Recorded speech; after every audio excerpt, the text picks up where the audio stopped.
Welcome back to Sleep Theories, where we dive deep into the mysteries that keep us awake at night. Before we begin tonight's story, I want to give a special thanks to DXD232 for this incredible video suggestion. If you have ideas for future stories, please leave them in the comments below. Your suggestions fuel these late-night journeys into the unknown. And if you're enjoying these stories, don't forget to like and subscribe to Sleep Theories. It really helps us continue bringing you these haunting tales. Now, settle in as we explore what happens when family secrets and government conspiracies collide in ways that will leave you questioning everything you thought you knew about the truth. The rain drummed against the chapel windows like fingers tapping out Morse code. Urgent, persistent, demanding attention. I sat in the front pew, staring at the flag-draped casket that held my grandfather, Colonel James Mitchell, United States Air Force, retired. The chaplain's words washed over me like white noise, meaningless platitudes about service and sacrifice that felt hollow in the echoing space. Grandpa Jim had always been a quiet man, the kind who could fill a room with his presence while saying nothing at all. His steel-grey eyes held secrets that I'd never been curious enough to ask about, and now those secrets were buried with him. Or so I thought. The military honour guard folded the flag with mechanical precision, each crease sharp enough to cut glass. When they handed it to me, the only family he had left, the weight of it seemed heavier than cloth and thread should be. 21 rifle shots cracked through the cemetery air, and I watched them lower my grandfather into the ground, taking with him 40 years of classified service that he'd never once discussed at family dinners. After the service, I stood alone by his grave as the other mourners drifted away like ghosts in the mist. Most were elderly veterans from his old squadron, men with weathered faces and knowing looks, who shook my hand with grips that still held strength despite their age. A few whispered condolences, but I noticed how they glanced at each other when they thought I wasn't looking. Shared glances that spoke of things unspoken. "He was a good man," said one particularly ancient veteran, his chest heavy with decades of ribbons and medals. "Kept his promises right to the end." There was something in the way he said it, an emphasis that made me wonder what promises he meant. The house felt different when I returned. Emptier, yes, but also somehow expectant, as if it were holding its breath. Grandpa Jim had lived here for 30 years, ever since Grandma passed, and every corner held memories of weekend visits and summer vacations. But now those memories felt incomplete, like photographs with faces cut out. I spent the next few days making arrangements, contacting lawyers, sorting through paperwork, deciding what to keep and what to donate. It was during this methodical dismantling of a life that I found myself standing in his bedroom, looking up at the attic access panel I'd never paid attention to before. The wooden ladder creaked under my weight as I climbed up, flashlight in hand. The attic was exactly what you'd expect. Dusty boxes, old furniture covered in sheets, the detritus of a long life lived quietly. But as I moved deeper into the space, something caught my eye. In the far corner, beneath what looked like perfectly normal floorboards, there was a slight depression, as if the wood had been cut and replaced. My fingers found the edges easily once I knew what to look for. The section of flooring lifted away to reveal a hiding place that had been carefully constructed decades ago. Inside, wrapped in oilcloth like a treasure map from some childhood adventure, was a briefcase. It was military issue, the kind of hard-sided case that could survive a nuclear blast. The locks were old but well maintained, and they opened with a satisfying click when I worked the combination. Grandma's birthday, because of course it was. Inside, the briefcase was divided into neat compartments, each holding documents that made my hands shake as I lifted them out. Top Secret Majestic 12 was stamped across every page in red ink that had faded to the colour of dried blood. The papers were yellowed with age but perfectly preserved, as if time had forgotten they existed. Most were typed on letterheads I didn't recognise, organisations with names like Advanced Aerospace Threat Identification Program and Project Blue Book Special Studies Group. But it was the photograph that stopped my breathing entirely. 12 men in military uniforms and dark suits, standing in formation like they were posing for history. The setting looked official, some kind of government building with marble columns visible in the background. They all had the bearing of men accustomed to power, to making decisions that shaped the world from shadows. I recognised a few faces from history books: General Nathan Twining, Admiral Roscoe Hillenkoetter, officials whose names I'd heard in connection with early UFO investigations. But there in the back row, younger than the others and wearing an Air Force dress uniform, was my grandfather. The back of the photograph was annotated in careful handwriting: "The Committee, 1952. Below that, in different ink and what looked like a different hand, J. Mitchell, inducted 1962, Project Doorway. I spent the next 3 hours reading everything in that briefcase, and each document pulled me deeper into a reality I'd never imagined. There were incident reports from radar stations across the southwest, describing objects that moved in ways that defied physics. Photographs of wreckage that looked like nothing I'd ever seen. Metal that seemed to flow like liquid mercury, but held its shape like steel. Witness testimonies from pilots, air traffic controllers, and civilians who'd seen things in the sky that officially didn't exist. But the most unsettling document was a simple roster, typed on official letterhead from something called Majestic 12 Operations Command. 12 names were listed in alphabetical order, each followed by their service branch, rank, and what appeared to be a security clearance level that went beyond anything in the public domain. Most of the names I could research later: generals and admirals, a few scientists from Los Alamos and the Jet Propulsion Laboratory, men who'd built America's military-industrial complex from the ground up. But one name, the 7th on the list, was completely blacked out with what looked like permanent marker. Even on a document that was clearly decades old, someone had taken the time to obscure that particular identity. At the bottom of the page, handwritten in my grandfather's distinctive script, was an addition: James R. Mitchell, Colonel, USAF, inducted March 15, 1962, clearance level, Umbra. The date meant something. 1962 was the year my father was born, the year my grandparents bought this house. It was when Grandpa Jim's career took a sudden upward trajectory that I'd never really questioned before. One day he was a squadron commander at a routine airbase. The next he was being reassigned to positions that sounded important, but which he never talked about.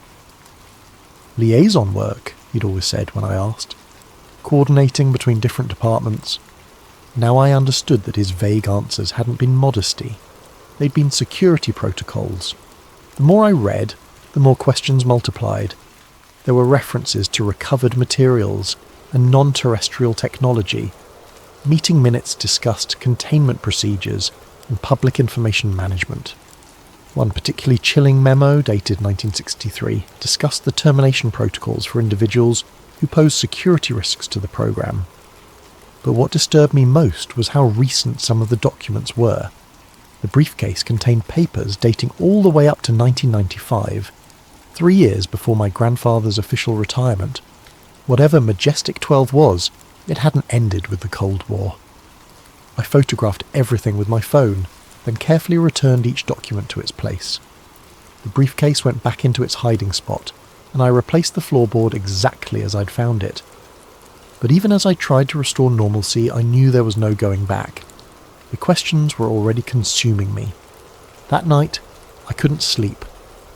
I lay in my grandfather's guest room, my room now, I supposed, and stared at the ceiling while rain continued its Morse code against the windows. Every shadow seemed to hold secrets.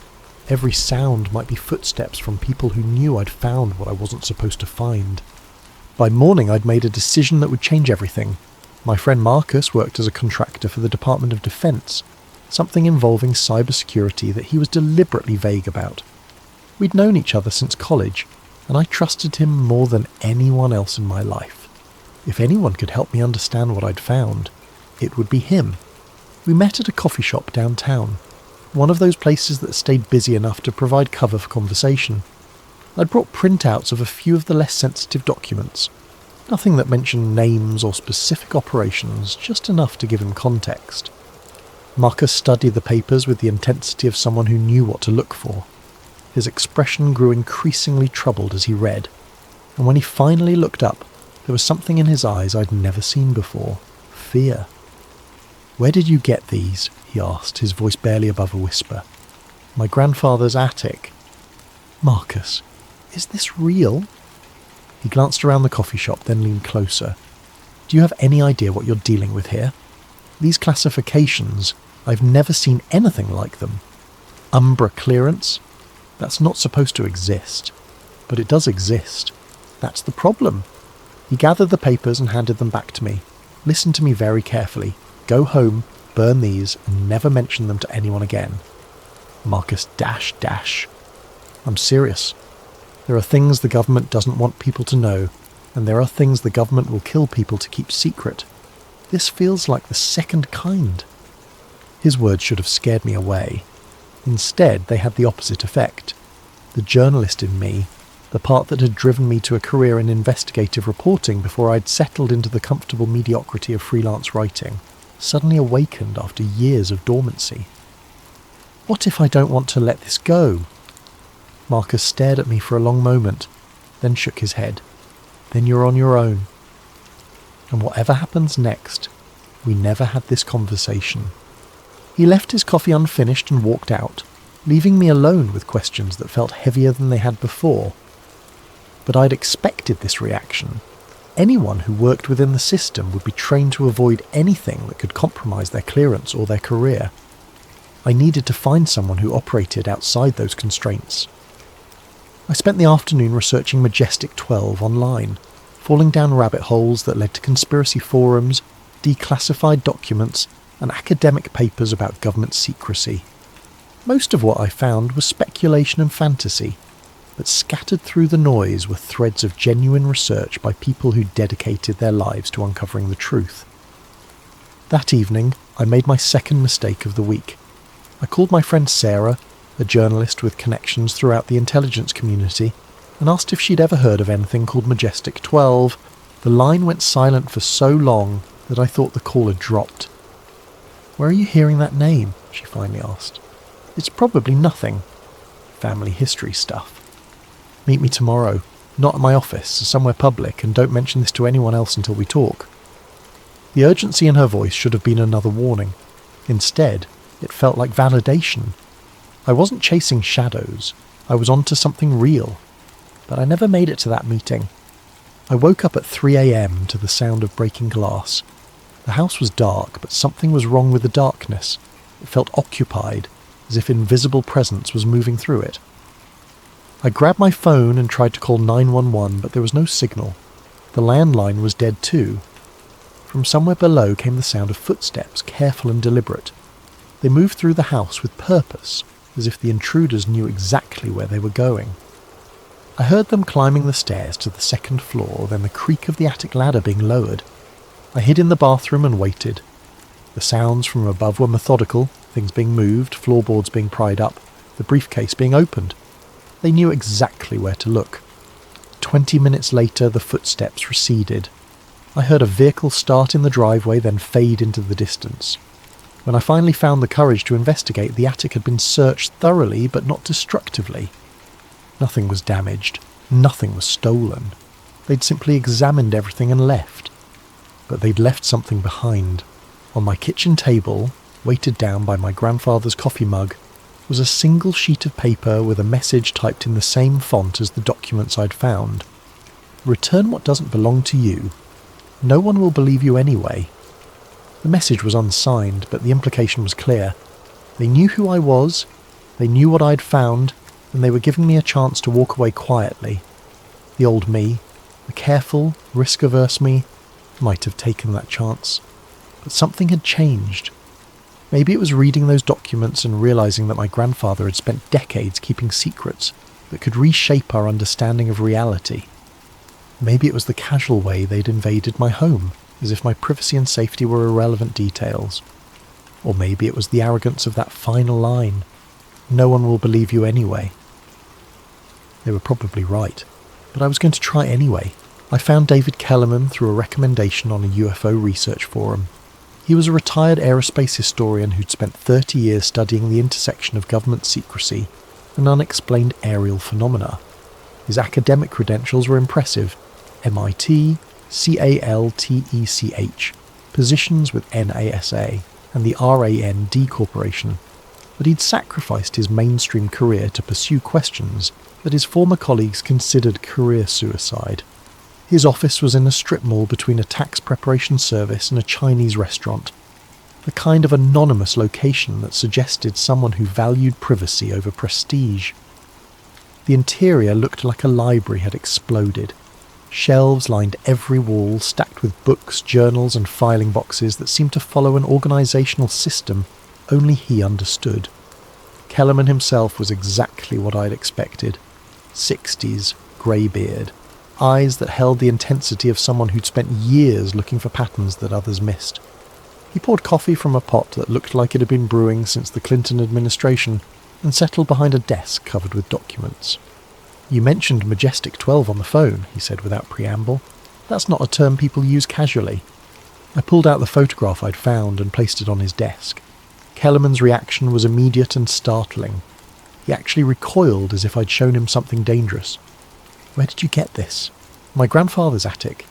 He died last week." Kellerman studied the photo with a magnifying glass, his expression growing more troubled with each face he examined. "This is Jesus. Do you know who these people are?" "Some of them. General Twining, Admiral Hillenkoetter, the founding members of the most secret organisation in American history. These 12 men controlled information about unexplained aerial phenomena for decades. They decided what the public knew, what scientists could study, what pilots could report." He pointed to each face in turn, rattling off names and positions that painted a picture of a shadow organisation with connections throughout the military-industrial complex. But when he reached the man I'd identified as my grandfather, he paused. "I don't recognise this one. That's unusual. I thought I knew all the confirmed MJ-12 members. That's my grandfather, James Mitchell. The back says he was inducted in 1962. Kellerman flipped the photo over and read the notation. His face went pale. "Project Doorway. I've heard that name exactly once before, in a document that was leaked and then disappeared within hours. It was supposedly some kind of advanced research initiative, but nobody knows what they were researching. What do you think they found?" He looked at me for a long moment before answering. "You really don't know, do you? Your grandfather never told you anything. He never talked about his work. Ever." Kellerman leaned back in his chair, studying me as if trying to determine how much truth I could handle. "The conventional wisdom is that MJ-12 was formed in 1947 to investigate the Roswell incident. But the evidence suggests they were actually created to manage something much bigger, a systematic recovery and study program for non-human technology." The words hung in the air between us like a challenge. Non-human technology. Even hearing it said out loud felt surreal. "You're talking about UFOs. I'm talking about recovered materials, reverse-engineered technology, and a cover-up that's lasted 75 years. He gestured toward the photograph. These men weren't just investigating unexplained aircraft. They were trying to understand technology that was decades or centuries ahead of anything humans had developed. And my grandfather was part of this. If this photograph is authentic, then your grandfather was inducted into the most classified program in human history. Project Doorway might have been where they kept their most sensitive research, the things too dangerous or too revolutionary to share with the rest of MJ-12. Kellerman stood and moved to one of his filing cabinets, retrieving a folder thick with documents and photographs. "I need you to understand something. The people who ran this program didn't just classify information. They eliminated threats. Researchers who asked too many questions disappeared. Witnesses were discredited or worse. Talking about this publicly could put you on lists you don't want to be on. Someone already broke into my house. They know I have this." His expression darkened. "Then you're already on the list. The question is what you're going to do about it." I thought about my grandfather's life of careful silence, about all the questions I'd never asked, and all the answers I'd never received. Then I thought about that arrogant note left on my kitchen table, the casual assumption that I could be intimidated into compliance. "I want to know the truth. All of it." Kellerman nodded slowly as if he'd expected this answer. "Then we're going to need help. There are others, researchers, former military personnel. People who've been asking the same questions you're asking. But we'll need to be careful. The moment you start connecting dots publicly, they'll move to shut you down. How? However they need to. These people have resources you can't imagine and authorization you don't want to think about. But there might be a way to get ahead of them, if you're willing to take the risk. Over the next 2 hours, Kellerman outlined a plan that was equal parts brilliant and terrifying. Instead of trying to investigate MJ-12 from the outside, we would use the documents I'd found to force them into the open. By releasing carefully selected information through multiple channels simultaneously, we could create too many fires for them to contain at once. The key, he explained, is making sure the information spreads faster than they can respond. Once it's out there, they can't put it back in the bottle. It was a good plan. It might even have worked.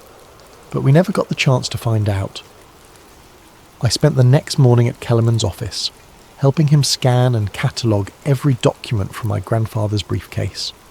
We worked methodically, creating multiple backup copies and preparing a release package that would be impossible to suppress completely.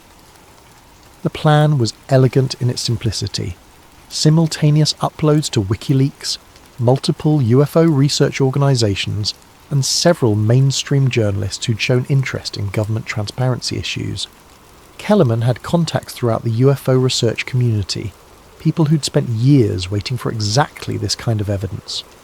Within hours, we had confirmation that major research organisations were prepared to receive and distribute the documents. Everything was in place. At 3 p.m, I uploaded the complete document package to an encrypted file-sharing service that Kellerman had used successfully for previous leaks. The upload took 47 minutes, hundreds of pages of classified documents that would finally expose the truth about decades of government deception. For exactly 12 hours, I felt like we were winning. I woke up the next morning to a house without power, internet or phone service. The silence was so complete that it took me several minutes to realise what was wrong. No humming refrigerator, no digital clocks, no background noise from electronic devices. It was as if someone had cut the house off from the modern world entirely. Outside my bedroom window, a black SUV sat at the curb with its engine running. As I watched, a second vehicle pulled up behind it. Men in dark suits got out and began setting up some kind of equipment. Dishes and antennas that suggested sophisticated surveillance technology. My phone had no signal, but its battery was mysteriously drained despite being plugged in overnight. The landline was completely dead. I was effectively isolated from the outside world, but I wasn't quite ready to panic yet. This could still be intimidation rather than preparation for something worse. That illusion lasted until I tried to check the file-sharing site using my neighbour's Wi-Fi. The documents were gone. In their place was a message that made my blood turn cold. You are now under protective surveillance for your own safety. Do not attempt to leave the area or contact outside parties until you have been debriefed. Protective surveillance. As if kidnapping became legal when the government did it. I tried every backup plan Kellerman and I had discussed. Multiple file-sharing sites, email accounts, social media platforms, every avenue we'd prepared had been somehow compromised or blocked. It was as if an invisible hand had reached into the internet and selectively deleted only the information we'd tried to share. The technical sophistication required for that kind of operation was staggering. It wasn't enough to monitor internet traffic. They had to have real-time access to multiple private servers and the ability to alter or delete data across platforms simultaneously. The resources required suggested an operation far beyond normal law enforcement or even typical intelligence agencies. By noon, I was completely cut off. The men outside had set up a perimeter that looked professional, but not overtly threatening. More like a protective detail than an arrest team. But the message was clear. I wasn't leaving until someone decided I could leave. I spent the afternoon trying to understand what I was dealing with. Whoever these people were, they had capabilities that seemed to transcend normal government authority. They could shut down utilities, manipulate internet infrastructure, and coordinate surveillance operations without any visible oversight or legal process. But they'd also gone to elaborate lengths to avoid direct confrontation. The message had called it protective surveillance, and their behaviour suggested they wanted cooperation rather than conflict. That meant they needed something from me, information, compliance, or something else I couldn't yet identify. At 6 p.m, my doorbell rang. I looked through the peephole to see a woman in a dark business suit alone, holding what appeared to be an official government identification. She was middle-aged, professionally dressed, with the bearing of someone accustomed to authority. Most importantly, she didn't look like the kind of person who would kick down doors or make threats. "Mr. Mitchell," she said when I opened the door, "my name is Agent Elizabeth Morrison, and I represent a group that worked very closely with your grandfather. We need to talk." Agent Morrison's credentials identified her as working for something called Advanced Special Programs Division, which meant nothing to me but seemed genuine enough. She declined to come inside, suggesting instead that we take a drive to somewhere more secure for our conversation. "More secure for whom?" I asked. "For everyone involved. Your house is being monitored by multiple parties now, and not all of them have your best interests at heart." The statement was cryptic enough to be either a threat or a warning. Against my better judgment, I decided to trust her. Maybe it was her professional demeanour, or maybe I was simply tired of being trapped in my own home, but something about Agent Morrison seemed different from the faceless surveillance team that had been watching me.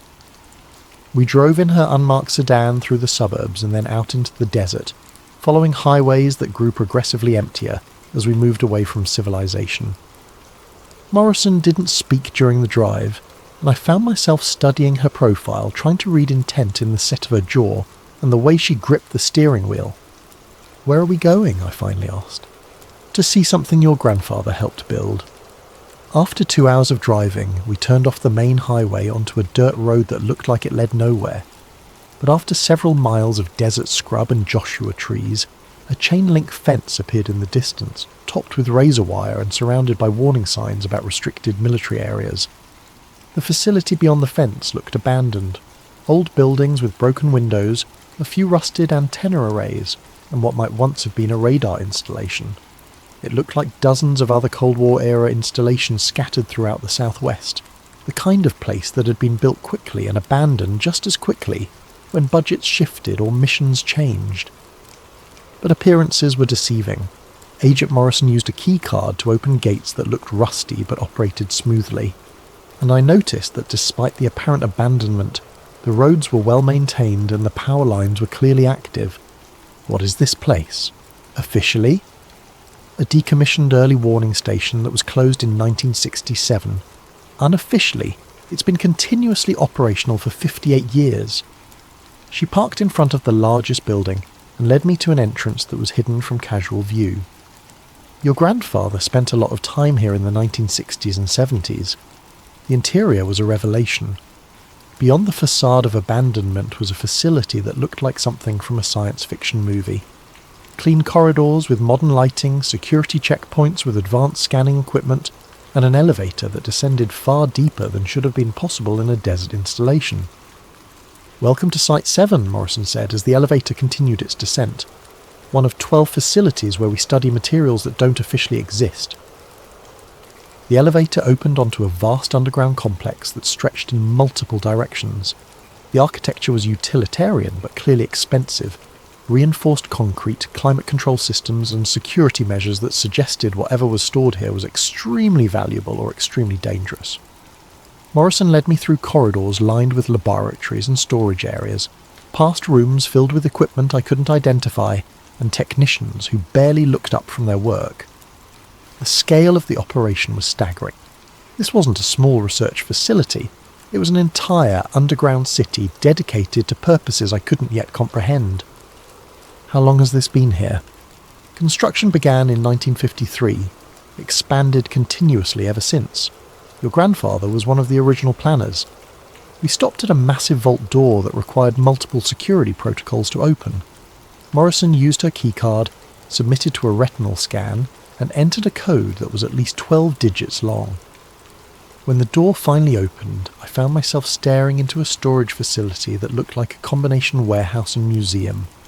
The space was filled with display cases, each containing objects that challenged my understanding of physics and engineering.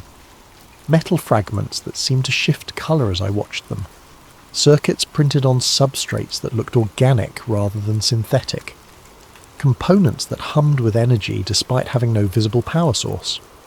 "Recovered materials," Morrison explained simply. "Things we've found at crash sites over the past 70 years. I approached the nearest display case and found myself looking at what appeared to be a piece of hull material from some kind of aircraft, but the metal, if it was metal, seemed to flow like liquid while maintaining a solid form. As I watched, patterns appeared and disappeared on its surface, as if it were responding to my presence. What am I looking at? Technology that's decades ahead of anything humans have developed. Materials that don't follow our understanding of physics. Engineering principles we still can't fully comprehend. Case after case contained similar impossible objects. Fragments of machinery that operated on principles beyond current science. Alloys that shouldn't exist. Components that seemed to generate power from nothing. It was a museum of impossibility. Proof that someone or something had solved technological challenges that humanity was still struggling to understand. But it was the far wall that stopped my breathing entirely. A grid of black and white photographs covered the entire surface. Dozens of images showing crash sites from around the world. Some I recognised from UFO research. Roswell, of course. But also incidents I'd read about in declassified Air Force documents. Others were completely unfamiliar, showing recovery operations in locations ranging from Arctic tundra to tropical forests. Each photograph was labelled with a date, location, and classification number. The dates ranged from 1947 to just last year, suggesting that whatever was crashing wasn't a historical curiosity but an ongoing phenomenon. 75 years, Morrison said quietly. 75 years of recovered materials, and we're still trying to understand how they work. Who built them? That's the question your grandfather spent his career trying to answer. I was studying a particularly clear photograph of what looked like a disc-shaped craft being loaded onto a military trailer when I heard footsteps behind us. Multiple sets of boots on concrete, moving with military precision. I'm afraid that's all the time we have for the tour, Morrison said, her tone suddenly formal and apologetic. I turned to see 6 soldiers in combat gear entering the vault, weapons lowered but ready. Unlike the surveillance team at my house, these men wore full military uniforms with unit patches I didn't recognise. Hands where we can see them, their leader commanded, though his tone was professional rather than threatening. I raised my hands slowly, trying to process what was happening. Agent Morrison? But Morrison was backing away, her expression genuinely regretful. I'm sorry. I was hoping we could resolve this differently, but the decision has been made at levels above my authority. The soldiers surrounded me without violence, clearly following protocols for handling a cooperative subject. But as they guided me toward the exit, I caught sight of something that made my blood freeze. On the wall of photographs in the bottom right corner was an image I hadn't noticed before. It showed a crash site that looked recent, emergency vehicles, military personnel, and in the background a house that looked suspiciously familiar. My grandfather's house. My house. The photograph was dated 3 days ago, the day after I'd found the briefcase in the attic. They didn't arrest me, but they didn't let me go either. Instead, I found myself in what could generously be called a conference room, but which felt more like an interrogation chamber. Windowless walls, a metal table, and chairs that were designed for function rather than comfort. I sat there for what felt like hours, but was probably only minutes, trying to understand how my search for truth had led to detention in an underground government facility. When the door finally opened, the man who entered looked exactly like what Hollywood would cast as a government spook. Mid-50s, greying hair, expensive suit that managed to look both formal and threatening. He carried a manila folder and moved with the confidence of someone who'd spent decades making decisions that affected other people's lives. Mr. Mitchell, he said, settling into the chair across from me. My name is Director William Hayes. I represent the organisation your grandfather served for over 30 years. He opened the folder and withdrew a photograph, the same one I'd found in my grandfather's briefcase, showing 12 men in military uniforms and suits. But this copy was different. Instead of my grandfather's handwritten notation on the back, this version had an official stamp and classification marking. Majestic 12, Hayes continued, was never what people thought it was. It wasn't 12 men making decisions about UFO policy. It was 12 seats, positions that have been continuously filled by individuals with specific skills and clearances, and my grandfather held one of those seats. The 12th seat, specifically, Your grandfather was recruited in 1962 because of his expertise in aerospace engineering and his security clearance, but also because of his psychological profile. We needed someone who could compartmentalize information and work on projects that challenge conventional understanding of reality.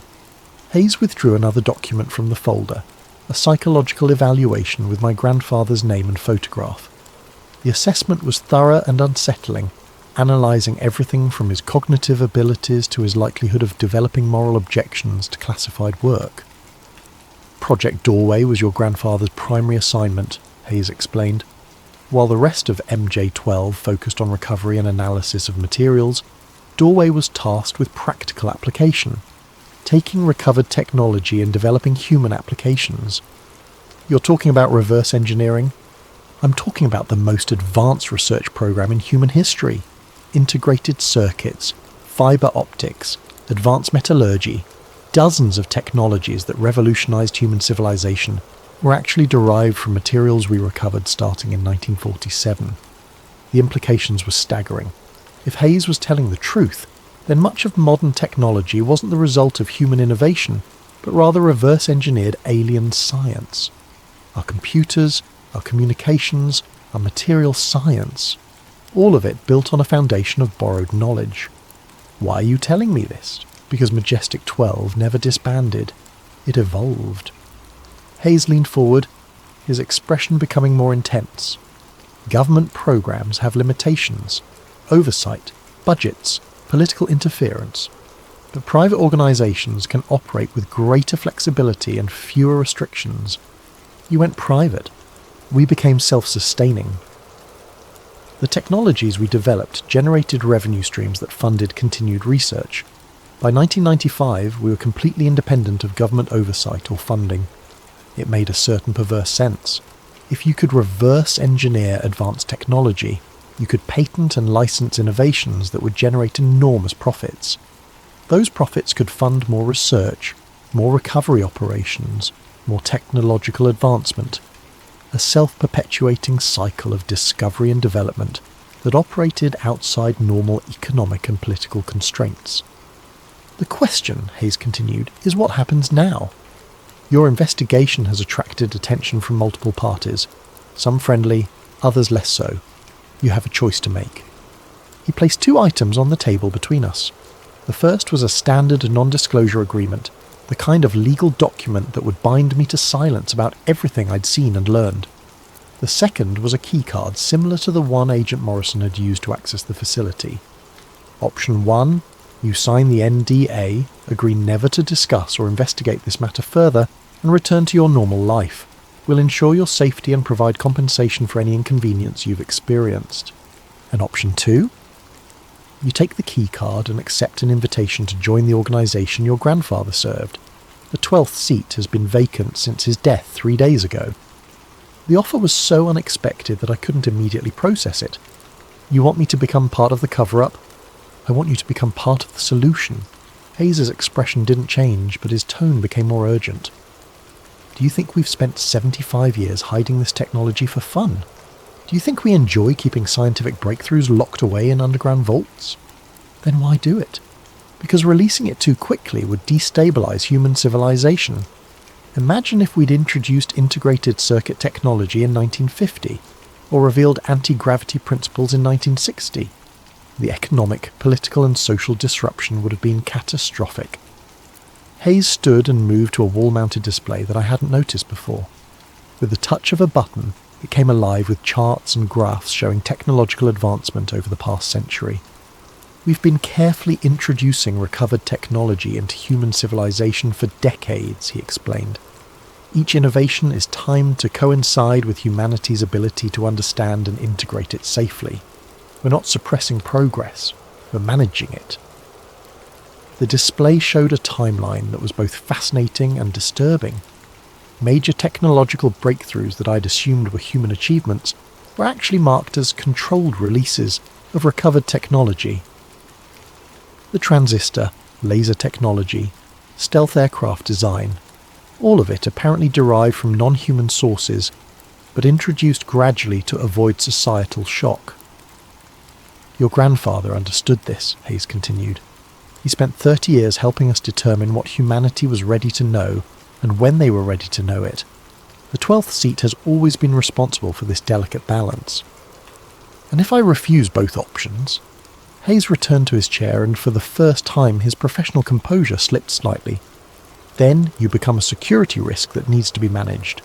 We prefer cooperation, but we will protect this program by any means necessary.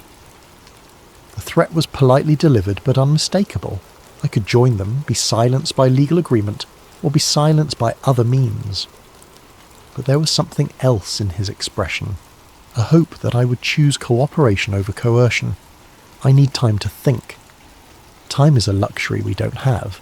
Your investigation has already attracted attention from foreign intelligence services and radical transparency groups. Every hour you remain uncommitted increases the risk of exposure. Hayes withdrew one final document from his folder, an intelligence briefing that showed my photograph alongside analysis of my online activities, social connections and potential security risks. They'd been watching me far longer than I'd realised, probably since the moment I'd mentioned Majestic 12 to Marcus.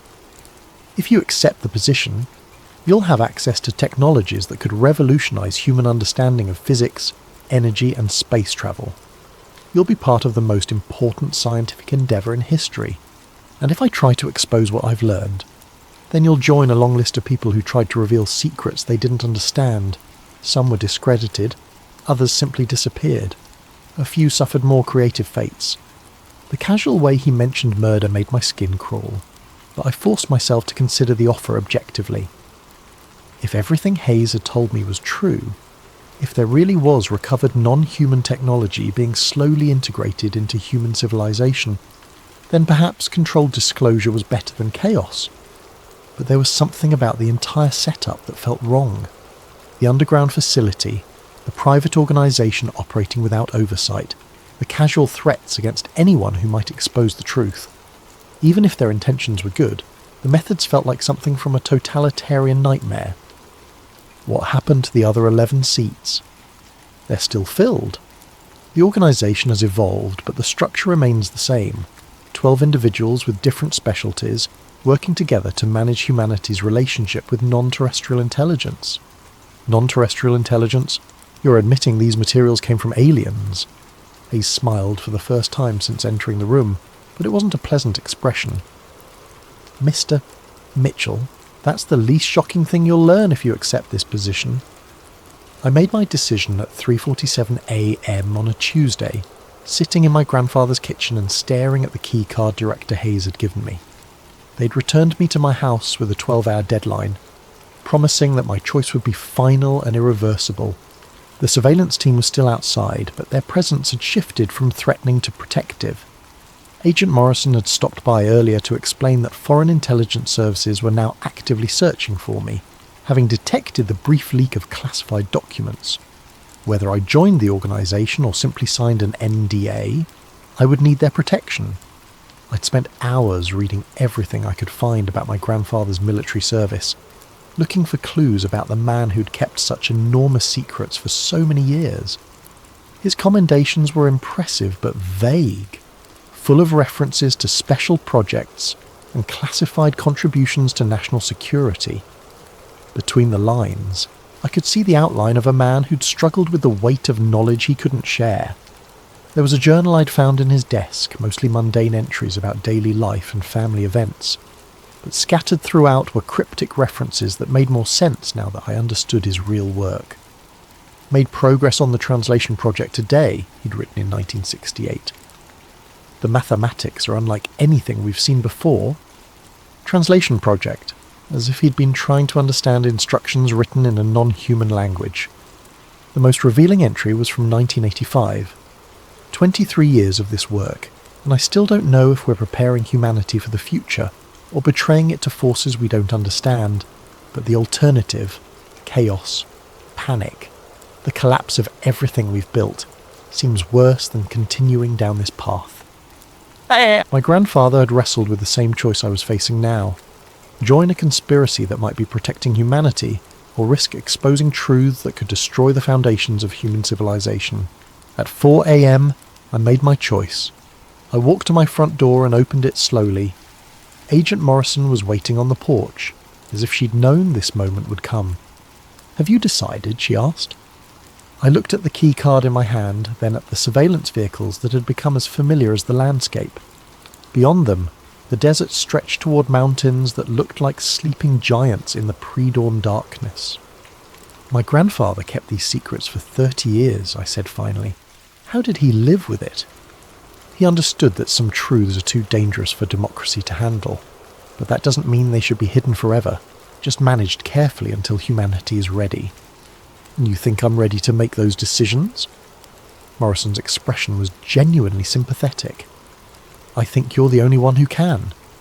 Your grandfather chose you for this role long before you found that briefcase. Why do you think he kept it where you would find it after his death?" The implication hit me like cold water. The briefcase hadn't been hidden from me. It had been preserved for me. My grandfather had spent his final years preparing for this moment, when his secrets would become my responsibility. "The 12th seat," I said quietly. "Welcome to Majestic 12, Mr. Mitchell." I handed her the key card, then walked back into the house that now felt like someone else's life. In 12 hours, I would report to Site 7 for orientation and briefing. I would learn about technologies that shouldn't exist, about contact with intelligences that weren't human, about decisions that shaped the future of human civilization. But first, I had one final task to complete. I sat at my grandfather's desk and opened a new document on my laptop. If I was going to join the conspiracy, I was going to document everything I could remember about the journey that brought me here. Not for publication, I understood now that some secrets had to be kept, but for the person who would someday find themselves in my position. Because there would always be a 12th seat, and it would always need to be filled by someone willing to bear the weight of impossible knowledge. I began typing, "If you're reading this, then you found what I left for you to find." The briefcase was just the beginning. What follows is the real story, the one they don't tell you until after you've already agreed to carry it forward. Outside, the sun was rising over the desert, painting the mountains in shades of gold and red. It looked like the dawn of a new world, which I supposed it was, at least for me. 3 months later, I was sitting in a conference room beneath Site 7, surrounded by 11 other people who'd made the same choice I had made. We were reviewing intelligence reports about a crash in northern Canada, discussing recovery protocols and containment procedures with the casual professionalism of people who'd spent years managing the impossible. The work was exactly as advertised. Fascinating, terrifying, and absolutely necessary. Every day brought new evidence that humanity was not alone in the universe, and every day brought new decisions about how much of that truth the world was ready to handle.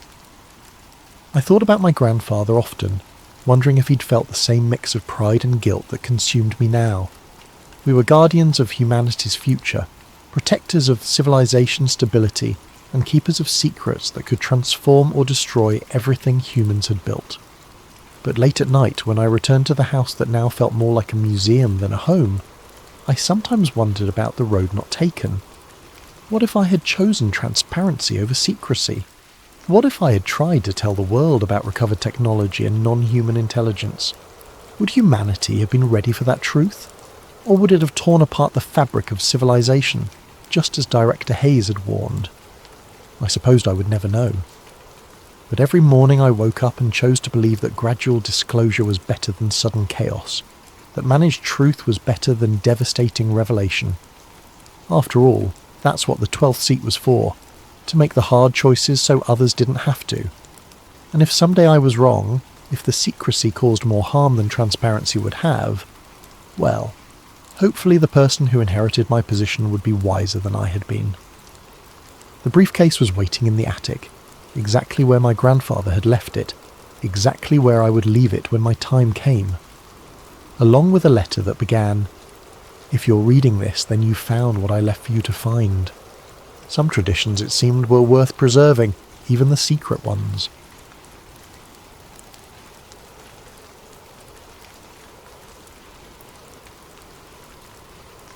Before we begin tonight's journey into one of the most suppressed mysteries on Earth, if you're enjoying this content, please consider using your hype points on this video.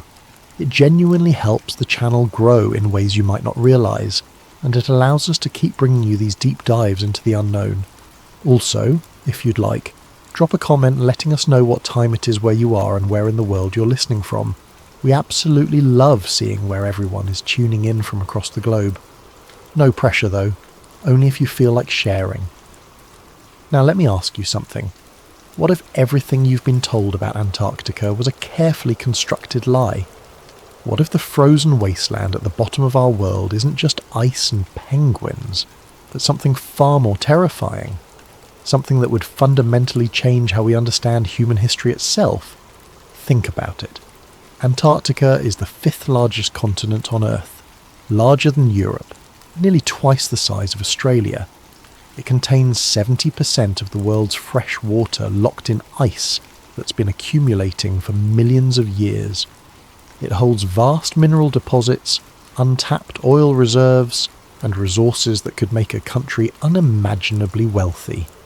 And yet, for over 60 years, the entire world has agreed to leave it completely alone. During the Cold War, when the United States and Soviet Union were locked in a desperate race for resources, technology, and strategic advantage, when proxy wars were being fought on every continent for the smallest geopolitical gains, these two superpowers came together with their allies and signed a treaty that effectively said, nobody touches Antarctica, nobody claims it, nobody exploits it, nobody even militarizes it. And that treaty has never been broken. Not once, not by any nation, no matter how desperate for resources or strategic position. Doesn't that strike you as strange? Doesn't it make you wonder what could possibly be important enough to make enemies cooperate so completely? Tonight, we're going to talk about satellite images that shouldn't exist, government cover-ups spanning 8 decades, and a secret so profound that sworn enemies became allies to keep it buried under 2 miles of ice. We're going to follow the trail of 2 people who got too close to the truth and paid the ultimate price. This is the Icewall dossier. The satellite image that shouldn't exist, January of the year 2013. NASA's MODIS satellite passes over Queen Maud Land, Antarctica, as it does every few days, capturing thermal and visual data of the frozen continent below. The images are routine, processed by automated systems, filed away in massive databases that few people ever examine. But one person did examine them. Emily Vance was a geologist at the University of Colorado, specializing in glacial formations and subsurface imaging.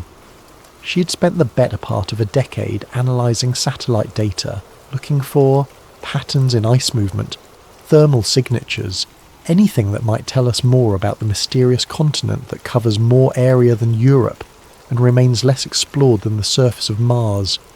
Her office was small, cramped with filing cabinets and computer equipment, the walls covered with maps and printed satellite images marked with her handwritten notes. She'd always been meticulous, the kind of scientist who checked and rechecked her data, who never made claims she couldn't back up with evidence. On a cold January morning, drinking her 3rd coffee of the day, Emily pulled up the latest raw data from Queen Maud Land. She'd requested it specifically because she was working on a paper about ice sheet dynamics in that region. The data came in as usual, transmitted from NASA's archive to her university system. What she saw on her screen made her set down her mug very carefully, coffee sloshing over the rim onto the papers scattered across her desk. She didn't notice. There, in the raw thermal imagery, was a shadow. Not just any shadow, but a perfectly rectilinear one, forming what looked unmistakably like the outline of a massive buried structure. The edges were too straight, too deliberate. The angles were too precise, meeting at exactly 90 degrees in multiple places. Emily's first thought was equipment malfunction. Satellites can produce artifacts, especially in extreme environments like Antarctica, where ice can create unusual reflections and temperature gradients. She'd seen plenty of false positives in her career. But this was different. She pulled up the processed, public-facing version of the same image that had been released on NASA's website. The shadow had been smoothed out, normalized, blended into the surrounding terrain. The metadata attributed it to sensor distortion caused by atmospheric conditions. Emily sat back in her chair, her mind racing. She pulled up the raw data again and began running analysis protocols. She measured the angles, calculated the dimensions, ran thermal gradient comparisons with the surrounding area. The structure, if that's what it was, would be enormous, approximately 1,500 metres on its longest side, roughly rectangular in shape, buried under what her calculation suggested was approximately 3 kilometres of ice. But somehow, impossibly, it was still creating a measurable thermal signature. Not much, just a few degrees warmer than the surrounding ice, but consistent, deliberate. Emily knew glacial formations, she knew ice dynamics, she knew what natural thermal variations looked like in Antarctic ice. This wasn't that. She spent the rest of that day pulling every piece of historical satellite data she could access for Queen Maud Land, going back years, looking for the same signature, tracking whether it had changed or remained constant. What she found made her blood pressure spike and her hands shake as she typed notes. The thermal signature had been there for at least 20 years, as far back as her satellite data went. Consistent, unchanging, the same shape, the same temperature differential, the same precise geometric outline. For 2 weeks, Emily became obsessed. She stopped sleeping normally, catching a few hours on the couch in her office between analysis sessions. She cross-referenced everything she could access: ice thickness measurements, seismic data from Antarctic research stations, historical expedition reports, geological surveys. She reached out to colleagues carefully, asking if anyone else had noticed anomalies in Queen Maud Land data. Most dismissed her questions with friendly but uninterested responses. A few admitted they'd seen strange things in Antarctica data over the years, but had been told not to pursue those lines of inquiry. One colleague, a remote sensing specialist named Thomas Reed at MIT, told her something that made her pulse quicken and confirmed her darkest suspicions. They spoke on the phone late one night. Thomas sounded nervous, speaking quietly as if someone might be listening. "Emily, I'm going to tell you something that could get me in trouble. The image processing algorithms for Antarctic data, they're not just correcting for sensor errors, they're programmed to smooth out certain types of anomalies automatically. Geometric patterns, thermal inconsistencies above certain thresholds. They've been doing this since the early 2000s. Why? Emily asked, though she suspected she knew the answer. Because someone doesn't want us seeing what's really down there. I figured this out about 5 years ago when I was working on improving the algorithms. I tried to ask my supervisor about it and was told in very clear terms that the parameters were set by NASA leadership in consultation with the Department of Defense and were not to be questioned or modified. Emily thanked him and hung up. She sat in her dark office, the only light coming from her computer monitors, and realised she was holding information that could change everything. But she also realised she was in danger. 3 weeks after Emily first saw that satellite image, after she'd compiled all her data, after she'd written her analysis and prepared her evidence, she disappeared. Her apartment was found neat and orderly, bed made, dishes washed and put away. Her car was in its assigned parking space in the underground garage. Her phone, when police tried to call it, went straight to voicemail. Her email showed no concerning messages, no signs of distress. The university filed a missing person report. Local police investigated, interviewed her colleagues and friends, searched her apartment and office. They found no evidence of foul play, no indication of where she might have gone or why.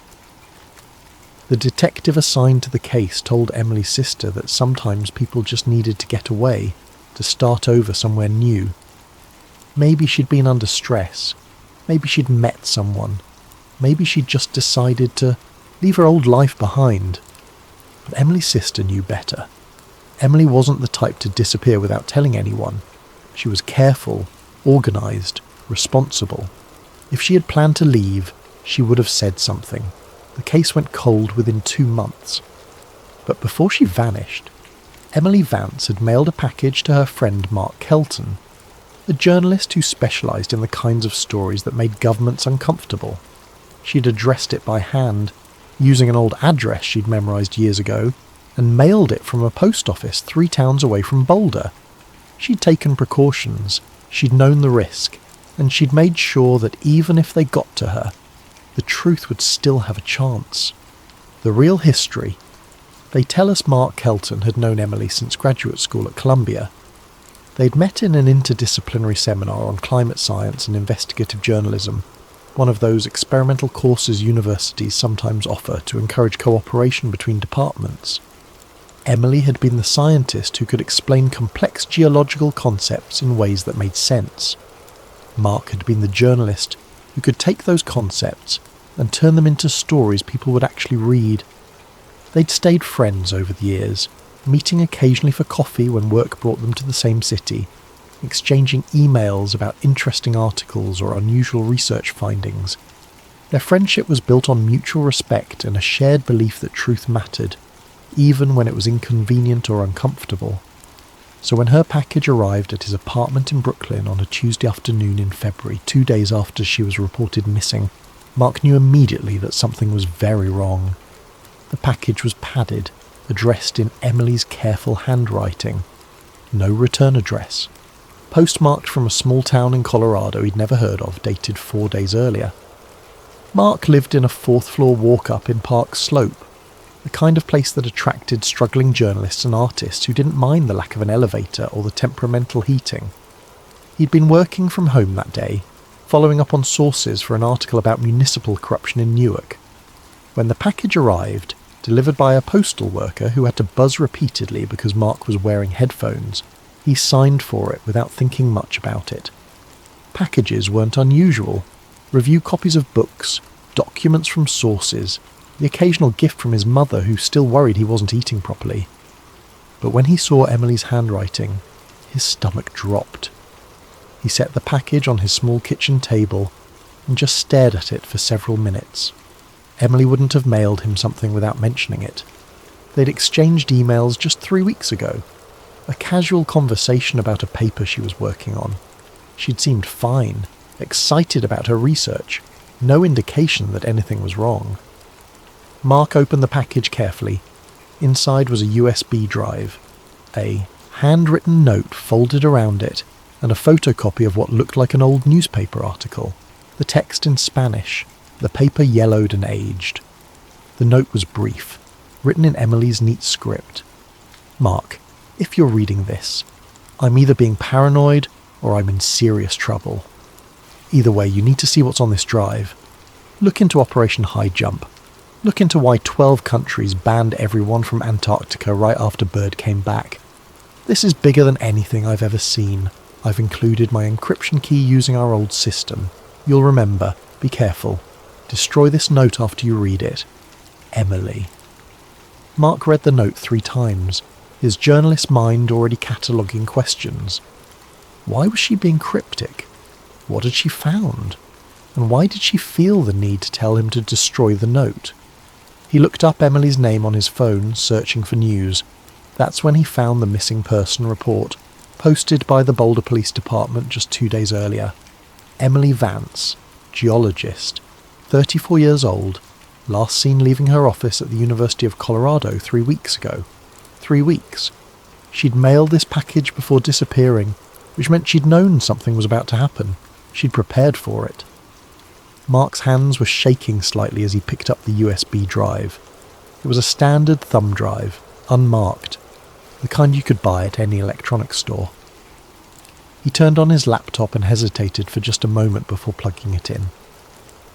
The drive appeared on his desktop, showing a single encrypted folder. The encryption was serious, military-grade stuff, not something you'd use to protect casual files. Emily's note mentioned their old system, an inside joke from graduate school about how to create memorable passwords. They'd both been fans of an obscure science fiction novel from the 1980s, and they'd developed a method of creating codes based on chapter numbers and character names from that book. It took Mark 15 minutes to work out the password, trying different combinations until the encryption unlocked. When it did, he he found himself looking at dozens of files organised in careful folders. Satellite images, declassified documents, research notes, historical records, and one folder simply labelled Evidence. Mark clicked on the research notes folder first. Emily had been methodical, documenting everything she'd found with timestamps, sources, her own analysis. The first document was dated January 19th, 2013, titled simply Queen Maud Land Anomaly, Initial Observations.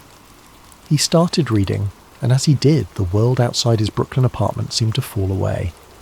But first, he needed to understand the official story, the history everyone thinks they know. In August of 1946, just 1 year after the end of World War II, the United States Navy launched the largest expedition to Antarctica in history. Called Operation High Jump, it involved over 4,000 personnel, 13 ships including an aircraft carrier and a submarine, and numerous aircraft. The fleet included some of the Navy's most advanced vessels, fresh from victory in the Pacific. The official mission, as stated in Navy documents, was to establish a permanent US presence on the continent, conduct scientific research, and test equipment in extreme cold weather conditions. Personnel training for cold weather operations was listed as a secondary objective, presumably to prepare for potential conflicts in Arctic regions. On paper, it made sense. The world was entering the Cold War. The Arctic and Antarctic regions might become strategically important.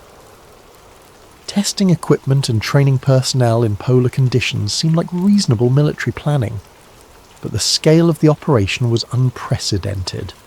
No country had ever sent such a massive force to Antarctica. For comparison, most Antarctic expeditions of that era consisted of a few dozen people at most, a single ship, maybe a few aircraft for reconnaissance. Operation High Jump looked less like a research expedition and more like a military invasion. The operation was led by Rear Admiral Richard Byrd, already famous for his polar explorations. Byrd had flown over the North Pole in 1926 and over the South Pole in 1929. He was celebrated, trusted, the kind of man whose reports would be taken at face value by both the military and the public. The expedition departed Norfolk, Virginia in early December of 1946. They arrived in Antarctica in January of 1947, during the Antarctic summer when the weather was most favourable. The plan was to spend 6 to 8 months mapping the continent, establishing research stations, and conducting their various official objectives. But something went wrong. Operation High Jump was terminated abruptly in late February, after just 8 weeks in Antarctica. The fleet withdrew rapidly, leaving equipment behind, abandoning planned research stations half-built. Official Navy records provide no clear explanation for the early termination. Some documents cite unexpected weather conditions, which makes little sense given that they arrived during summer, the best time for Antarctic operations. Other records simply note that the mission objectives had been sufficiently accomplished, despite the fact that most of the planned work remained unfinished. Personnel who served on Operation High Jump were reportedly debriefed extensively upon their return. Many were required to sign non-disclosure agreements, unusual for what was supposed to be a scientific research mission. And then there was Admiral Byrd's stop in Chile. Before returning to the United States, Byrd's ship docked in Valparaiso, Chile.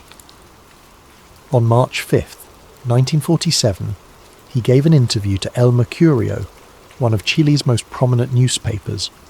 The reporter was a man named Lee Van Atta, an experienced journalist who specialised in military affairs. According to the published article, Byrd made a statement that would haunt conspiracy researchers for decades. The Admiral stated that he did not want to scare anyone, but the bitter reality was that in the case of a new war, the United States would be attacked by aircraft that could fly from pole to pole at incredible speeds. Read that again. Aircraft that could fly from pole to pole at incredible speeds. This was 1947. Jet aircraft were still new technology. The sound barrier hadn't been broken yet. The idea of aircraft that could travel from the South Pole to the North Pole at high speed was far beyond anything in the known capabilities of any military in the world. What kind of bitter reality had Byrd encountered in Antarctica that would make him warn of such a threat? The El Mercurio article was published in Chile and picked up by a few South American papers, but it never appeared in any American newspaper. Not in the New York Times, not in the Washington Post, not in any of the major outlets that normally covered stories involving famous military figures and potential threats to national security. The interview was effectively buried, forgotten by mainstream history, remembered only by those who kept asking uncomfortable questions about what really happened during Operation High Jump. Mark found a scanned copy of the original El Mercurio article in Emily's files. She'd included a translation and notes about how difficult it had been to verify the quote. How many researchers had dismissed it as mistranslation or sensationalism? But Emily had tracked down other sources. A radio interview Byrd gave to a Texas station shortly after returning, in which he spoke vaguely about mysteries at the poles before being cut off. An internal Navy memo, partially declassified, that referenced Operation High Jump encountering unexpected resistance, and recommended further investigation with appropriate military support. Unexpected resistance in Antarctica, where the only inhabitants were penguins and seals. Mark added this to his growing list of questions, and then he moved on to what happened next, because the timeline was crucial. Then came December of 1959, 12 years after Operation High Jump, 12 years after Admiral Byrd's cryptic warnings. Representatives from 12 nations gathered in Washington to sign what would become one of the most unusual international agreements in human history, the Antarctica Treaty. The 12 original signatories were the United States, the Soviet Union, the United Kingdom, France, Norway, Belgium, Japan, South Africa, Argentina, Chile, Australia and New Zealand. These weren't random countries. They were the major powers of the era, including nations that had territorial claims in Antarctica dating back decades. The treaty contained several provisions that seemed, on the surface, admirably progressive. It declared Antarctica a zone of peace. It banned military activity on the continent. It prohibited nuclear testing and the disposal of radioactive waste. It suspended all territorial claims. It banned mineral mining and commercial exploitation. And it established that Antarctica would be used only for peaceful scientific research, with findings shared openly among all nations. It sounds wonderful, doesn't it? A continent dedicated to science and peace, protected from the greed and violence that plague the rest of the world. But consider the context. This was 1959. The Cold War was at its peak. The United States and Soviet Union were locked in an ideological struggle that would dominate global politics for the next 3 decades. They maintained massive military forces aimed at each other. They competed viciously for influence in every corner of the globe. They built nuclear arsenals capable of destroying civilization multiple times over. These were nations that couldn't agree on anything. They fought proxy wars in Korea, in Vietnam, in Africa, in South America. Every resource, every strategic position, every potential advantage was contested. And yet, when it came to Antarctica, they came together with a spirit of cooperation that existed nowhere else on Earth. Think about what they agreed to give up. Antarctica is approximately 14 million square kilometres. For context, that's larger than Europe, nearly twice the size of Australia, bigger than the United States and Mexico combined. It's the 5th largest continent on Earth. It contains roughly 30 million cubic kilometres of ice, representing about 70% of the world's fresh water. In an era when water scarcity was already becoming a global concern, this alone should have made Antarctica incredibly valuable. Geological surveys, even the limited ones conducted before the treaty, indicated vast deposits of coal, iron ore, copper, gold and rare earth elements. The seas around Antarctica are rich with fish and other marine life. Oil deposits in the continental shelf could potentially rival those in the Middle East. By any rational calculation, Antarctica should have been divided up, exploited, fought over. Nations should have been rushing to claim territory, establish bases, extract resources before their rivals could. Instead, they all agreed to leave it alone. The treaty went into effect in June of 1961 and remains in force today. More countries have signed on over the years, bringing the total to over 50 nations. It's been amended and expanded, most notably with the Protocol on Environmental Protection added in 1991, which indefinitely banned mining and oil exploration. But the core principle has never changed. Antarctica belongs to no one and everyone. It is not to be touched except for carefully monitored scientific research. And here's the most remarkable thing. The treaty has never been violated. Not once. Not by any major power. During the Cold War, both superpowers maintained bases in Antarctica, sometimes just a few kilometers apart. Soviet and American personnel were working in close proximity, in one of the most remote and hostile environments on Earth. If either side had wanted to conduct secret military research, to test weapons, to hide nuclear materials, Antarctica would have been the perfect place. Isolated, difficult to monitor, far from prying eyes. But they didn't. Or if they did, both sides tacitly agreed never to call each other out on it. Mark found a declassified CIA memo from 1974 in Emily's files. It was an assessment of Soviet activities in Antarctica, analysing whether they were complying with the treaty. The conclusion was that, as far as intelligence could determine, the Soviets were conducting only legitimate scientific research. The memo noted this as unusual given Soviet behaviour in other international agreements and recommended continued monitoring. Emily had highlighted one line in particular. Soviet compliance with Antarctica treaty provisions exceeds their compliance with any other international agreement, including nuclear test ban treaties and weapons reduction protocols. Reason for this disparity remains unclear. Even the CIA, with all its resources and expertise in Soviet behaviour, couldn't understand why the Russians were so scrupulous about following the Antarctica Treaty, unless there was something in Antarctica that both sides wanted to keep hidden, something more important than strategic advantage or resource exploitation, something that made cooperation not just preferable, but absolutely necessary. Mark leaned back in his chair, rubbing his eyes. He'd been reading for hours, and the implications of what he was discovering were overwhelming. The official history of Antarctica made no sense when you actually examined it. The pieces didn't fit. The motivations were wrong. The behaviour of governments was inexplicable, unless you assumed they knew something they weren't telling anyone. Between 1955 and 1958, something called Operation Deep Freeze established permanent American bases on the continent. McMurdo Station, Byrd Station, Amundsen Scott South Pole Station. These weren't temporary research camps. They were permanent installations, built at enormous expense in some of the most inhospitable conditions on Earth. The official reason was scientific research, to study ice cores, climate patterns, the upper atmosphere. But construction crews who worked on these bases would later tell stories that didn't quite add up.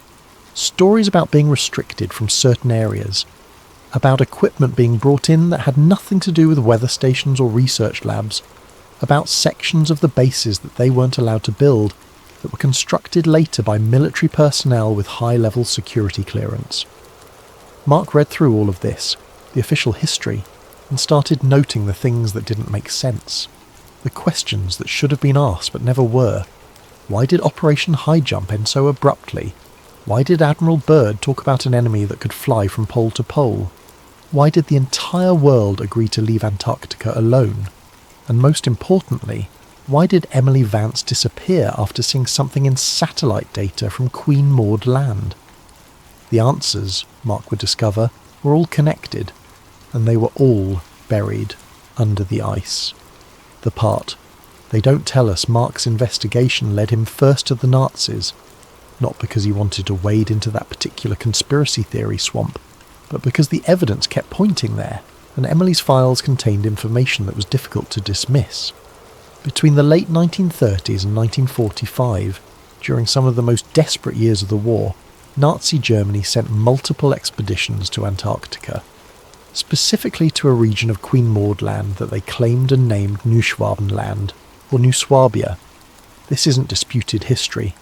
The photographs exist in German archives, in Norwegian collections, in museums that document the era.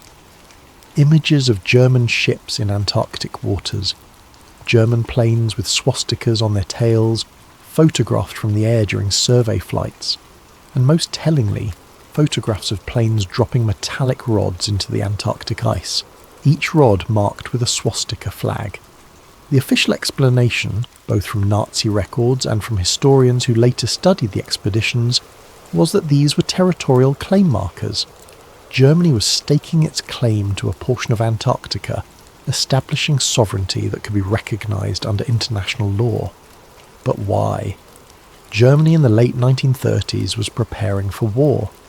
Resources were being mobilised, the military was expanding, every ship, every plane, every kilogram of fuel and metal was precious. The Nazi regime was building tanks and submarines and fighter aircraft as fast as their factories could produce them. Yet they diverted significant resources, repeatedly, to send expeditions to one of the most remote and hostile places on Earth. A frozen wasteland thousands of kilometres from Germany, offering no obvious strategic value, no resources that couldn't be more easily obtained elsewhere. The first major German expedition left Hamburg in December of 1938 aboard the ship Schwabenland. The expedition was led by Captain Alfred Richer and included a team of scientists, military personnel and 2 flying boats designed for long-range maritime reconnaissance. They arrived in Antarctica in January of 1939 and spent several weeks surveying an area of roughly 600,000 square kilometres. The flying boats took over 11,000 photographs, creating the most detailed maps of that region that had ever been produced. And they dropped those flagged rods, lots of them, scattered across Queen Maud Land, claiming the territory for the Third Reich. Germany never did anything with that territory, never established bases there, never sent settlers or scientists for extended stays. The claim was noted by other nations and largely ignored. When the Antarctica Treaty was signed in 1959, all territorial claims, including Germany's, were suspended. So why go to all that trouble? Mark found speculation in Emily's files. Articles from conspiracy theory websites, blog posts, forum discussions. Most of it was wild speculation, easily dismissible. Stories about secret Nazi bases, about Hitler escaping to Antarctica after the war, about flying saucers and secret technology. The usual noise that obscures any attempt to find real answers. But Emily had also found something else. Testimony from people who'd been there. In 1978, a man named Hans Meyer gave an interview to a German magazine. Meyer had been a junior officer on the Schwabenland expedition, barely 20 years old at the time, and he'd kept quiet about his experiences for nearly 40 years. According to Meyer, the expedition's true purpose wasn't just to map the coastline, they were looking for something specific. Thermal vents in the ice that might indicate geothermal activity below, areas where the ice was thinner or where there were signs of cavern systems underneath. And they found them. Meyer claimed that the flying boats had detected several areas where the ice showed unusual characteristics. Discoloration that suggested melting and refreezing, temperature variations visible in the snowpack, and in one location, what appeared to be an opening in the ice, a natural shaft descending into darkness. The expedition had neither the time nor the equipment to explore these findings thoroughly. They documented the locations, took photographs and measurements, and returned to Germany with their data. Meyer suggested in the interview that follow-up expeditions had been planned, expeditions that would have brought drilling equipment and cave exploration gear. But then the war started, and whatever the Nazis might have found in Antarctica became secondary to the immediate struggle for survival and conquest. The interview was published in a small circulation magazine and largely forgotten. Emily had tracked down a copy and included a translation in her files. Mark found corroborating evidence in unexpected places. Norwegian archives contained reports from whalers and explorers who had encountered German activity in Antarctica during this period. Some mentioned German ships in areas far from the known expedition routes. Others reported seeing German aircraft over inland regions, far from the coast, where no logical reason existed for their presence. One Norwegian report dated March of 1939 described encountering a German base camp deep in the interior of Queen Maud Land. The Norwegians had been conducting their own survey work and stumbled upon the camp unexpectedly. According to their report, the Germans were hostile, ordering the Norwegians to leave immediately, threatening to confiscate their equipment if they didn't comply. Base camps require substantial resources to establish and maintain. You don't set them up unless you're planning extended operations in an area. What were the Germans doing so far inland, in conditions that would have been brutally difficult even by Antarctic standards? The Norwegian report was filed with their government and apparently shared with the British. No diplomatic protest was lodged. No demands for explanation were made. The incident was simply noted and forgotten. And then there was the question of what happened during the war itself. Mark found fragmentary evidence, nothing conclusive but suggestive. Supply ships leaving German-held ports in Norway during the early years of the war, ostensibly heading for U-boat patrols in the South Atlantic. But some of them took routes and carried supplies that didn't quite match submarine resupply missions. Submarines themselves, toward the end of the war, embarking on long-duration patrols to the South Atlantic and not returning for months. Several U-boats that left German ports in late 1944 and early 1945 were never accounted for, listed as lost to enemy action or scuttled, but no wreckage was ever found. And then, in May of 1945, after Germany surrendered, 2 German submarines surfaced in Argentine ports, U-530 and U-977.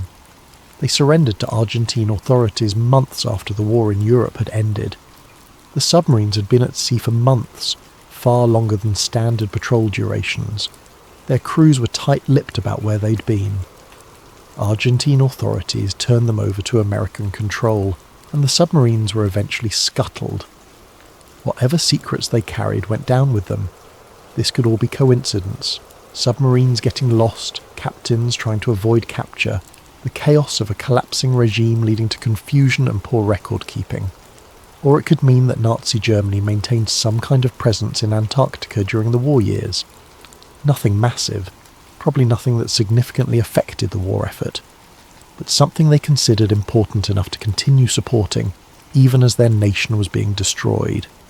And if the Nazis had found something in Antarctica, something that made them continue those expensive, dangerous expeditions even during wartime, then it would explain why the Americans sent such a massive force to the same region just 1 year after the war ended.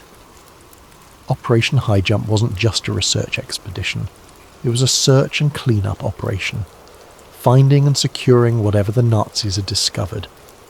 And based on Admiral Byrd's cryptic warnings about aircraft that could fly from pole to pole, what they found wasn't just hidden Nazi bases or abandoned equipment.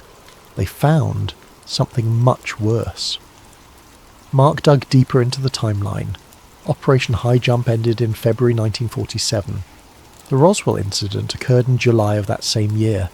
The Air Force became an independent branch of the military in September, and Project Sign, the first official Air Force investigation into unidentified flying objects, began in 1948. The National Security Act was passed in 1947, creating the CIA. A lot of things changed in 1947, right after Byrd came back from Antarctica. But the most interesting thing Mark found was in Project Blue Book, the Air Force's official investigation into UFO sightings from 1952 to 1969.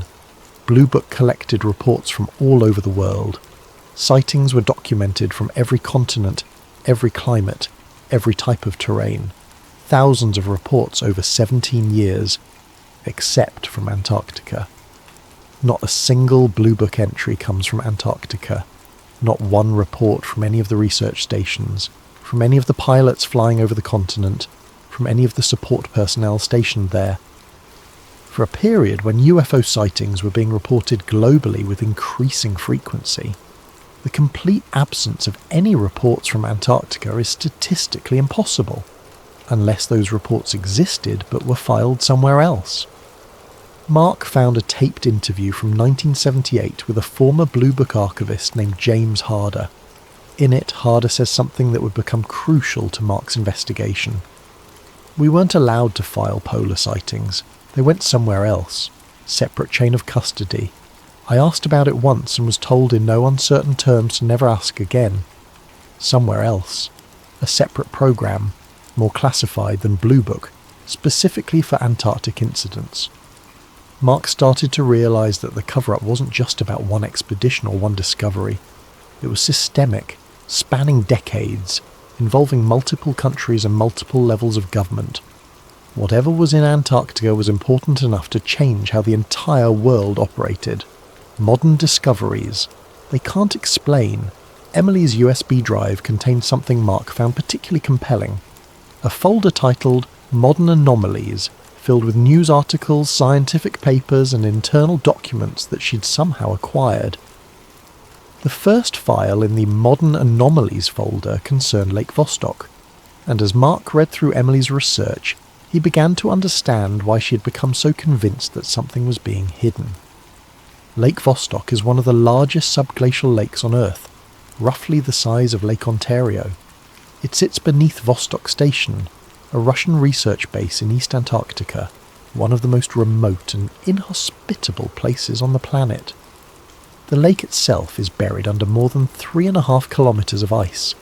Scientists had known about the lake's existence since the 1970s, when radar surveys first detected the massive body of liquid water hidden beneath the ice.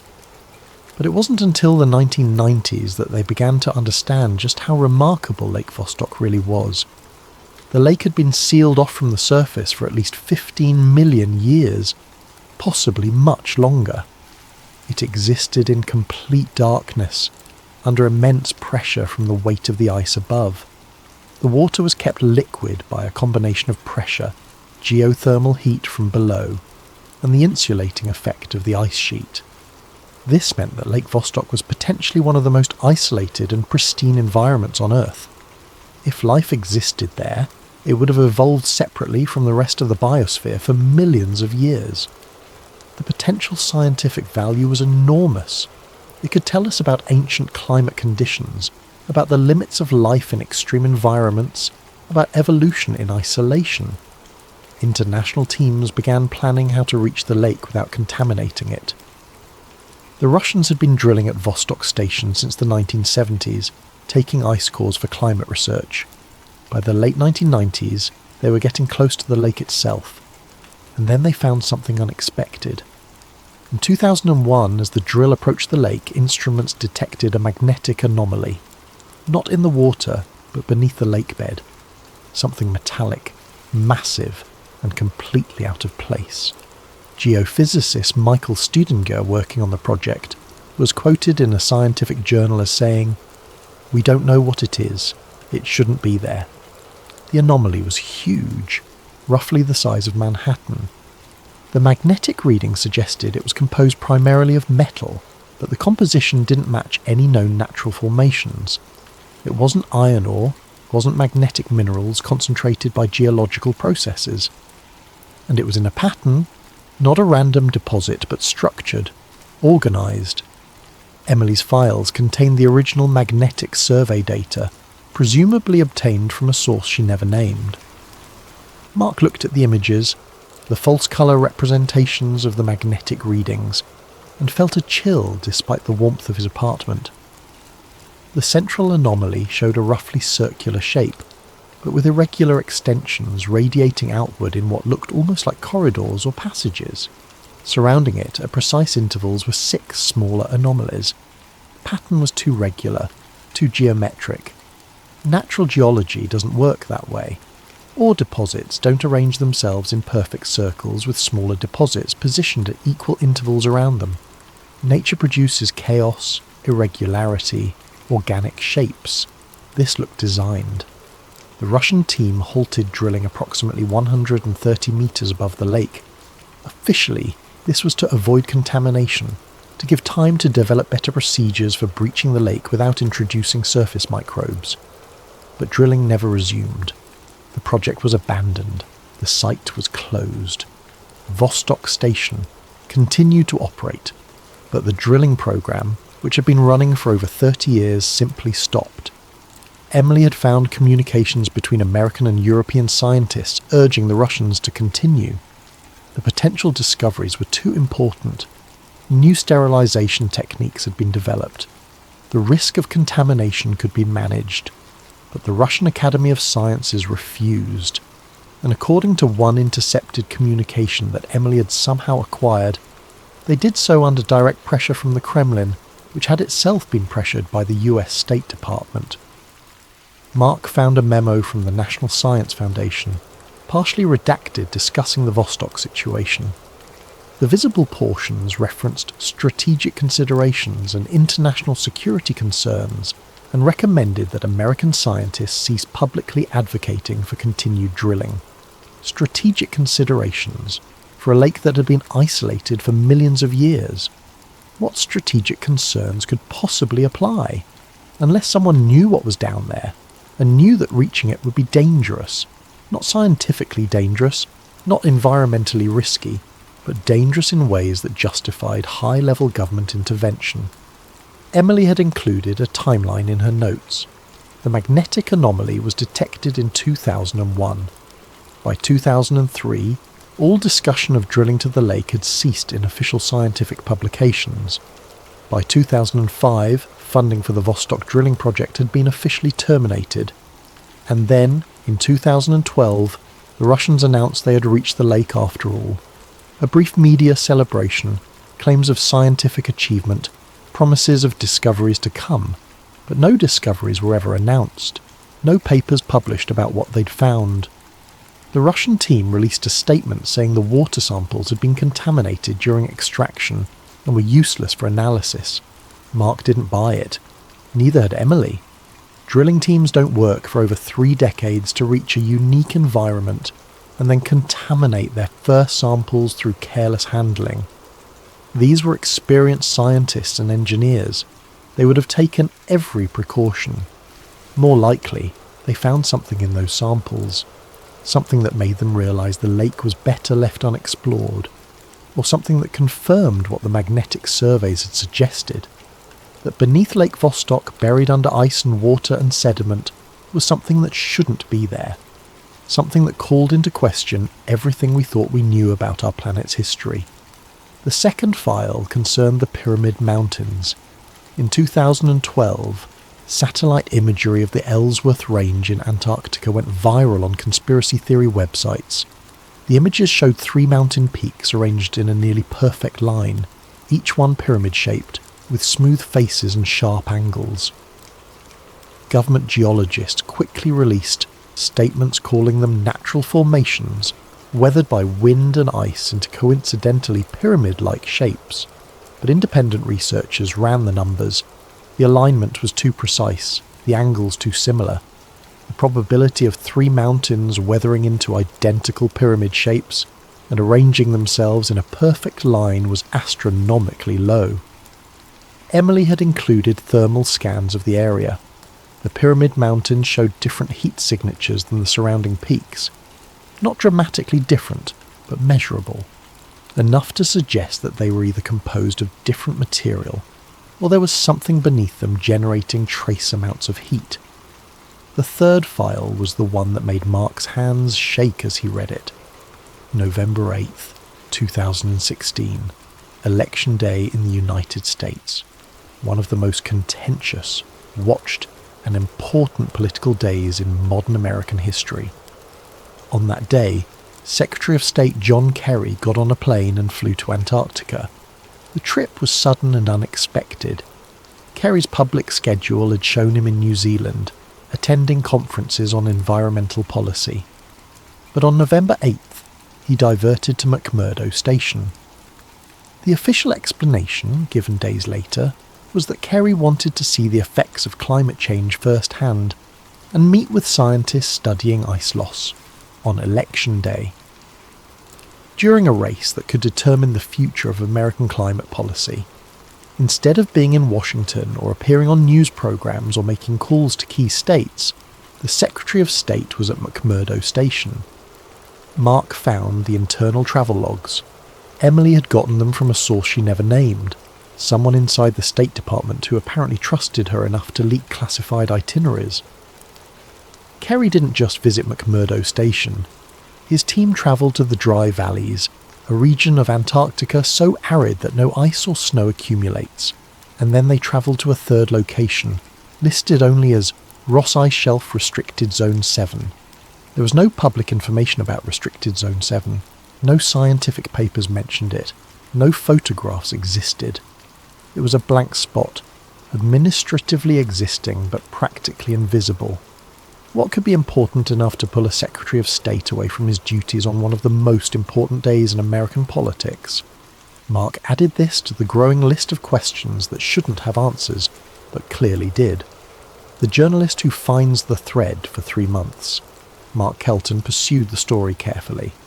He was a good journalist, and good journalists know when they're chasing something that could get them killed. Emily's disappearance had taught him that.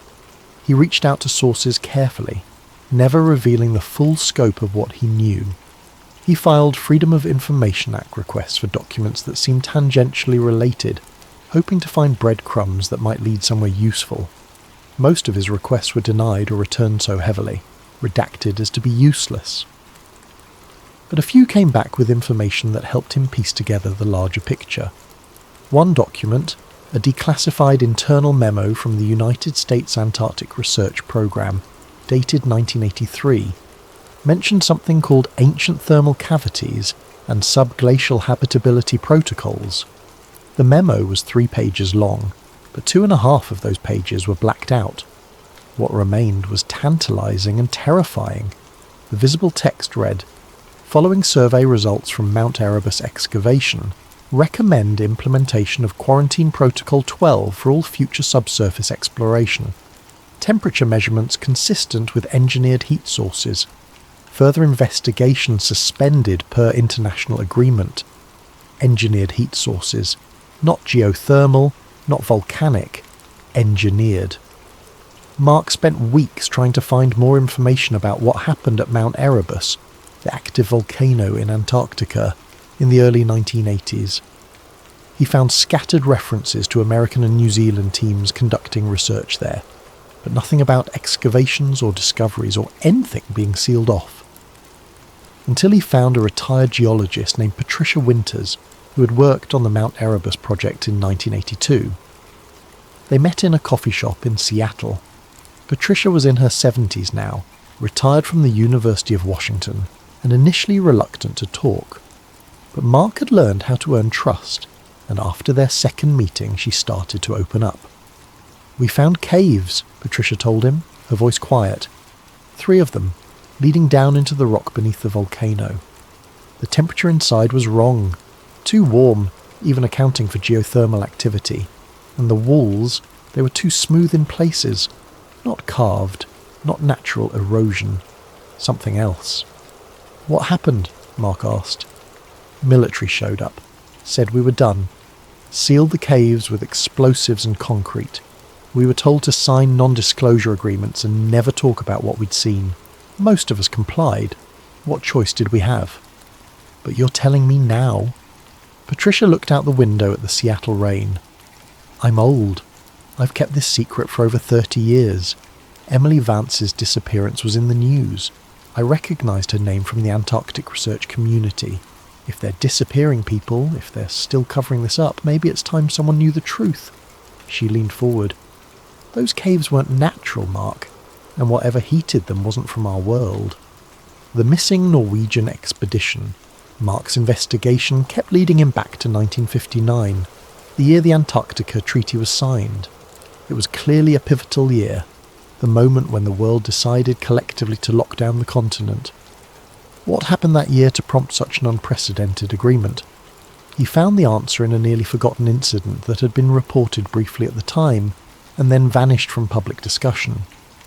In June of 1959, a Norwegian research expedition of 8 scientists and support personnel travelled to Queen Maud Land to study ice cores and glacial movement.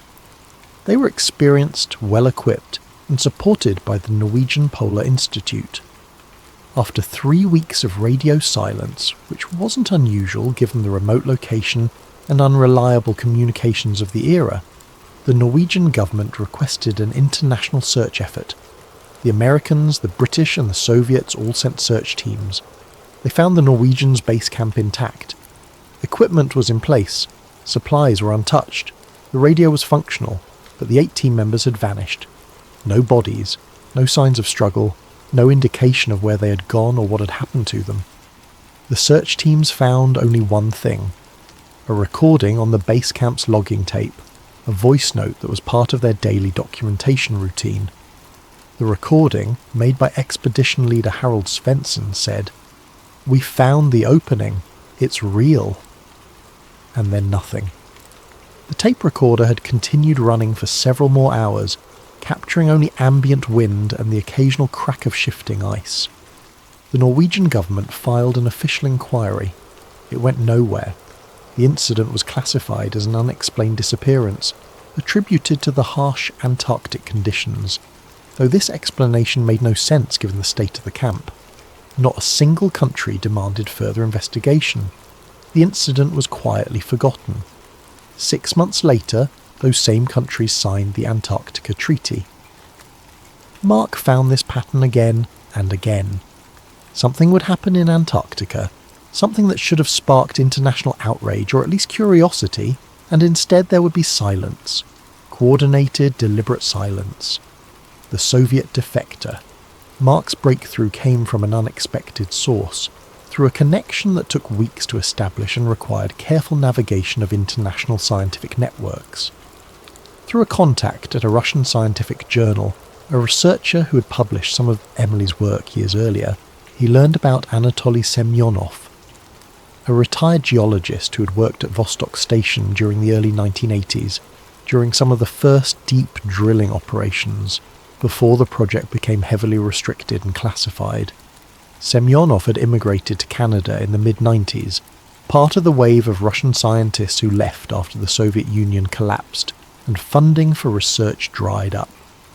He was living quietly in Vancouver, working part-time as a consultant for mining companies, keeping his head down, staying out of the spotlight. It took Mark a month to track him down. Phone numbers that didn't work, addresses that led to empty apartments, false starts and dead ends. But Mark had learned patience during this investigation, and eventually he found the right connection through a mining company in British Columbia that had employed Semyonov as a geological consultant. The first phone call was brief. Anatoly was suspicious, guarded, unwilling to discuss his time in Antarctica. Mark explained that he was investigating the disappearance of a friend, that he had evidence suggesting Antarctic research was connected to her vanishing. He didn't push. He simply asked if they could meet just to talk. 3 days later, Anatoly called back and agreed to meet. They met at Anatoly's apartment, a small place in East Vancouver with a view of the harbour. The apartment was neat, sparse, the home of someone who had learned to live with very little. Books lined one wall, most in Russian, some in English. Scientific journals, geological surveys, the tools of a man who still loved the work even if he no longer did it professionally. Anatoly was in his 70s, thin and weathered, with the look of someone who had spent years in harsh conditions. His English was heavily accented but clear, precise in the way of scientists who had learned the language for their work. When Mark arrived, Anatoly made tea using an old samovar, a piece of Russia he'd brought with him across the world. They sat at a small table by the window, and for the first few minutes they talked about nothing important. The weather, Vancouver, the differences between Canadian and Russian winter. Then Anatoly studied Mark for a long time, his eyes sharp despite his age, evaluating. "You look like someone who has seen the documents but doesn't yet believe them," Anatoly said finally. "This is good. Skepticism keeps you alive." But you're here, which means part of you already knows the truth. You just need someone to confirm it. What can you tell me about the Vostok anomaly? Mark asked. Anatoly smiled without humour, an expression that suggested both sadness and relief, as if he'd been waiting decades for someone to ask the right questions. Which one? There are 7. This stopped Mark cold. Everything he'd read, everything in Emily's files had only mentioned the single large anomaly detected in 2001. The Manhattan-sized magnetic signature that had made headlines in scientific circles before being quietly forgotten. Tell me about all of them. Anatoly got up slowly, moved to a bookshelf and pulled out a worn notebook. He brought it back to the table and opened it to pages filled with hand-drawn diagrams, notes in Russian, calculations and measurements from decades ago. We found the first anomaly in 1982, Anatoly said. I was young then, 34 years old, part of the deep drilling team. We had instruments that could detect magnetic variations in the ice, crude by today's standards, but adequate. We found something metallic deep below us, beneath the lake bed. The instruments couldn't tell us much, just that it was there, and it was large. He pointed to a diagram in his notebook, a rough sketch showing depths and measurements. We reported it to Moscow. They sent more scientists, better equipment. We mapped the anomaly more precisely, and then we found the others. 6 more anomalies, arranged in a perfect circle around the first one, each approximately half a kilometre across. The central one, the first one we detected, approximately 2 kilometres. Anatoly looked at Mark. Do you understand what I'm telling you? Perfect circle, perfectly spaced. 7 objects arranged in a geometric pattern. Nature does not do this. What did Moscow tell you to do? Nothing at first. We waited for instructions. We kept drilling, kept taking measurements, kept documenting everything. I thought we were on the edge of the greatest discovery in the history of geology. Proof of something beneath the ice that would rewrite our understanding of the planet. Anatoly paused, sipped his tea, looked out at the harbour. Then the Americans arrived, in the middle of Antarctic winter. You have to understand, nobody travels to Antarctica in winter. It's insane. The temperatures drop to 70 or 80 degrees below zero. Storms that can kill you in minutes. Aircraft can't fly safely. Ships can't navigate through the ice. But they came anyway. A US Air Force transport, specially equipped for extreme cold. They landed at Vostok in June of 1982, in total darkness, in conditions that should have made landing impossible. They brought 3 scientists and 2 military officers. What did they want? They met with our team leader privately. I wasn't allowed in the meeting. None of us junior researchers were, but afterward, everything changed. We were told to stop drilling immediately, told to pack up the magnetic sensing equipment, told never to speak about what we'd found, not to each other, not in our reports, not to anyone. The Americans ordered you to stop. Anatoly shook his head. No, Moscow ordered us to stop, but they ordered us because the Americans asked them to. This was 1982, height of the Cold War. We were not friends. We were enemies, pointing nuclear weapons at each other, fighting proxy wars around the world. American and Soviet scientists sometimes cooperated on research, but having the US military show up at a Soviet base and make demands, that should have caused a diplomatic incident, maybe worse. But it didn't. No, Moscow complied immediately, and over the next few weeks I understood why. Other researchers from America, from Britain, from France, they started arriving, all of them asking about our findings, all of them with the same message: stop investigating, the project was shut down, our team was split up, sent to different stations. We were all made to sign papers promising never to discuss what we'd found. Mark leaned forward. What do you think is down there? Anatoly opened his notebook to another page, showed Mark a more detailed diagram of the 7 anomalies. Pattern was unmistakable, a central object surrounded by 6 others in a perfect hexagonal arrangement. The anomalies are metal. We analysed the magnetic signatures as precisely as our equipment allowed. The composition doesn't match anything in our databases of earth minerals. Not iron, not nickel, not any combination of elements we know. And the pattern, the geometry, it's deliberate. This is not a natural formation. This is not ore deposits. This is a structure. How old? We took ice cores from directly above the central anomaly. The ice at that depth is ancient, over 1 million years old. Whatever is down there has been buried for at least that long, possibly much longer. The lake bed itself shows sediment layers suggesting the objects have been there for millions of years. Anatoly closed his notebook, held it for a moment as if weighing whether to continue. In 1985, I was reassigned to a different station, but before I left Vostok I spoke with the team leader who had met with the Americans. He was drunk, which was not unusual at Vostok. The isolation, the darkness, it made men drink. He told me something I have never forgotten. What did he say? He said the Americans brought photographs, satellite images from other parts of Antarctica, images showing similar magnetic anomalies, more circles, more geometric patterns. He said there are dozens of these sites across the continent, maybe more, all buried under ice, all carefully hidden, and he said the Americans told him that world governments had agreed in 1959, when they signed the Antarctica Treaty, that these sites would never be disturbed, never investigated, never revealed to the public. Anatoly looked at Mark with eyes that held decades of kept secrets, of knowledge that had eaten away at him all these years. "Why are you telling me this now?" Mark asked. "Because I'm dying. Cancer. Doctors say 6 months, maybe less. I've carried this secret my whole life.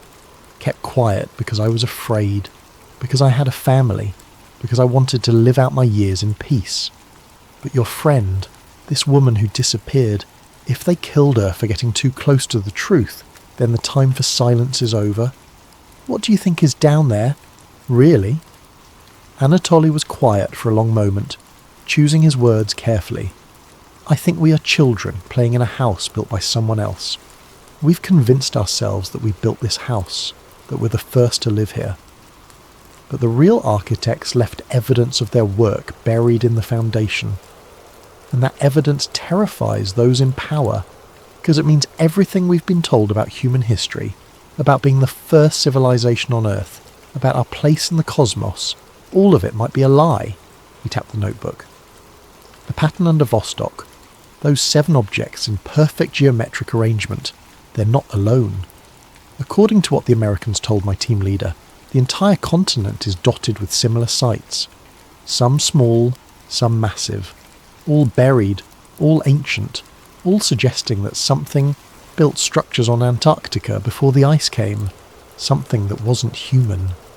Mark felt the familiar chill, the vertigo of standing at the edge of something vast and unknowable. "Will you let me copy your notes?" he asked. Anatoly smiled sadly. "I was hoping you would ask. I made copies for you already." He reached under the table and pulled out a folder, handed it to Mark. Inside were photocopies of his notebook pages, decades of observations and measurements, preserved in the meticulous handwriting of a scientist who knew he was documenting something world-changing. "Be careful," Anatoly said. "Whatever is buried under Antarctica, governments have spent decades keeping it secret. They have killed to protect this secret. Your friend learned that. Don't let her death be meaningless." Mark left Vancouver with Anatoly's notes, understanding that he now held evidence that could change everything. But evidence was useless if no one would listen. Evidence could be dismissed, debunked, hidden again. He needed to find the actual sites. He needed proof that couldn't be denied, and that meant going to Antarctica himself. The Queen moored land architecture. Armed with Anatoly's information and Emily's files, Mark spent months analysing everything he could find about Queen Maud Land. The region was roughly the size of Spain, claimed by Norway but never developed, never exploited despite its potential resources. Why? He found his answer in ground-penetrating radar data from a Norwegian survey conducted in 2007. The data was public, part of the International Polar Year research initiatives, but it had been processed and simplified for publication. Emily had obtained the raw data. Mark didn't ask how. When he overlaid the raw radar scans with thermal satellite imagery and historical photographs going back to the 1940s, a pattern emerged that made his stomach drop. The mountain range in Queen Maud Land wasn't entirely natural. Beneath the peaks, the radar showed straight lines, perfect angles, corridors that connected for kilometres underground. And beneath it all, approximately 3 kilometres under the ice, was a massive hexagonal structure. Each side of the hexagon measured roughly 5 kilometres. Perfect geometry, too precise to be natural formation. Natural geological processes don't create hexagons. Wind erosion, water flow, tectonic pressure, all of these create organic, irregular shapes. Nature abhors straight lines and loves chaos. But here, buried under millions of tons of ice, preserved in the frozen darkness for potentially thousands or millions of years, was architecture. Mark created a 3-dimensional model using the data, plotting the structure in relation to the surface features above it. The hexagon sat at the centre of the mountain range, perfectly positioned. The caves and thermal anomalies that various teams had discovered over the decades all connected to it, forming a network that radiated outward like spokes on a wheel. This wasn't a random discovery.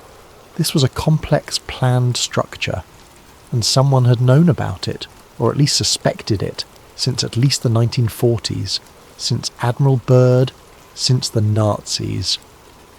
Emily's final note. Mark had been through Emily's files dozens of times, but he decided to do a forensic analysis of her laptop's hard drive, searching for anything she might have written and deleted, any fragments of information that might have been automatically saved. In the temporary files folder, he found an email draft that had never been sent. It had been auto-saved by her email program the day before she disappeared. The recipient field was blank. She had been writing it, but hadn't decided who to send it to yet. Or maybe she realised before finishing that sending it would be dangerous. The email read, "I don't know who I can trust with this information, but I can't keep it to myself anymore. The satellite data is conclusive. There's something under the ice in Queen Maud Land. Something massive. And it's not natural. I've cross-referenced everything I can find. The thermal signatures, the geometric patterns, the historical expeditions. They all point to the same conclusion. It's not human. Whatever built this came long before us. Long before any civilization we have records of. And the world governments have known about it since at least the 1940s. That's what Operation High Jump was really about. That's why the Antarctica Treaty exists. That's why no one is allowed to explore freely. They're not protecting resources.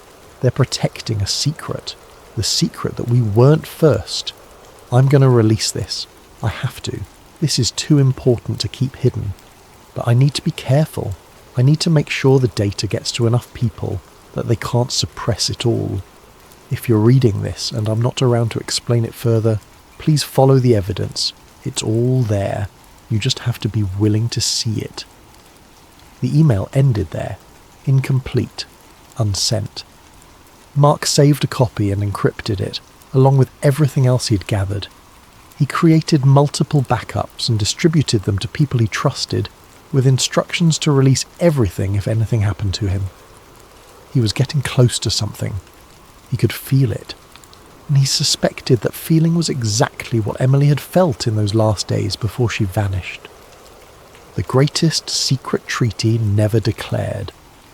The final piece of Mark's investigation came from an unlikely source, a retired State Department official named Margaret Chen, who had worked in the Bureau of Oceans and International Environmental and Scientific Affairs during the Reagan administration. Margaret reached out to Mark after reading one of his carefully worded articles about Antarctic anomalies in an online investigative journalism platform. She said she had information that might interest him. They met in Washington, in a public place. Busy. Restaurant, midday crowd. Margaret was in her 80s, sharp-minded and direct. "You're asking the right questions," she told Mark, "but you're not going to find official documentation of what you're looking for. It doesn't exist in any archive or filing system. What am I looking for? Protocol 12. Though it's never been called that officially, there's no treaty text, no signed document, no memorandum of understanding. It's an arrangement between the major powers, an understanding that gets passed down from one administration to the next, one government to the next. What does Protocol 12 say? Margaret leaned back in her chair. I only know what I was told when I was read into certain Antarctic oversight responsibilities. The protocol has one purpose: prevent disturbance of subsurface structures, full suppression of all anomalies, absolute denial of anything that doesn't fit the official narrative. Why? I was never told why, just that it was essential to global stability. That knowledge of what's under the ice could destabilize governments, religions, our entire understanding of human history. That it was better to keep it buried. What is under the ice? I don't know the details. I only handled diplomatic coordination, making sure all parties stayed committed to the arrangement. But I can tell you this: every major government knows something is there.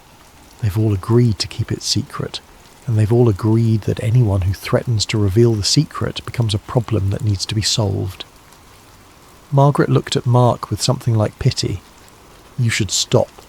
Whatever you think you're going to accomplish by exposing this, it's not worth your life. But Mark had gone too far to stop now. Emily deserved justice, or at least the truth. And if what he suspected was real, humanity deserved to know. The final revelation. In June of 2021, Mark Kelton flew to Chile. He had arranged, through carefully cultivated contacts, to join a private expedition to Antarctica launching from Punta Arenas. Not a government operation, not affiliated with any official research program. A wealthy entrepreneur who wanted to see the continent and had the money to make it happen. Mark planned to use the cover of this expedition to reach Queen Maud Land. He had GPS coordinates from Emily's files, locations where the thermal signatures were strongest, where the structure beneath the ice came closest to the surface. He didn't tell anyone exactly what he was planning, but he had prepared. He had distributed his files. He had written detailed instructions for publication if he didn't return. Mark checked into a hotel in Punta Arenas on June 15th. He met with his expedition contact on June 16th. On June 17th, he disappeared. His room was empty. His belongings were gone. Hotel staff said he had checked out normally, but there was no record of him boarding any flight or ship. His credit cards stopped being used. His phone went dead. Mark Kelton vanished as completely as Emily Vance had, but Mark had taken precautions. A week after his disappearance, his younger brother Alex received a package. It had been mailed from Punta Arenas on June 16th, the day before Mark vanished. Inside was a notebook filled with Mark's handwriting, observations, theories, names and dates, and on the last pages, something else. GPS coordinates, precise locations in Queen Maud Land, a warning written in Mark's neat script. They didn't hide Antarctica because of resources, they hid it because the first civilization wasn't ours. And on the final page, a hand-drawn sketch. Mark had copied it from some source, probably Emily's files or something he'd discovered in his investigation. The sketch showed a massive hexagonal structure, drawn in cross-section, as if viewed from the side. The hexagon was buried under layers representing ice, depth markers indicating approximately 3 kilometres down. Inside the hexagon, Mark had drawn what looked like a cityscape. Towers, corridors, geometric shapes that could be buildings or could be something else entirely. And at the bottom of the sketch he had drawn symbols. The symbols looked like writing, but not in any language Alex recognised. Not human language. The characters were too angular, too precise, mathematical almost. And beneath them, Mark had written 3 words in English. Older than us. Alex Kelton sat in his apartment in Brooklyn holding his brother's notebook, looking at that final sketch, and realised that Mark had found something that humanity wasn't supposed to know. Something buried under the ice. Something waiting. The notebook is still in Alex's possession. He's shown it to a few people over the years. Most dismiss it as conspiracy theory nonsense. A few take it seriously. None have succeeded in mounting an expedition to verify the coordinates, and in Antarctica, beneath 2 miles of ice, in the frozen darkness of Queen Maud Land, the hexagonal structure remains, untouched, unexplored, hidden, waiting for the day when the ice finally melts, or when humanity finally develops the courage to confront what lies beneath. The Icewall dossier remains open, Emily Vance and Mark Kelton remain missing, and the greatest secret on Earth remains buried under the coldest, most isolated place on the planet. But secrets don't stay buried forever. Eventually, the truth finds a way out. The question is, when it does, will we be ready for what it means? Before we dive into tonight's story, I want to give a thank you to Don Welsh for this incredible video suggestion. The Tetris conspiracy is one of those rabbit holes that just keeps getting deeper the more you dig. If you have ideas for future videos, please drop them in the comments below. I read every single one. And if you enjoy these deep dives into the mysteries that keep us awake at night, make sure to hit that like button and subscribe to Sleep Theories. Trust me, after tonight's story you might need something to help you sleep. Now, let me tell you about the package that changed everything, and how a simple children's game became the key to understanding one of the Cold War's most carefully buried secrets. I never thought I'd be pulled into a Cold War ghost story. My life was ordinary. A freelance researcher with a small apartment, a dying houseplant, and a Netflix subscription that got more use than my gym membership. I wrote articles about obscure historical events for online magazines that paid just enough to keep the lights on. Nothing exciting, nothing dangerous. But then the package arrived. It came on a Tuesday morning in March, delivered by a courier service I'd never heard of, Meridian Express. The driver was nervous, constantly checking his phone, and he made me sign 3 different forms before he'd hand over the manila envelope. No return address, just my name written in careful block letters across the front, Elena Vasquez, personal and confidential. Inside I found documents that shouldn't have existed. Soviet-era memos with Cyrillic letterheads, computer printouts from the 1980s, and scientific papers that looked like they'd been smuggled out of some classified archive. But it was the photograph that made my hand shake. A Polaroid, faded and slightly yellow around the edges. The image showed a group of men in thick sweaters standing around what looked like an early computer terminal. The setting was clearly academic. I could see chalkboards covered in equations in the background. But there, in the corner of the photo, was a little girl with pigtails playing with building blocks on the floor. The little girl was me, and the man kneeling beside me, showing me how to stack the coloured blocks, was someone I'd never seen before in my life. According to the handwritten note on the back of the photo, Vladimir Pokhilko, Moscow Computer Center, 1987. The note at the bottom of the package explained everything and nothing at once. Eleanor, your father's work touched more lives than he ever knew. What happened to us was not an accident. The game was never just a game. You have his eyes, and more importantly, you have his mind. Be careful who you trust. The blocks are still falling. A friend. I sat in my kitchen for 20 minutes staring at that photograph. My father, Dr. Miguel Vasquez, had been a computer scientist who'd worked on early artificial intelligence research in the late 1980s. He died when I was 12, a heart attack, sudden and unexpected. But I remembered him telling me stories about his work, about trips to conferences where brilliant minds from around the world shared their discoveries. One story in particular came flooding back. He'd told me about a simple game that had captured the imagination of everyone who played it. 7 shapes, falling from the sky, fitting together like pieces of an impossible puzzle. The most beautiful thing about mathematics, he'd said, is that even chaos follows patterns. That game proves it. He'd been talking about Tetris. I'd never connected those childhood stories to the global phenomenon Tetris became. But as I looked at that photograph, as I saw myself playing with blocks while Vladimir Pokhilko watched, I realised I hadn't stumbled into this mystery. I'd been born into it. The package wasn't a random delivery, it was an inheritance.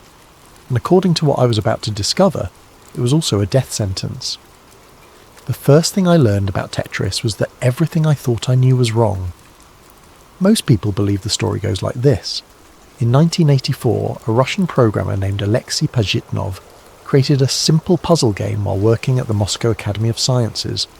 The game was so addictive that it spread through the Soviet Union like wildfire, eventually making its way to the West, where it became one of the most successful video games of all time. A beautiful story of creativity triumphing over Cold War tensions, but my father's notebooks told a different story. I found them 3 days after receiving the package, hidden in a storage unit I'd inherited but never bothered to visit. Box after box of research papers, computer printouts, and handwritten journals that my father had apparently been keeping secret for years. The notebooks were written in a mixture of English and Spanish, with mathematical formulas scattered throughout like some kind of academic code. The entry that changed everything was dated October 15th, 1987. The Moscow conference was more productive than expected. Met with Pokhilko's team today. Their work on pattern recognition is fascinating but disturbing. The game they've developed, they call it Tetris from the Greek tetra meaning four, shows remarkable potential for cognitive conditioning. The subjects who play for extended periods exhibit measurable changes in brainwave patterns. Pokhilko believes they've accidentally created a form of technological hypnosis. The entry continued. Showed Elena the coloured blocks today while we were in Moscow. She was so young, so innocent. She didn't understand that she was playing with the building blocks of something that could reshape human consciousness. None of us did. We thought we were just studying games. We had no idea we were creating weapons. I read that passage 5 times before it sank in. My father hadn't just been a conference attendee in Moscow. He'd been part of the team that helped develop Tetris, and according to his notes, they'd discovered something that terrified them. The game was changing people's minds. The phenomenon was subtle at first. Players would report seeing the falling blocks when they closed their eyes. They'd dream about the game. They'd find themselves mentally rotating objects in daily life, trying to make them fit together like Tetris pieces. Researchers dubbed it the Tetris effect, and initially everyone thought it was harmless, just the brain's way of processing repetitive visual information. But my father's notes suggested something much more sinister. The Tetris effect wasn't just visual persistence. It was cognitive rewiring. Players were being conditioned to think in patterns, to seek order from chaos, to derive satisfaction from solving problems that had been specifically designed to trigger dopamine release. In other words, Tetris was a mind control experiment disguised as entertainment. My father's final entry about the Moscow project was dated November the 3rd, 1987. Had to leave the conference early. Pokhilko pulled me aside yesterday, said things were getting dangerous. The KGB has taken interest in our research. They don't see Tetris as a game. They see it as a tool for psychological manipulation. Military applications, civilian control. I'm bringing Elena home tomorrow. Some discoveries are too dangerous to pursue. That was the last mention of Tetris in my father's notebooks for over a decade, but I knew the story didn't end there. Because if it had, I never would have received that package. Someone wanted me to know what really happened to Tetris.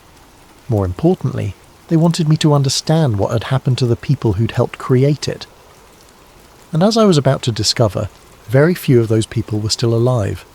Robert Maxwell died on November 5th, 1991, but the circumstances of his death were so bizarre that conspiracy theorists are still debating them today.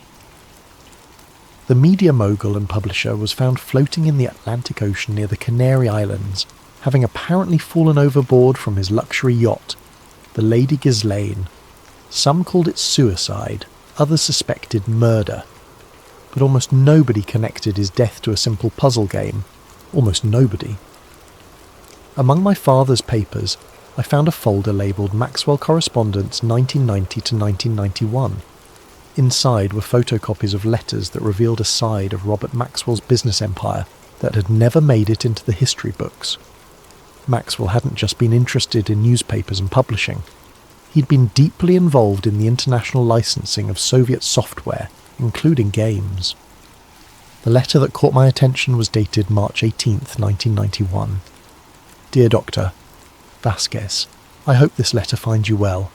As discussed during our meeting in London, I remain very interested in the psychological applications you and your Moscow colleagues discovered. The commercial success of the game has exceeded all projections, but I believe we've only scratched the surface of its potential. The pharmaceutical applications alone could be worth billions. Please reconsider your decision to withdraw from the project.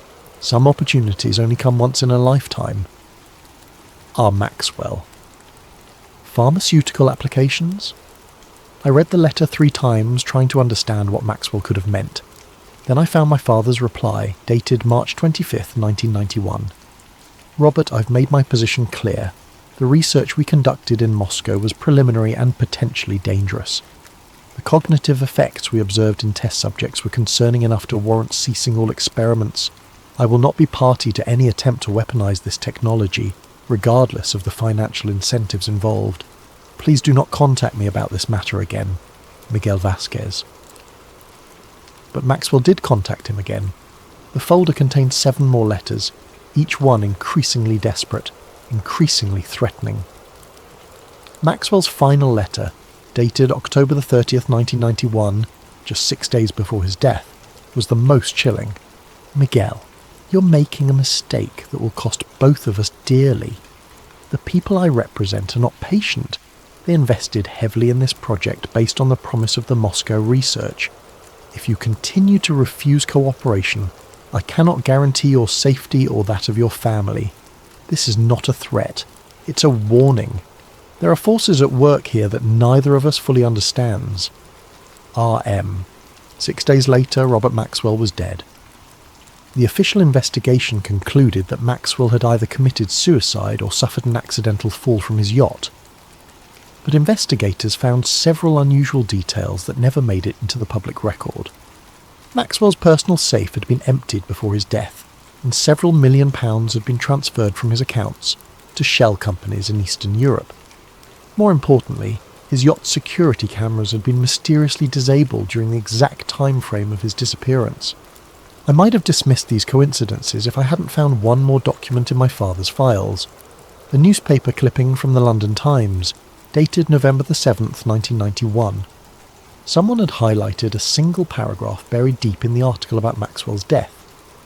Among Maxwell's personal effects recovered from the yacht were several computer disks labelled Project Tetris, and a notebook containing what appeared to be psychological research notes.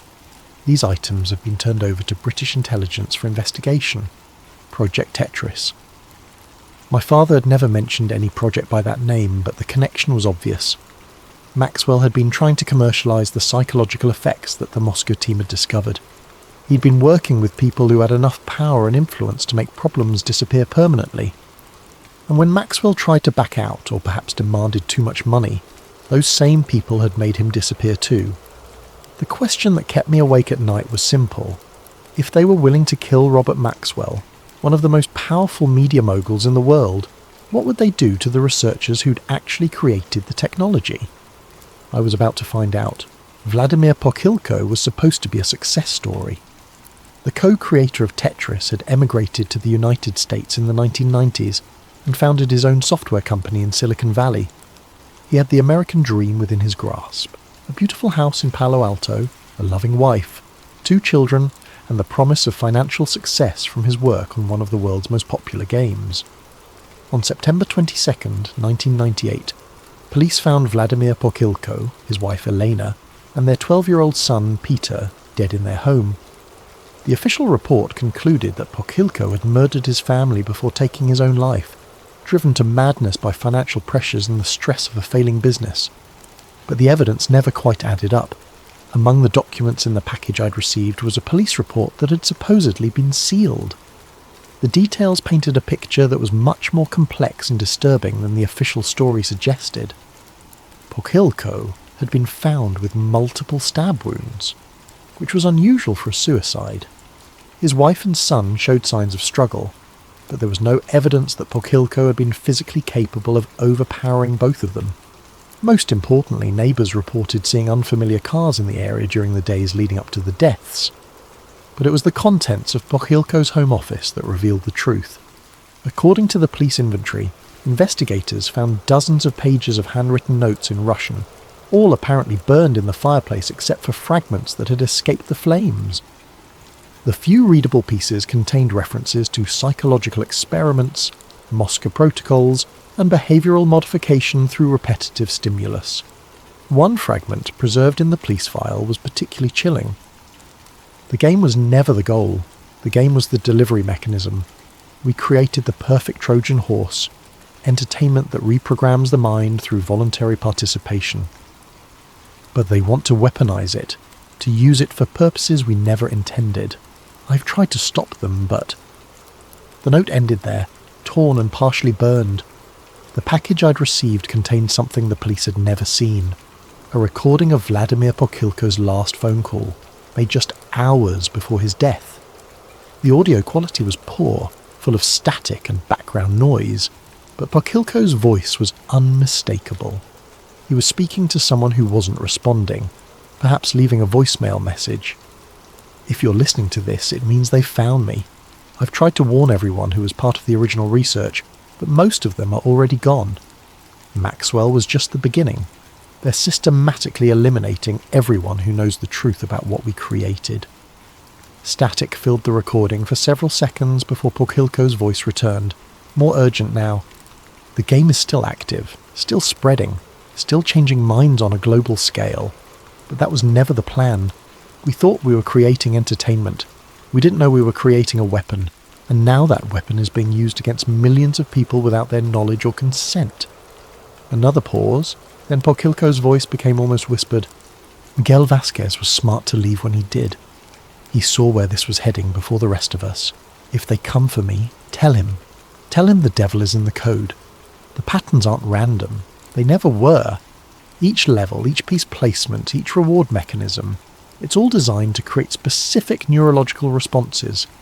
We built a machine that learns how to manipulate human behaviour, and now we've lost control of it. The recording ended abruptly, cut off mid-sentence. I listened to that message a dozen times, and each time I felt a chill run down my spine. Vladimir Pochilko hadn't killed his family and himself. He'd been silenced because he was trying to expose the truth about Tetris. And in his final moments, he'd specifically mentioned my father's name. My father had known this was coming. That's why he'd left the Moscow project. That's why he'd hidden his research. And that's why he'd never told me the truth about what he'd been involved in. But someone had decided it was time for me to know. The question was, who had sent me the package and why were they willing to risk their life to get this information to me? The human brain is remarkably adaptable. Give it a repetitive task and it will quickly develop neural pathways to handle that task more efficiently. Show it patterns and it will learn to recognize and predict those patterns. This neuroplasticity is usually considered a good thing. It's how we learn languages, develop skills, and adapt to new environments. But my father's research had discovered that this adaptability could be exploited. The notebook I'd found contained detailed studies of Tetris players, conducted over several months in 1987. The results were both fascinating and terrifying. After just 2 weeks of regular play, subjects showed measurable changes in brainwave patterns. After a month, they exhibited altered sleep cycles, with REM sleep dominated by geometric patterns and spatial processing dreams. After 3 months, the changes became permanent. Most concerning was what my father called the compliance correlation. Players who spent more than an hour per day playing Tetris showed increased susceptibility to authority figures and decreased critical thinking when faced with routine tasks. They became, in his words, more comfortable with imposed order and less likely to question systematic control. The implications were staggering. Tetris wasn't just addictive in the conventional sense. It was literally rewiring players' brains to be more compliant, more accepting of external control, more willing to find satisfaction in repetitive, meaningless tasks. It was the perfect tool for social conditioning. My father's notes from October 1987 revealed the moment when he realised what they had created. Observed Eleanor playing with the coloured blocks again today. She's become obsessed with making them fit together perfectly, just like the Tetris players in our study. But when I tried to get her to stop and help with dinner, she became agitated and insisted on finishing the pattern. This is exactly the behaviour we've documented in the test subjects, an inability to abandon incomplete geometric tasks, even when more important activities require attention. The realisation hit me like a physical blow. We haven't just created a game that changes how people think. We've created a game that makes people prioritise the game over everything else in their lives. And if that principle could be applied to other activities, other systems, other forms of control... I need to get Elena away from Moscow immediately. This research needs to be buried. But the research hadn't been buried. According to the documents in the package, it had been expanded. I found copies of scientific papers published in obscure Soviet journals throughout the late 1980s and early 1990s. The authors were always different, but the research methodology was identical to what my father had documented. Studies on geometric pattern recognition and behavioural modification, experiments in visual stimulus conditioning and compliance enhancement, theoretical frameworks for large-scale cognitive influence through interactive media. The most chilling paper was published in 1992, 3 years after my father had left the project. The title was innocuous: Applications of Repetitive Visual Stimulus in Educational Software Design. But the content described a systematic program to embed Tetris-like elements into everything from children's learning games to employee training programs. The authors had figured out how to weaponize the Tetris effect, and they were deploying it everywhere. I started paying attention to the games my friends played, the apps on their phones, the casual entertainment they consumed during breaks at work. The patterns were everywhere once I knew how to look for them. Falling objects that needed to be arranged, repetitive tasks that provided small rewards at regular intervals, visual stimuli designed to trigger the same neurological responses that my father's team had first documented in Moscow. We weren't just playing games, we were being programmed. The most disturbing part was how voluntary it all seemed. Nobody was forcing people to play these games. In fact, people paid money for the privilege of having their minds reshaped. They carried the programming devices in their pockets, installed the conditioning software on their home computers, and spent hours each day voluntarily submitting to psychological manipulation. And they enjoyed it. My father had tried to stop this from happening, but he'd been just one researcher against a system that had recognised the incredible potential of what they'd discovered. The people behind Project Tetris hadn't just created a game, they'd created a blueprint for controlling human behaviour on a global scale. But there was one thing I still didn't understand. If the technology was so powerful and so widespread, why were the original researchers being killed? Why not just buy their silence with money and success? The answer, I realised, was simple. The researchers knew too much about how the system worked, and more importantly, they knew how to turn it off. Death has a way of following certain kinds of knowledge. The deeper I dug into the history of Tetris and its creators, the more bodies I found scattered across 3 decades. It started with the obvious cases, Robert Maxwell and Vladimir Pokilko, but the pattern extended far beyond the famous names. Dr. Alexei Gerasimov, one of the original Moscow researchers, died in a car accident in 1994. Professor Marina Volkov, who had studied the psychological effects of geometric puzzles, succumbed to a sudden illness in 1996. Viktor Briabrin, who helped program the first version of Tetris, was found dead in his apartment from an apparent gas leak in 2001.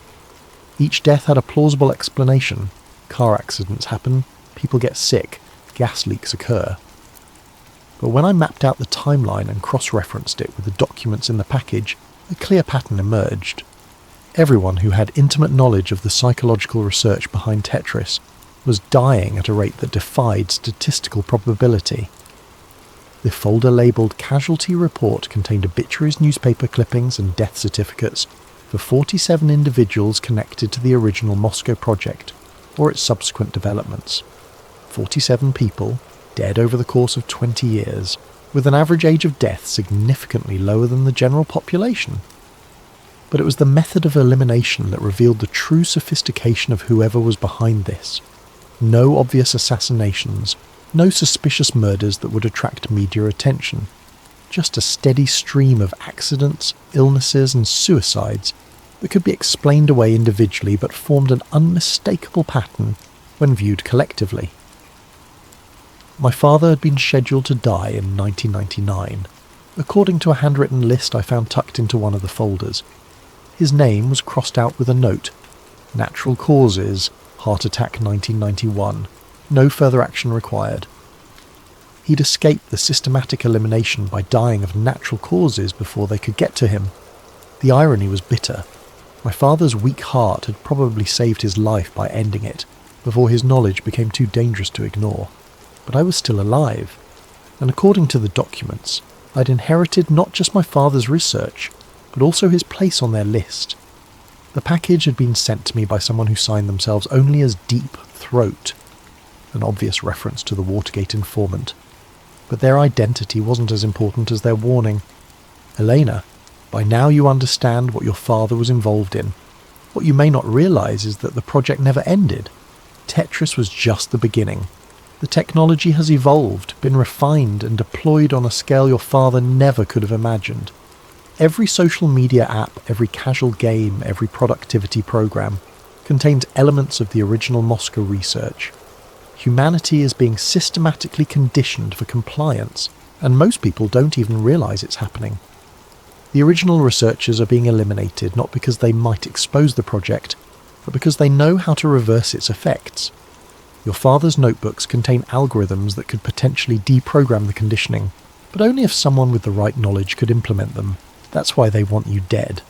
Not for what you know, but for what you might be able to do with what you know. You have a choice to make. You can destroy the research, disappear, and hope they leave you alone. Or you can finish what your father started and try to give humanity back its free will.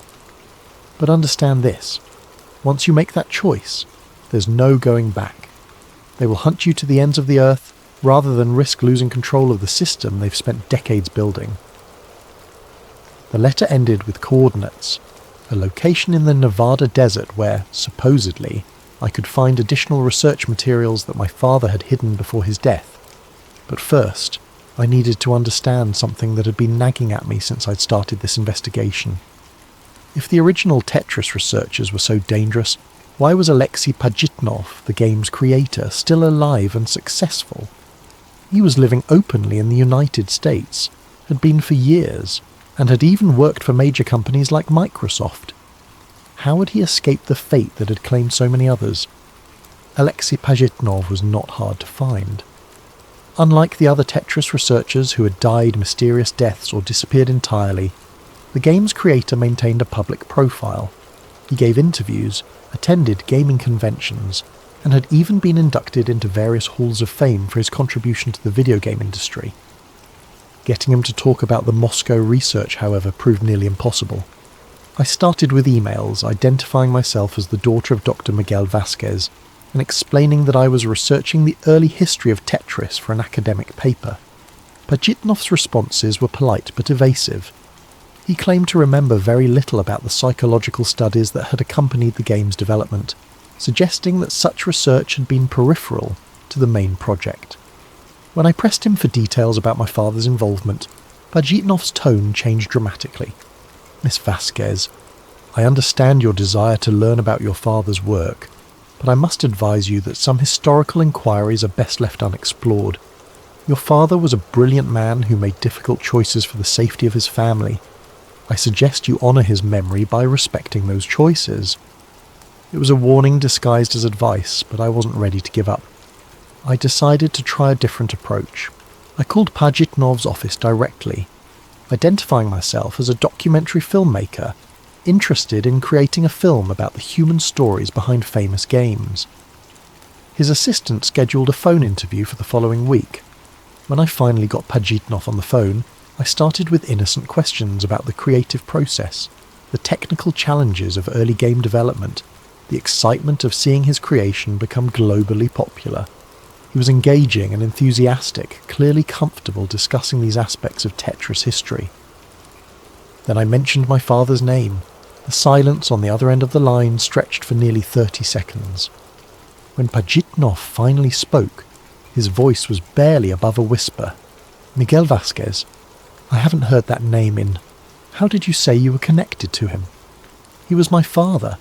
He died when I was 12, but I've been going through his research notes and found extensive documentation of the Moscow project, including his work with you on the psychological effects of geometric pattern games. Another long pause. Then, your father was a good man, a careful man. He understood the implications of our research better than most of us did. What implications? What exactly did you discover? Miss Vasquez, I think perhaps we should not continue this conversation over the telephone.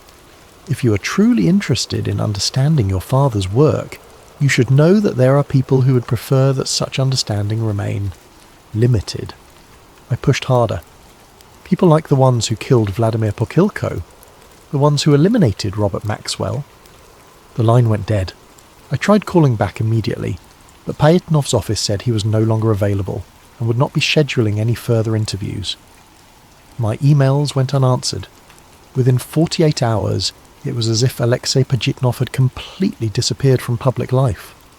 But 3 days later, I received a package with no return address. Inside was a single sheet of paper with a handwritten message. Your father saved my life by warning me to cooperate. I chose survival over resistance, and that choice has haunted me for 30 years. I cannot undo what we created, but I can give you the tools your father developed to fight it. The coordinates your mystery correspondent provided are real. Go to Nevada, find the bunker, but understand that once you open that door, they will know you are no longer just investigating. You are actively opposing them. Choose carefully. AP. Beneath the message was a hand-drawn map showing a location in the Nevada desert, along with what appeared to be a complex mathematical equation. I stared at that map for hours, knowing that following it would probably be the last free choice I'd ever make. Because once I crossed that line from researcher to active resistance, I would become a target that they couldn't ignore. But I also knew that I'd already crossed the point of no return the moment I opened that first package. They were already watching me, already planning my elimination. The only question was whether I would go quietly, like most of the other researchers, or whether I would try to finish what my father had started. The answer was obvious. I booked a flight to Las Vegas and rented a car with 4-wheel drive. It was time to find my father's final gift to humanity. The Nevada desert is a perfect place to hide secrets. Miles of empty wasteland, scorching heat during the day, freezing cold at night, and enough radiation from decades of nuclear testing to make even experienced explorers think twice about venturing off the main roads. I found the location from Pajitnov's map after 6 hours of driving through increasingly desolate terrain. The coordinates led to what looked like an abandoned mining operation, a few rusted metal buildings surrounded by chain-link fence, with warning signs about unstable ground and toxic materials. But the mathematical equation Pajitnov had included wasn't random decoration. When I plugged the numbers into the GPS coordinates, they pointed to a spot about half a mile from the visible buildings, in an area that looked completely empty from the surface. I parked my rental car and walked out into the desert, following the GPS coordinates on my phone.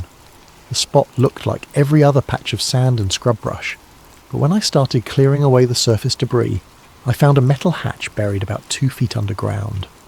The hatch was locked with a combination lock, but the numbers from Pajitnov's equation opened it easily. Inside, a ladder descended into darkness. The bunker below was much larger than I had expected. My father had apparently spent considerable time and money creating an underground research facility that could operate independently for months. Solar panels on the surface provided power. A water filtration system ensured a clean supply.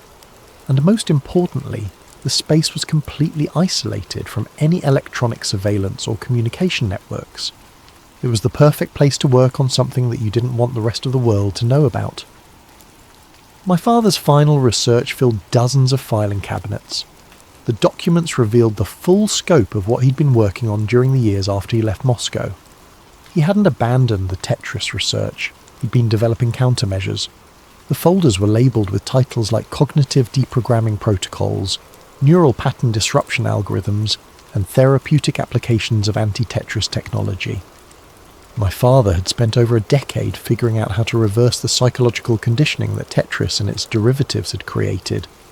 But more than that, he'd developed a way to immunize people against future conditioning attempts. The centerpiece of his research was something he called the Liberation Protocol, a software program that could identify and neutralize the behavioral modification elements embedded in games, apps, and other interactive media. The protocol worked by teaching the brain to recognize artificial pattern manipulation and respond with conscious resistance instead of unconscious compliance. In simple terms, my father had created a vaccine against mind control. The bad news was that the Liberation Protocol required massive computing power and global distribution to be effective. It would need to be embedded in popular software or transmitted through major communication networks to reach enough people to make a difference. And anyone attempting to deploy it would immediately become a target for elimination. As I read through the research, I began to understand why my father had hidden it instead of trying to implement it himself. The protocol was too dangerous to use and too important to destroy, but someone had decided it was time to bring it out of hiding.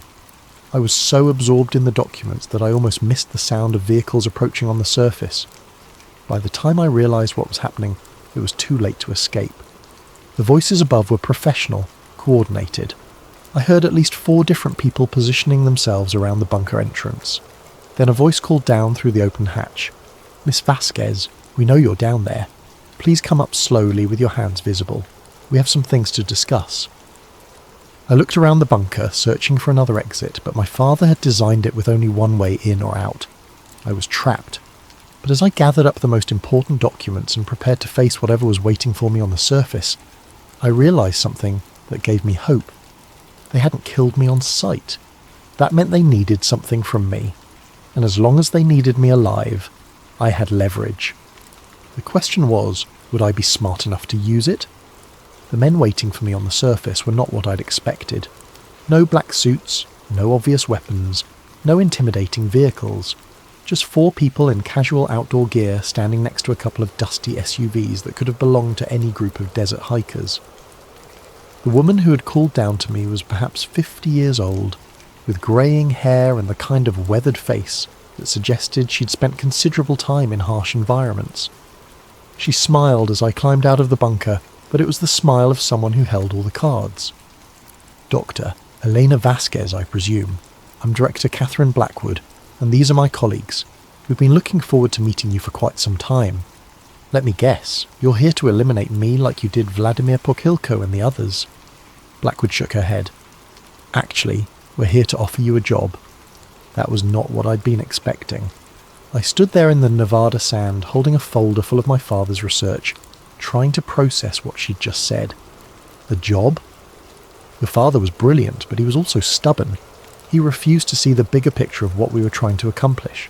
"We're hoping you'll be more pragmatic." Blackwood gestured toward the SUVs. "Why don't we get out of the sun while we talk? I think once you understand what's really happening, you'll realize we're on the same side." I didn't have much choice. I climbed into the air-conditioned vehicle, and Blackwood began explaining something that was even more disturbing than anything I'd discovered in my father's files. The Tetris project hadn't been a Soviet mind control experiment. It had been a joint operation between intelligence agencies from multiple countries, designed to study and eventually control the psychological effects of mass media and interactive entertainment. The Cold War was just theatre, Blackwood continued as we drove away from the bunker. The real cooperation was happening behind the scenes, between scientists and intelligence agencies who understood that the future of human control wouldn't be through military force or political oppression. It would be through voluntary psychological conditioning. She opened a tablet and showed me documents that made my father's research look primitive by comparison. Charts tracking the behavioural patterns of millions of people. Algorithms that could predict and influence individual decision-making with frightening accuracy. Maps showing the global deployment of conditioning technology through everything from social media platforms to educational software. Tetris was our proof of concept. We proved that people would voluntarily participate in their own psychological conditioning if the experience was packaged as entertainment. But that was just the beginning. We've now embedded these principles into every aspect of digital life. I stared at the data flowing across her screen. You're talking about billions of people. Exactly. and it's working beautifully. Crime rates are down, political extremism is manageable, social unrest is rare. People are more compliant, more productive, more satisfied with routine existence. We've created a more peaceful world by turning people into programmable robots. Blackwood's expression hardened slightly. By giving people what they actually want: order, purpose, predictability. Most humans don't want the burden of complete free will, Elena. They want to be told what to do, how to think, what to value. We've simply made that process more efficient and more humane. The SUV pulled up to a small airfield where a private jet was waiting. Blackwood continued her recruitment pitch as we walked toward the plane. Your father developed countermeasures to our conditioning protocols, but he never understood that those countermeasures would cause more harm than good. Imagine if we suddenly removed all the psychological frameworks that keep society stable. Imagine billions of people suddenly experiencing complete cognitive freedom after decades of guided thinking. The chaos would be unprecedented. She was right, and I knew it. My father's liberation protocol wouldn't just free people from conditioning, it would strip away the mental structures that many people relied on for basic functioning. The cure might be worse than the disease. So why do you need me? I asked. Because the old researchers kept developing resistance. They couldn't accept that humanity needed guidance. We had to retire them. But we still need someone who understands the original research, someone who can help us refine the conditioning protocols to be even more effective and more humane. And if I refuse? Blackwood smiled, that cold smile again. Then you'll join your father's colleagues. But I don't think you'll refuse. You're a scientist, Elena. You understand data, and the data clearly shows that our way works. As we boarded the plane, I realised that Blackwood was offering me something that none of the other researchers had been given. A choice between cooperation and elimination. But it wasn't really a choice at all. Either I helped them perfect their system of mass psychological control, or I died. But there was a third option that Blackwood hadn't considered. The flight took us to a research facility somewhere in the mountains of Colorado. A massive complex hidden in what appeared to be a legitimate pharmaceutical company. Blackwood gave me a tour that revealed the true scope of their operation. Hundreds of researchers working on different aspects of what they called cognitive architecture management. Psychologists studying optimal conditioning patterns, programmers developing new delivery mechanisms, neuroscientists mapping the exact brain regions affected by different types of media manipulation, and in the centre of it all, a room full of servers running something called the Global Influence Engine, a system that monitored and adjusted the behavioural conditioning elements embedded in popular software in real time, based on the psychological responses of millions of users worldwide. We can influence the mood of entire populations, Blackwood explained as we watched technicians adjusting parameters on massive displays. Reduce anxiety during economic uncertainty, increase compliance during political transitions, even modify consumer behaviour to prevent market instabilities. It's the most sophisticated system of social management ever created. And nobody knows it exists. That's the beauty of it. People believe they're making free choices, when in reality they're responding to psychological cues we've carefully embedded in their environment. They're happier, more stable and more productive. Everyone wins. Blackwood assigned me an office and a research team, expecting me to begin work on improving their conditioning algorithms. But what she didn't know was that my father had taught me more than just computer science. He'd also taught me how to be patient, how to observe, and how to wait for the right moment to act. For 3 weeks, I played the part of the cooperative new researcher. I attended meetings, reviewed data, and even contributed some minor improvements to their tracking systems. But all the while, I was studying their network architecture, learning how their systems connected to the outside world, and most importantly, figuring out how to deploy my father's liberation protocol through their own distribution channels. The irony was perfect. I could use their global influence system to deliver a worldwide antidote to their psychological conditioning. But I would only get one chance, and if I failed, both the liberation protocol and I would be eliminated permanently. The opportunity came during a system upgrade. For approximately 6 hours, all conditioning algorithms would be offline while technicians installed new hardware. During that window, I would have access to the core servers without any monitoring or automatic countermeasures. I waited until 3 a.m, when the facility was mostly empty except for security guards and a skeleton crew of technicians. Then I made my way to the server room using access codes I'd memorized during my tour. The Liberation Protocol was stored on an encrypted drive I'd hidden inside a false bottom of my laptop case. As I connected it to the primary server, I thought about my father and all the researchers who died to keep this technology from being misused. The upload would take 45 minutes during which I would be completely vulnerable if anyone discovered what I was doing. But as the progress bar slowly filled, I realized something that made my blood run cold. The upload was proceeding too smoothly. No security alerts, no system resistance, no automatic countermeasures. They had known exactly what I was planning to do. The lights in the server room suddenly came on, and Director Catherine Blackwood walked in accompanied by 2 security guards. She didn't look surprised or angry. She looked satisfied. "Right on schedule," she said, checking her watch. 43 minutes into the upload, just as our behavioural models predicted. I stared at her, my hand still on the keyboard. "You knew?" "Of course we knew. We've been monitoring your psychological profile since the moment you received that first package. Every decision you've made, every move you've planned, has been the result of carefully crafted stimuli, designed to bring you to exactly this moment." Blackwood walked over to one of the server displays where I could see the Liberation Protocol spreading through their global network. But instead of dismantling their conditioning systems, it was being analysed, categorised, and absorbed into them. "Your father's countermeasures are brilliant," she continued, "but he made one crucial error. He assumed that resistance to conditioning was inherently good. What he didn't realise is that resistance itself can be conditioned, controlled, and directed toward desired outcomes. You're using the Liberation Protocol to make the conditioning stronger. We're using it to create the illusion of liberation while actually deepening the control. People who experience your father's cognitive freedom will believe they're thinking independently, when in reality they'll be following an even more sophisticated set of psychological directives. It's the perfect evolution of our system."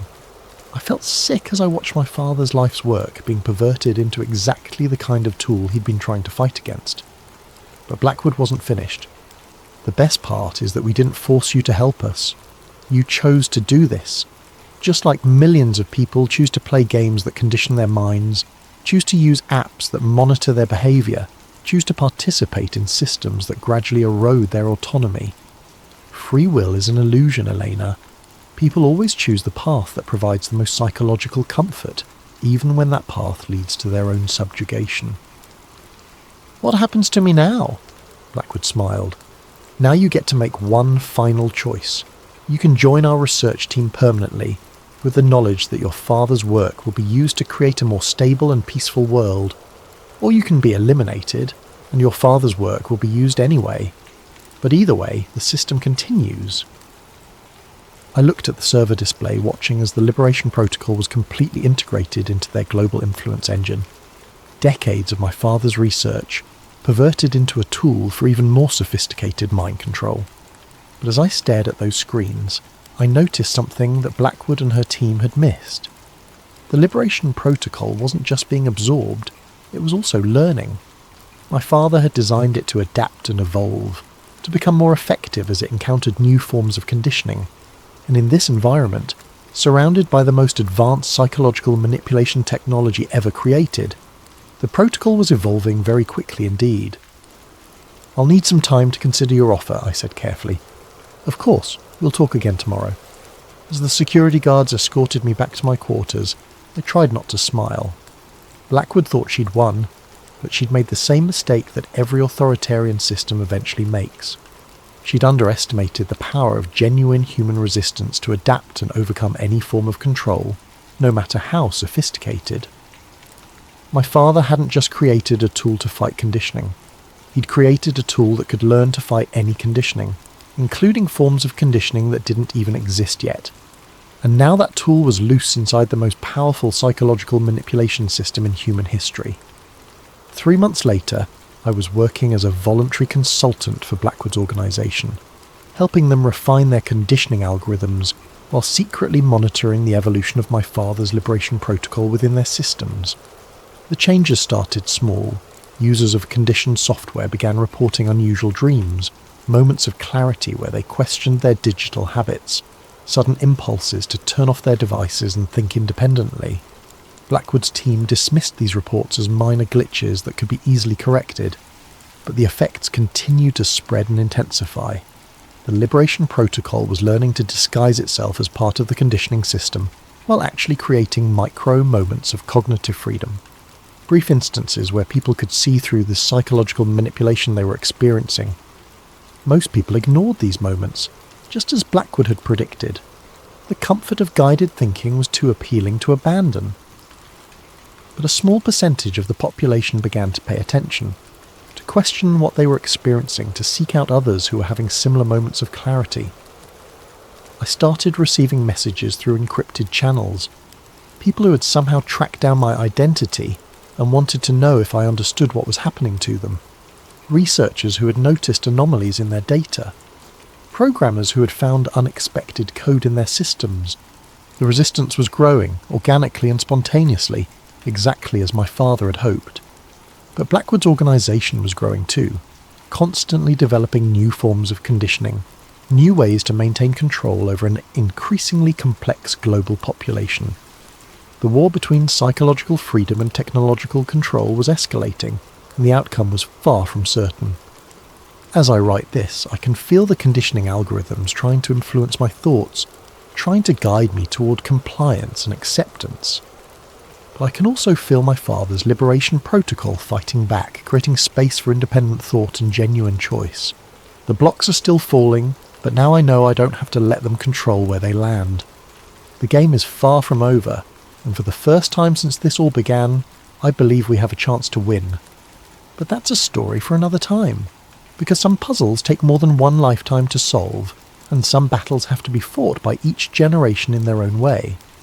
The question isn't whether humanity will remain free, it's whether we'll choose to be free. And that choice ultimately can't be conditioned or controlled by any system, no matter how sophisticated. It can only be made by individuals, one person at a time, one moment of clarity at a time, one act of resistance at a time.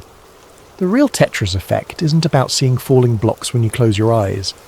It's about recognizing the patterns that others try to impose on your mind and choosing to create your own instead.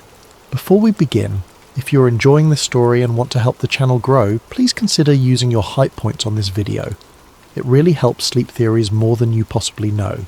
And if you'd like, drop a comment telling us what time it is, where you are, and where in the world you're listening from.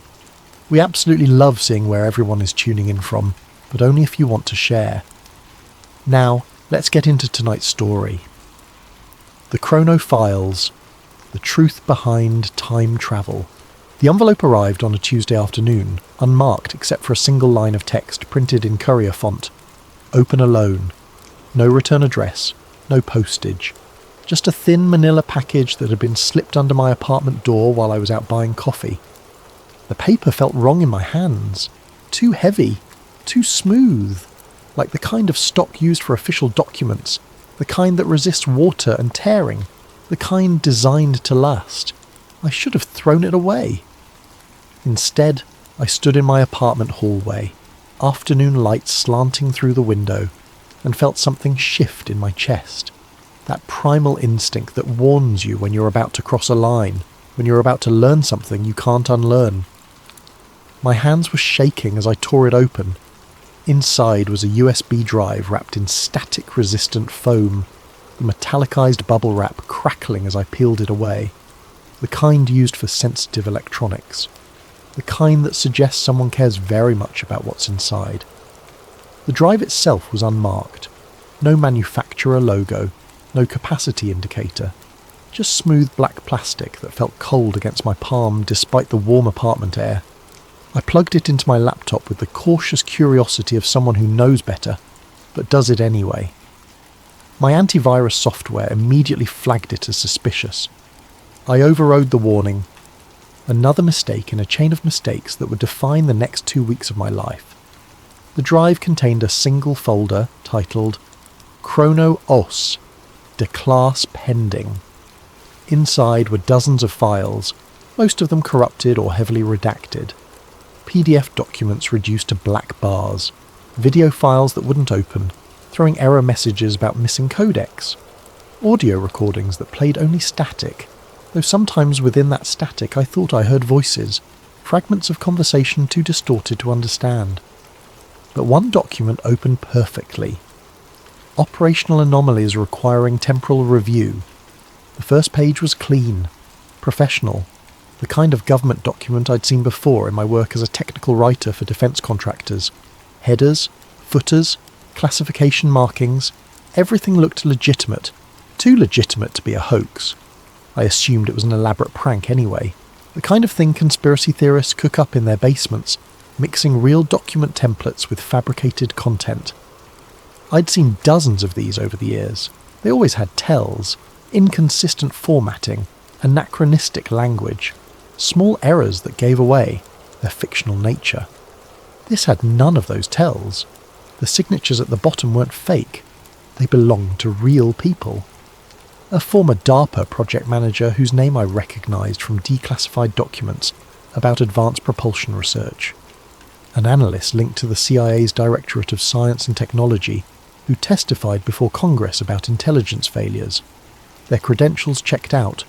Their signatures matched samples I found in publicly available documents, and then I saw the timestamp. Revised, January 1999, August 2019, March 2034. 3 revision dates. The first 2 made sense. Documents get updated. New information comes to light. Classifications change. But the date 2034 made the room feel suddenly colder. That's 9 years from now. 9 years in the future. I checked my laptop's clock. Checked my phone. Checked the calendar on my wall. All confirmed. Late 2025. The document had been revised in a future that hadn't happened yet. I spent the next 3 hours reading everything on that drive, piecing together a story that shouldn't exist. A story about programs that operated in the shadows of our government, about anomalies that couldn't be explained by conventional physics, about a conspiracy so vast and so carefully hidden that even suggesting it sounds absurd. But the evidence was there, scattered across decades, hidden in plain sight. I should tell you something about myself. I'm not a conspiracy theorist. I don't believe in UFOs or secret societies or grand cover-ups. My background is in technical writing and document analysis. I spent 5 years working for defence contractors, helping turn classified research into comprehensible reports. I know how government documents look, how they read, how they're structured. That experience made me cautious, sceptical. I'd seen enough fabricated documents to spot the fakes, the inconsistencies, the tells that reveal when something is manufactured rather than authentic. These documents had none of those tells. They had the weight of truth, the boring, bureaucratic, soul-crushing truth of actual classified research, and that terrified me more than anything. This is what I found. Chapter 1. The Earliest Signs. The first document I read was titled Historical Temporal Anomalies, Preliminary Catalogue. It was a chronological list of incidents that government scientists had flagged as potential evidence of time manipulation. Not theory, not speculation. Evidence. I printed it out, spreading the pages across my desk. 53 incidents spanning from 1943 to 2011, each one documented with the cold precision of scientific observation. Dates, locations, witness statements, measurements. The earliest entry was dated October 1943, the USS Eldridge incident. You've probably heard of it under its popular name, the Philadelphia Experiment. According to official records, it never happened. The Navy has consistently denied that any such experiment took place. They've dismissed it as urban legend, wartime rumour, the kind of story that spreads among sailors with too much time and too little information. But this document told a different story. It described an attempt to render a destroyer escort invisible to radar using high-powered electromagnetic fields. The experiment allegedly succeeded beyond anyone's expectations. Witnesses reported the ship vanishing entirely in a flash of green light, reappearing briefly at the Norfolk Naval Shipyard in Virginia, then returning to Philadelphia's Naval Yard within minutes. The aftermath was horrific. Sailors were found fused into the metal hull, their bodies merged with steel bulkheads as if they'd been there when the ship was built. Others went insane, claiming they'd been trapped in a grey void where time didn't move, where they could see themselves from the outside, watching their own bodies frozen in place while their consciousness moved freely through space that shouldn't exist. 5 men vanished completely, never found, no bodies, no trace. The document labelled it temporal displacement, uncontrolled, origin unknown, suspected inadvertent breach. Recommend avoiding all electromagnetic field densities above threshold beta 7. A handwritten note in the margin in faded blue ink read, "They didn't know what they were opening. We barely know now." The second entry was dated March 1955. A classified Air Force memo described non-linear radar echoes detected at multiple installations across the southwestern United States. The radar systems were picking up aircraft before they appeared in the sky. Not seconds before, minutes. In one case, nearly 20 minutes before a B-52 bomber entered the detection range, the radar showed its signature clearly on screen. Operators reported the contact, scrambled interceptors, then watched as the ghost disappeared. 20 minutes later, exactly where the echo had predicted, the actual bomber appeared on schedule. The phenomenon occurred 17 times over 3 months, always in the southwest, always with military aircraft, always with the same temporal offset, between 15 and 22 minutes. The memo concluded, equipment malfunction ruled out, phenomenon repeatable under controlled conditions, cause unknown, hypothesis, temporal echo from future flight path interacting with present moment detection grid. Someone had underlined that last sentence in red ink. Next to it, in the same hand, we're seeing their shadows before they arrive. The third entry was a photograph dated February 1962. It showed the launch of Friendship 7, John Glenn's orbital mission, the first American to orbit Earth. The photograph captured the crowd of spectators gathered to witness history. Thousands of faces turned skyward, watching the Atlas rocket climb into the Florida sky.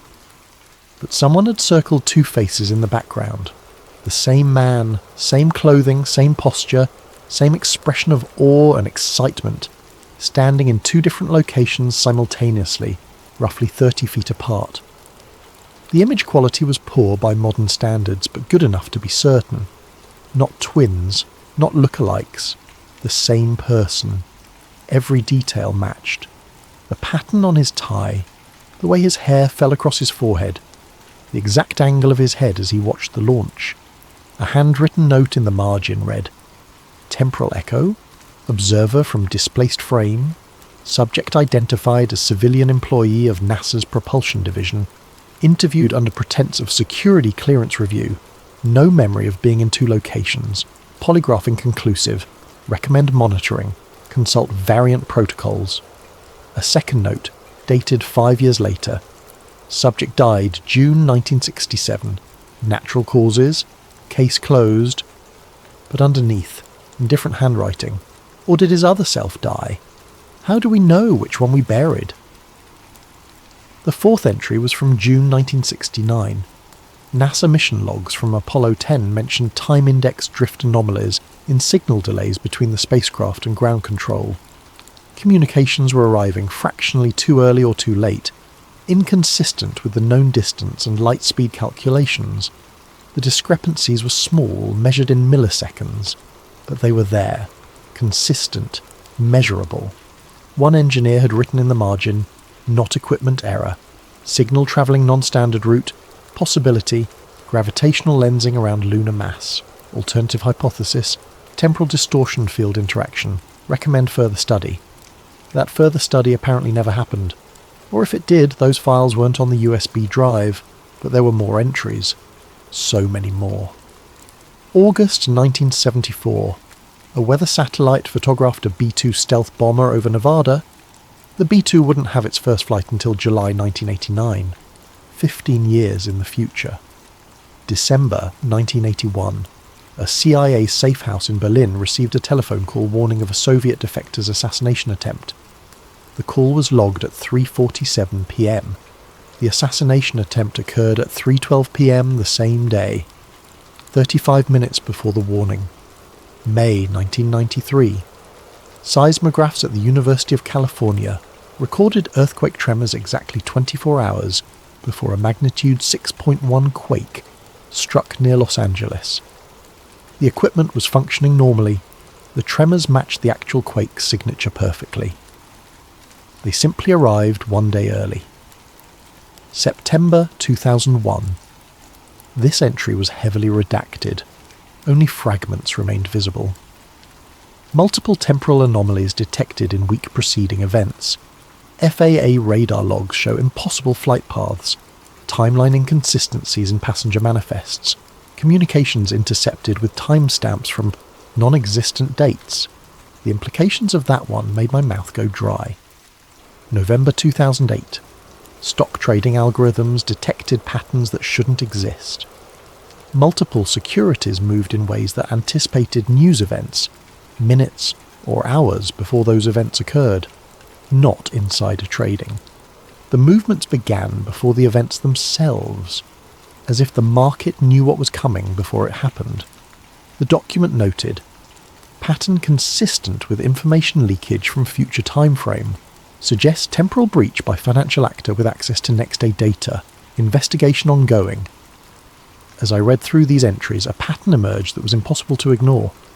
The government wasn't searching for time travel. They were reacting to it, documenting it, trying desperately to understand what they were observing. These weren't experiments. They were observations, evidence that someone, somewhere, was already manipulating time, and the government was desperately trying to understand how. The final page of the catalogue contained a summary assessment, dated August 2011. Temporal anomalies have increased in frequency and magnitude over the past 6 decades. Early incidents appeared spontaneous or accidental. Recent events suggest deliberate manipulation by actor or actors unknown. Technology origin uncertain. Capability assessment exceeds known human scientific achievement by estimated 30 to 50 years minimum. Recommendation: expedite defensive temporal research. Priority: critical. Underneath, someone had written in pencil, "We're not the first ones to discover this. We're just the first ones to notice we're not first." Chapter 2. The First Program. The next document was titled Project Variant, Executive Summary. The paper was yellowed with age, clearly a scan of an original document from the 1960s. Coffee stains marked the margins. Someone had dog-eared the corners, leaving creases that had hardened over decades. Project Variant was a Cold War program created under DARPA's umbrella sometime in the early 1960s. Its stated purpose was deliberately vague: study of time index distortions and their implications for national security. The kind of language designed to deflect questions rather than answer them. But reading between the lines, studying the actual research methodology and objectives buried in the technical sections, its real purpose became crystal clear. They weren't trying to build a time machine. They were trying to detect when someone else already had. The program assembled a team of brilliant minds. Real people whose names I recognized immediately.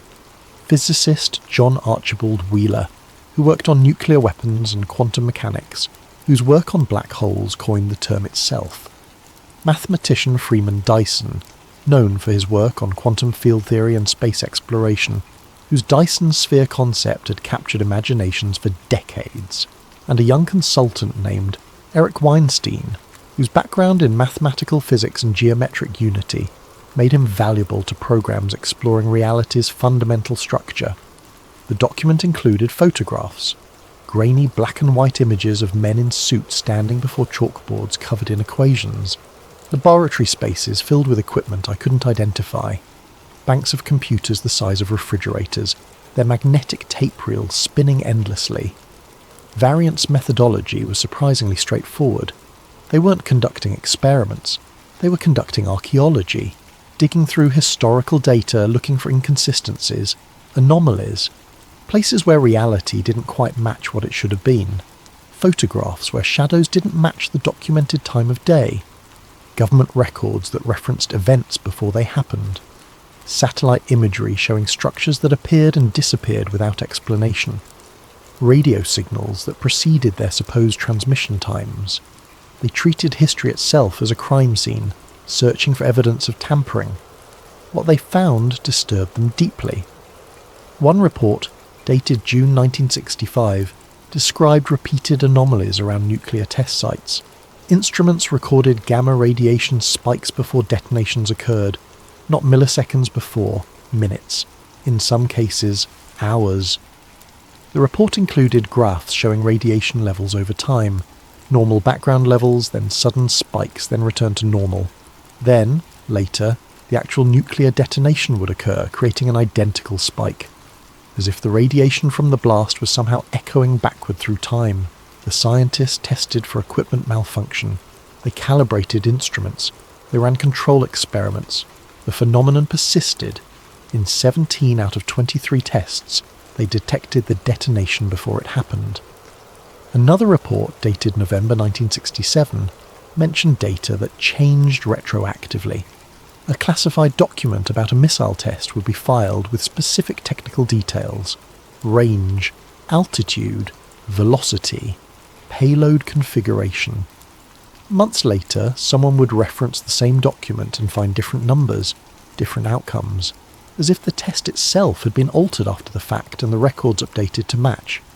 The scientists documented 6 cases where multiple people remembered reading the same document with different information. In one case, they found 3 versions of the same report, each with contradictory data, all bearing identical classification stamps and filing dates. It was as if reality couldn't decide what had actually happened. The most unsettling finding involved satellite photographs of Soviet installations. Multiple images taken over several months showed a research facility in Siberia with mismatched shadows. Buildings casting shadows in directions that didn't correspond to the sun's position at the documented time and date. But it wasn't random. The shadows were consistent with the sun's position from 3 hours earlier, every single photograph, as if someone had travelled back 3 hours and taken pictures, but the camera's internal clock still recorded the future time. The variant team reached a conclusion that must have terrified anyone who read it. Evidence suggests active temporal manipulation by unknown actor or actors. Origin point uncertain, technology unknown. Capability assessment beyond current human achievement by minimum 30-year advancement margin. Possible explanations: A. Foreign power with significant technological advantage. B. Non-state actor with access to future technology. C. Incursion from alternate timeline or future period. All explanations require immediate strategic response. In other words, someone was changing time, and it wasn't us, and we had no idea who they were or what they were trying to achieve. A handwritten note at the bottom of the page, signed by Freeman Dyson, read, "If this is real, we're observing the echoes of a war we don't know we're fighting. Worse, we may have already lost and simply haven't experienced the defeat yet." The next several pages detailed proposed research directions. Most were heavily redacted, but fragments remained visible. Temporal shielding mechanisms to prevent unauthorized historical modification. Detection grid for real-time temporal breach identification. Quantum entanglement as early warning system for timeline divergence. Possibility of establishing temporal beachhead in strategically significant historical moments. That last one was marked rejected ethical concerns in red ink, but someone had drawn an arrow to the margin and written, "Revisit if threat assessment escalates." The final document in the variant section was a memo dated April 1978. Project Variant suspended pending technology advancement. Current methodologies insufficient for defensive temporal capability development. Recommend archival of all research pending future revival when quantum computing and advanced sensor arrays become viable. Team disbanded. All personnel to receive Class A Amnesia Protocol briefing. Class A Amnesia Protocol, I had to look that up. It wasn't what it sounded like. They weren't erasing memories. They were convincing people their memories were unreliable. A psychological technique to make witnesses doubt their own experiences, to plant uncertainty where certainty had existed. The people who'd worked on Variant left the program questioning everything they'd learned, unsure what was real and what was misremembered, unable to talk about their work even if they wanted to, because they no longer trusted their own recollections. It was erasure without erasing anything, destruction of evidence without destroying a single document. And it meant that somewhere out there, brilliant scientists who'd glimpsed the truth about temporal manipulation were living their lives convinced they'd imagined it all. Chapter 3. The breakthrough nobody wanted. The next file was dated July 1978 and marked Eyes Only, compartmented. The classification marking alone told me this was different, more sensitive, more dangerous. It described something called the Montauk acquisition. According to the document, Variant scientists had acquired a device through channels that weren't disclosed. The language was careful, almost evasive. Device obtained through non-standard procurement methodology. Origin point classified above project clearance level. Provenance uncertain, but materials analysis confirms human manufacture. The device wasn't extraterrestrial in origin. It was human-made, but the materials used in its construction didn't match anything in the periodic table as it existed in 1978. Alloys that shouldn't have been possible to create. Components that operated on principles physics hadn't yet discovered. Manufacturing techniques that wouldn't exist for decades. Someone, somewhere in time, had built this machine. And somehow it ended up in a DARPA laboratory in 1978. The report included technical specifications that read like science fiction. Quantum field manipulator utilizing controlled chronological shear. Operates by creating localized temporal distortion field approximately 0.3 meters in diameter. Power requirements minimal. Device appears to draw energy from ambient quantum vacuum fluctuations. In simpler terms, it ran on nothing. It pulled power from empty space itself. The device was roughly the size of a briefcase. The photographs showed something that looked almost mundane. A metal box covered in what appeared to be circuit boards, though the circuits followed patterns that made no sense. Spirals, fractals, geometric designs that hurt to look at too long, as if they were somehow wrong in a way the human brain couldn't process.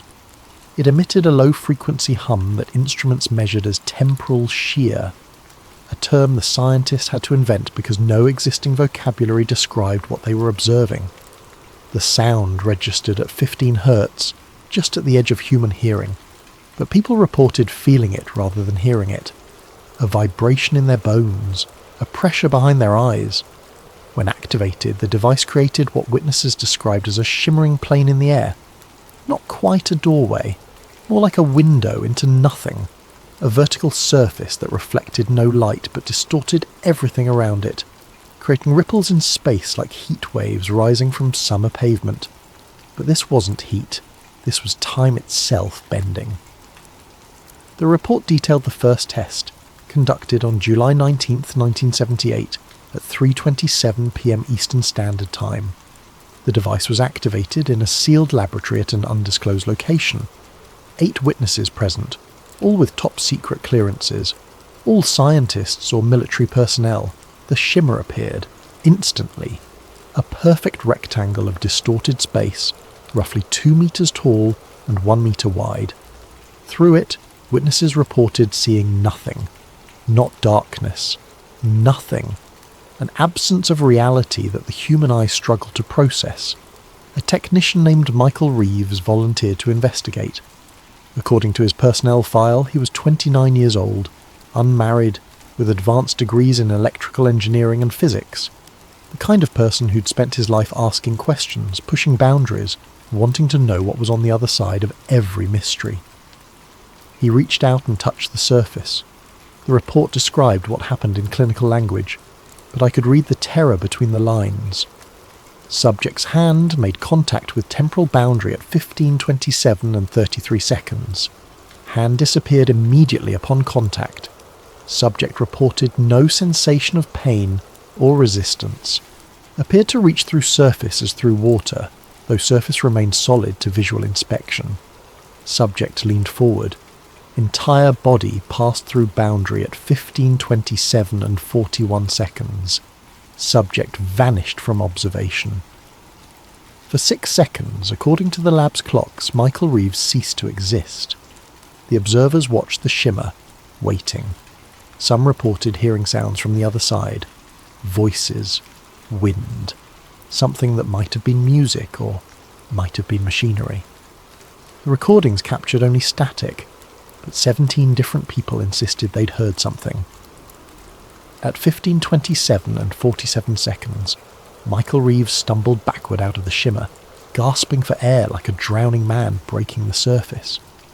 His skin was blue-white, covered in a layer of frost despite the laboratory's carefully controlled 72-degree temperature.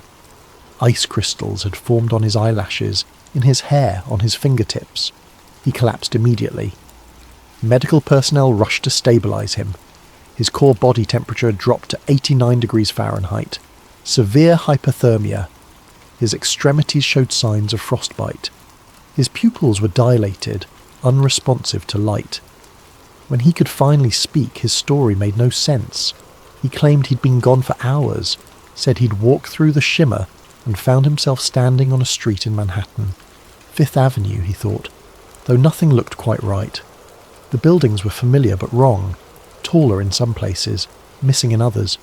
The sky was grey, completely grey, no sun visible but somehow light everywhere. No shadows, and it was silent, completely, utterly silent. No traffic, no voices, no wind, no sounds at all except his own footsteps echoing impossibly loud in the empty streets. He walked for what felt like 2 hours trying to find someone, anyone. Every store was empty, every car abandoned. He looked through windows into apartments and saw furniture, belongings, signs of life, but no people, as if the entire city had been evacuated in the middle of an ordinary day. The cold grew worse as he walked. His breath fogged in the grey air. His fingers went numb. He tried door after door looking for shelter, but every entrance was locked or led to more empty rooms. Finally, after wandering for what he estimated was 2 hours, the shimmer reappeared in front of him, a rectangle of distorted space hovering in the middle of Fifth Avenue. He ran toward it, fell through it, and found himself back in the lab. 6 seconds. That's how long he'd been gone according to every clock in the laboratory. 6 seconds according to the video recording. 6 seconds according to 17 witnesses. But his body told a different story. Medical examination revealed severe frostbite on his hands and face, deep tissue damage consistent with prolonged cold exposure. His internal body temperature suggested he'd been in freezing conditions for at least 90 minutes. His watch, a mechanical Omega Speedmaster that kept accurate time to within seconds per day, showed that 2 hours and 17 minutes had elapsed. Time inside the shimmer ran differently, dramatically, impossibly differently. The report included interview transcripts.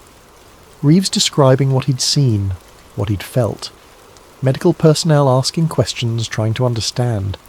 And underneath it all, a growing sense that they'd opened something that shouldn't have been opened. One exchange stood out. Can you describe the quality of the light?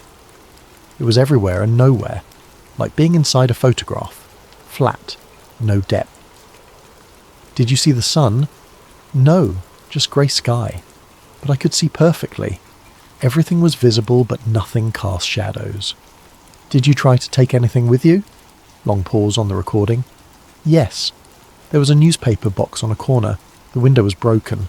I reached in and grabbed a paper. The New York Times, I think. But when I looked at it, the pages were blank.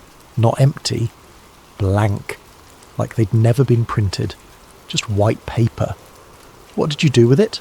I dropped it. It scared me more than the empty streets. The final page of the report was a memo from the project director. Immediate shutdown ordered. Device to be sealed and stored. All personnel to undergo evaluation. This line of research is suspended indefinitely. Someone had written in the margin, "We opened a door we can't close." Chapter 4. The 1990s Revival. For over a decade, Project Variant remained dormant. The device was locked away. The research was buried. But technology advances. What seemed impossible in 1978 looked achievable by 1993.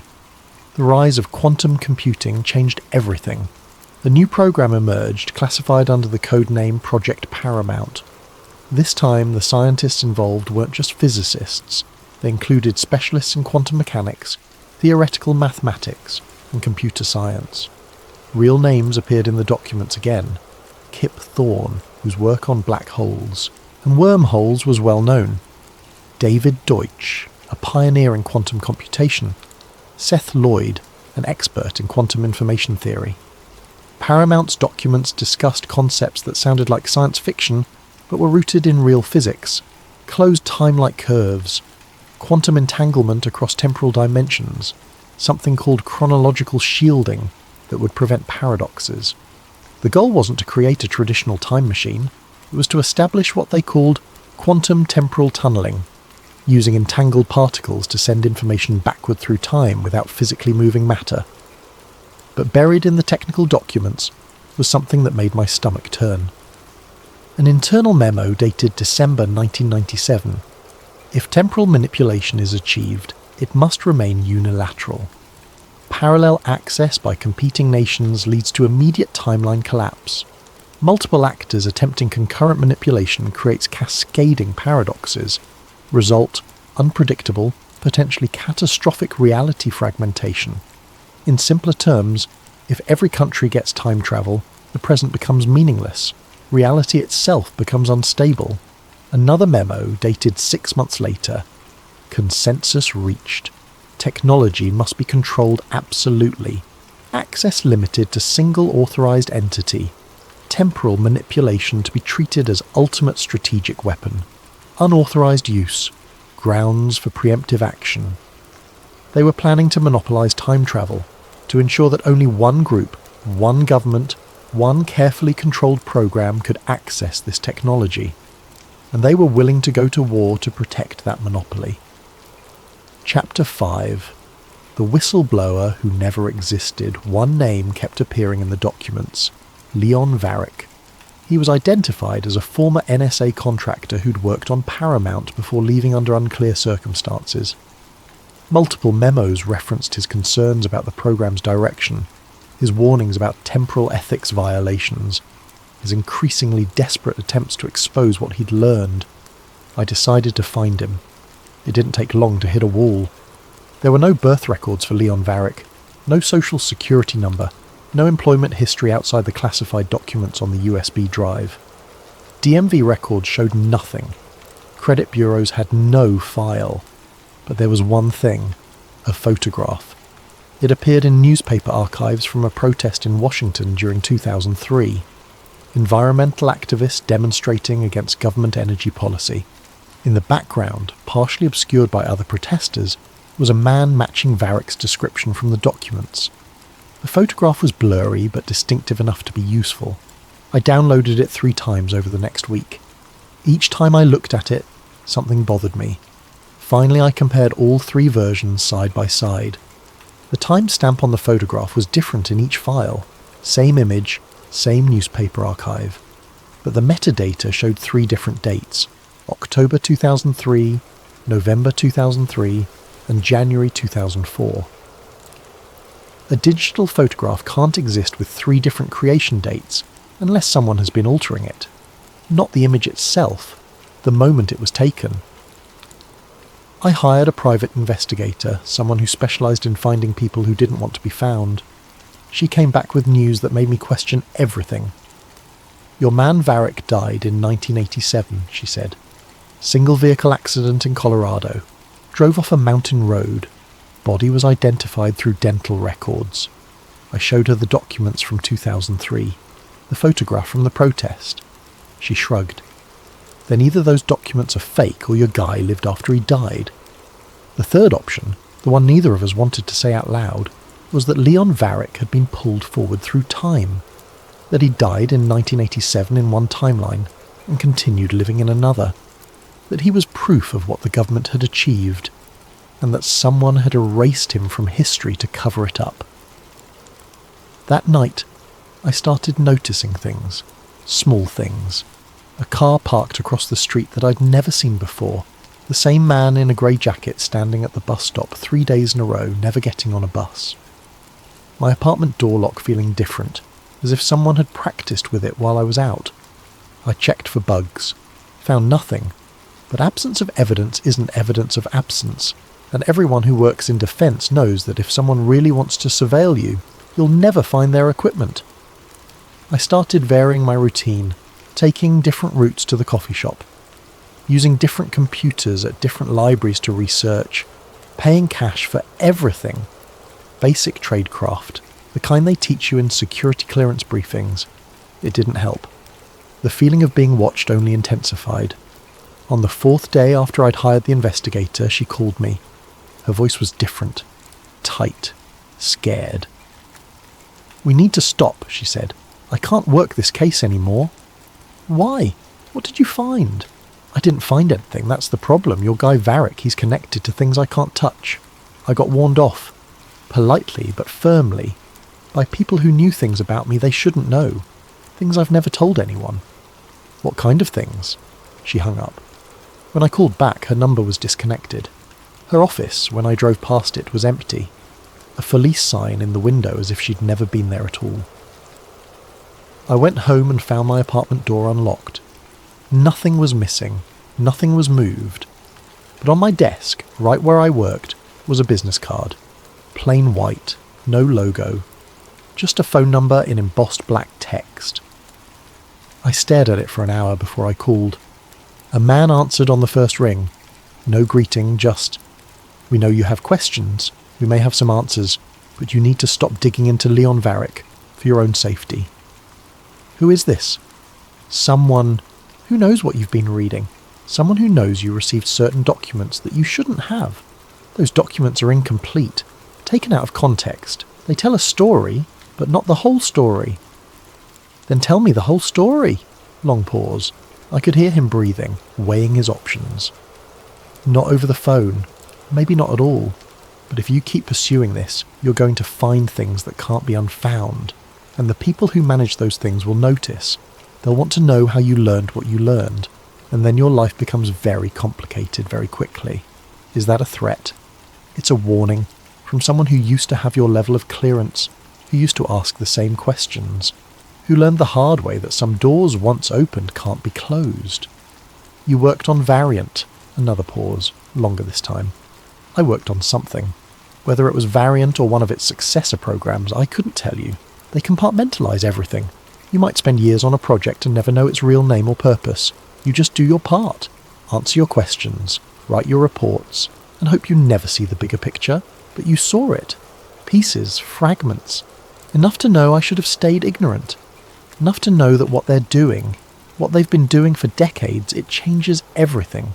Everything you think you know about reality, about history, about the way the world works, it's all provisional, subject to revision, and you're not invited to the meeting where those revisions are decided. Tell me about Leon Varick." The line went dead. I never heard from that number again. When I tried calling back, I got a recording. "This number is not in service." But the message was clear. I was getting close to something.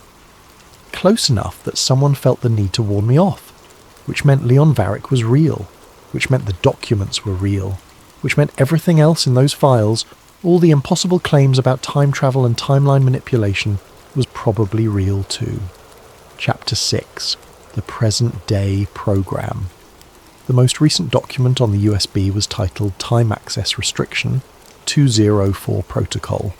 It was marked with a classification level I'd never seen before, Umbra Cardinal. The document described what it called the stabilization crisis. After 1991, unauthorized timeline incursions had spiked dramatically.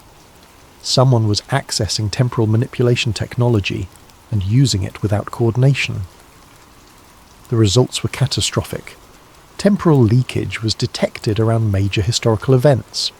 Predictive models generated by intelligence agencies were aligning too perfectly with actual outcomes. Financial markets moved with impossible precision. Political developments followed paths that seemed scripted. In March 2012, a major temporal breach occurred. The document didn't specify details, but it described reality coherence failure in multiple probability streams. Whatever happened, it required immediate intervention. Since 2014, all time travel had been restricted to what they called Timeline 204, a single, carefully controlled probability stream that was being actively maintained and monitored. Only a small group within the intelligence community had access.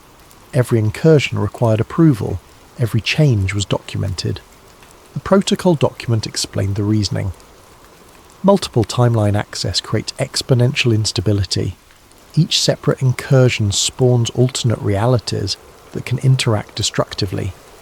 The only viable solution is to limit temporal manipulation to a single authorized stream, preventing reality fragmentation. In other words, time travel exists, it's operational, and it's being used. But only by one group, following one timeline, making one version of history. A handwritten note at the bottom read, "What we're doing isn't time travel, it's timeline curation. We're not visiting the past, we're editing it." Chapter 7. The Proof Hidden in Plain Sight. The USB drive contained one audio file. It took me several attempts to access it. The encryption was military grade.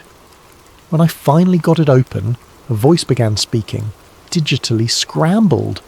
Impossible to identify. If you're hearing this, you've gotten further than most. You deserve the truth. The voice explained that time travel isn't like the movies. You don't jump backward into your own past. That's impossible. Causality doesn't allow it. Instead, you shift into a parallel timeline that closely mirrors your target era. The technology creates a quantum bridge between your present and an alternate reality's past. You visit that world, interact with it, make changes. Those changes don't rewrite your world. They can't. Your timeline continues unchanged, but the alternate timeline you visited now develops differently. It branches off, spawning a new probability stream. When you return, you bring back information, objects, sometimes even people, though the voice said that was ethically complex and highly restricted. This avoids paradoxes entirely. You can't kill your own grandfather because he isn't your grandfather. He's a version of him in a parallel world. Your timeline remains stable. You gain the benefits of temporal access without the risks, but it creates something else, an infinite number of splintered worlds, alternate realities where different versions of events play out, worlds that exist because someone from our timeline went back and changed something. The voice described how the United States has been using this technology for years. They gather information from alternate futures, test policy decisions by implementing them in parallel timelines and observing results, study disasters before they happen by visiting timelines where they've already occurred, and most disturbingly, they conduct ethical extractions. They remove objects or people from timelines that are designated as non-viable, realities that are destined to collapse or face catastrophic outcomes. We're not just observing, the voice said. We're harvesting, taking what we need from worlds that won't survive anyway. The recording ended with a warning. The program is expanding, more timelines, more incursions. Eventually we'll lose track. We'll forget which reality is original, and when that happens, we'll have to choose which version of history becomes real. Chapter 8. The Final File. One file remained on the USB drive. It was heavily encrypted, protected by multiple security layers. I spent 3 days trying to crack it. When I finally succeeded, the file contained a single sentence. You were not meant to see this version of the future. Before I could process what that meant, the USB drive began to heat up in my laptop, rapidly. I yanked it out, burning my fingers, and dropped it on my desk. It melted, not like plastic melting in fire. It dissolved into a grey powder that spread across the desk surface like liquid smoke. Within seconds, there was nothing left but a faint stain. I checked my laptop. The files were gone, completely erased. No trace in the trash folder. No recovery possible. Every backup I'd made was corrupted. The documents I'd printed had somehow become unreadable. The text faded to nothing on the pages. Someone had triggered a remote wipe, not just of the drive, of every copy I'd made. But I still had my memory. I still knew what I'd read. Epilogue. A message from another timeline. 3 days after the USB drive dissolved, I received a text message from a number I didn't recognise. It contained 3 things: a date, a set of coordinates, and a message. The date was 2 weeks from when I received it. The coordinates pointed to a location in Nevada. When I looked them up, they corresponded to an abandoned Air Force facility that had been closed since the early 2000s. Government records showed it was a former radar station, but cross-referencing with the variant documents revealed something else. The facility had been used for classified research in the 1960s and 70s. It was one of Project Variant's original sites. The message read, "This is the timeline where you find the truth." I stared at my phone, trying to make sense of it. The number showed no caller ID. When I tried calling back, I got a recording saying the number didn't exist. The text deleted itself while I watched. Just vanished from my screen. When I checked my message logs, there was no record it had ever existed, but I'd written down the coordinates. I still had the date. I'm sitting here now, trying to decide what to do. The rational part of my brain says this is elaborate misdirection, a way to discredit anyone who might have seen those documents. Go chasing into the desert looking for answers, and you'll find nothing but empty buildings and your own paranoia. But the other part of my brain remembers that timestamp. The document revised in 2034. The technologies described that don't exist yet. The voice on the recording that sounded too certain, too detailed to be fiction. What if the message wasn't from someone else? What if it came from me? A version of myself from a timeline where I made the trip, where I found whatever is waiting at those coordinates. A version trying to guide this version toward the same discovery. The date is tomorrow. The drive to Nevada would take about 6 hours. I've already packed a bag, already cleared my schedule. I know I'm going to go, even though every instinct tells me this is dangerous. Because if time travel exists, if the government has been using it to reshape reality, if we're living in a carefully curated timeline maintained by people we'll never see, then someone needs to know. Someone needs to document this, to preserve the evidence, to make sure the truth doesn't get erased the way Leon Varick was erased. Chapter 9. The Nevada Facility. I need to tell you what happened when I drove out there. I need to record this while the memory is fresh, while I still trust my own mind. The coordinates led me to a stretch of desert 3 hours northeast of Las Vegas. Nothing on the map except empty land. No roads, no structures, just scrub land and rock formations that looked like they'd been there since the planet cooled. I left my car 5 miles from the coordinates and hiked the rest of the way. Basic operational security. If someone was monitoring the site, I didn't want my vehicle showing up on satellite imagery. The desert in late afternoon is beautiful in a hostile way. Everything sharp and bright and trying to kill you. The sun pounds down with physical force. The air is so dry it pulls moisture from your lungs. Your shadow stretches out behind you like an accusation. I found the facility just before sunset. It wasn't abandoned. Not exactly. The buildings were there, low concrete structures half buried in sand, but they didn't look old enough. The concrete was too clean. The metal doors showed no rust despite decades in the desert. Someone was maintaining this place, or it had been built more recently than the documents suggested. The main entrance was sealed, but I found a service door around the back that had been forced open. Recently.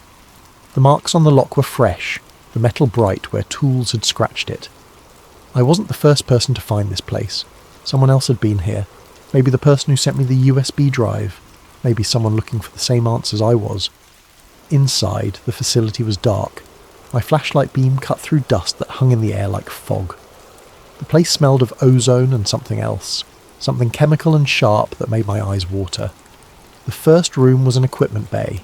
Racks of electronics covered in dust sheets. Computer terminals from the 1980s. Their CRT monitors. Dark and dead. Filing cabinets with their drawers hanging open, emptied of documents years ago.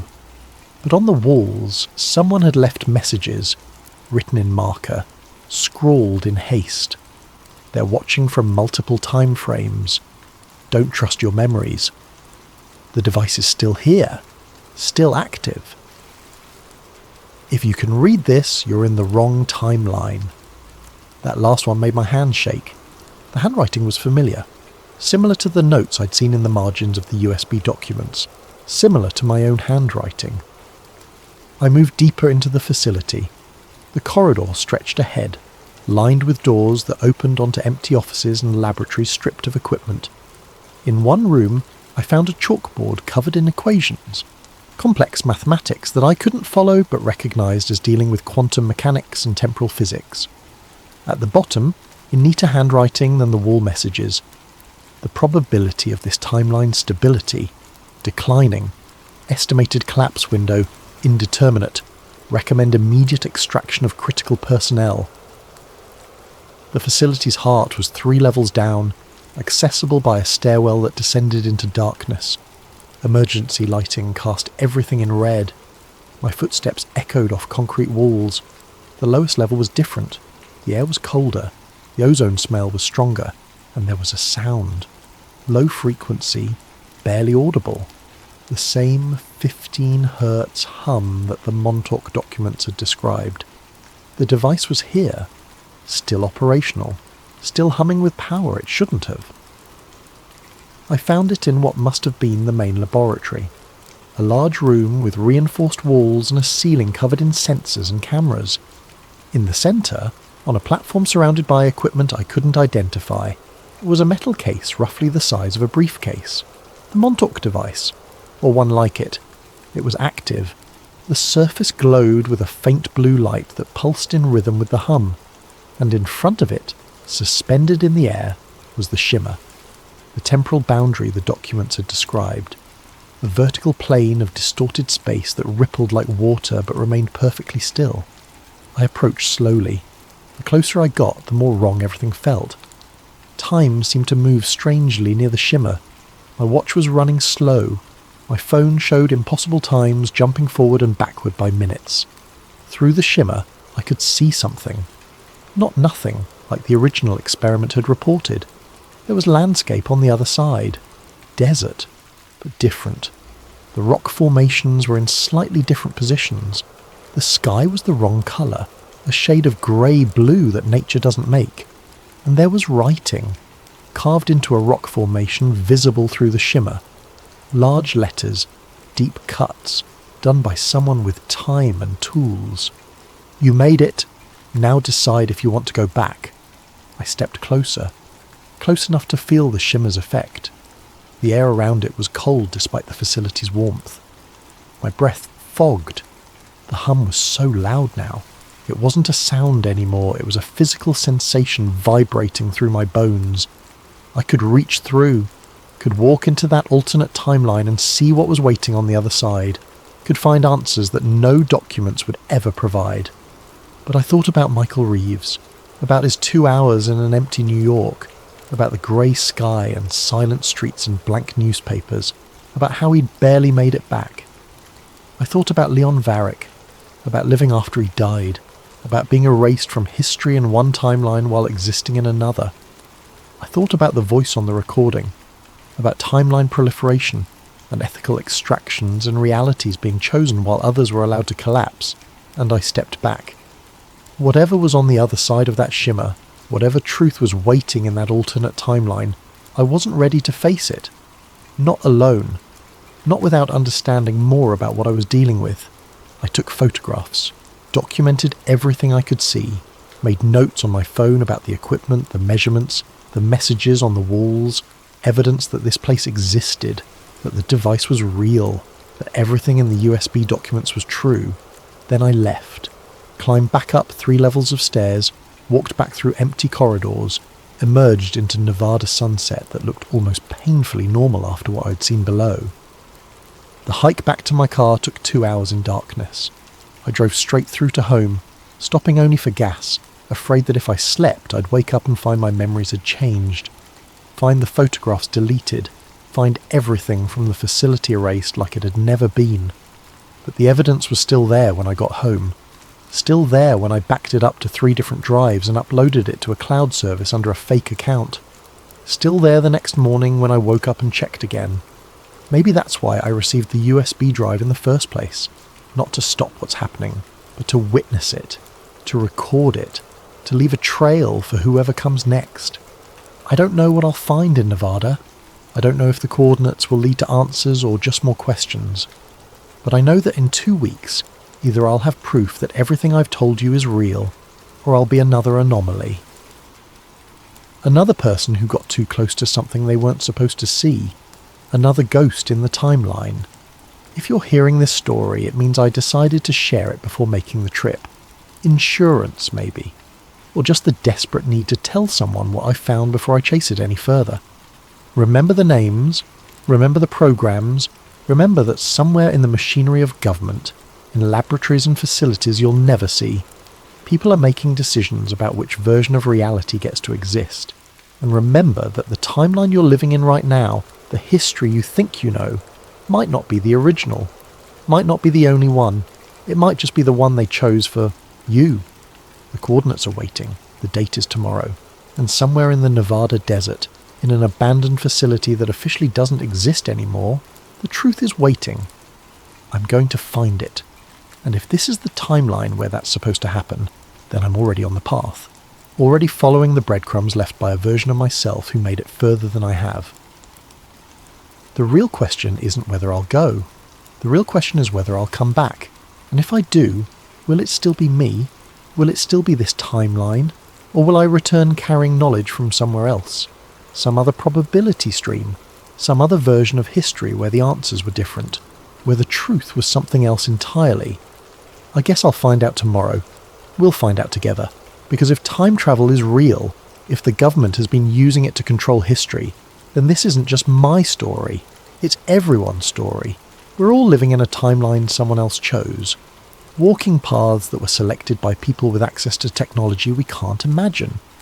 And maybe, just maybe, it's time we started asking questions, started demanding answers, started looking for the seams in reality where the editing shows through.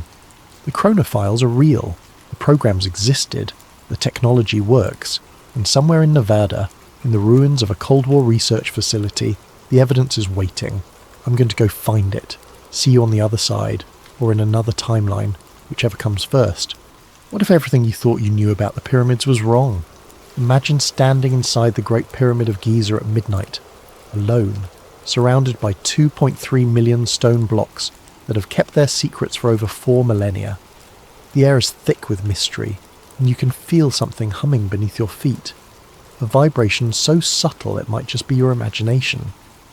Or might it be something far more extraordinary?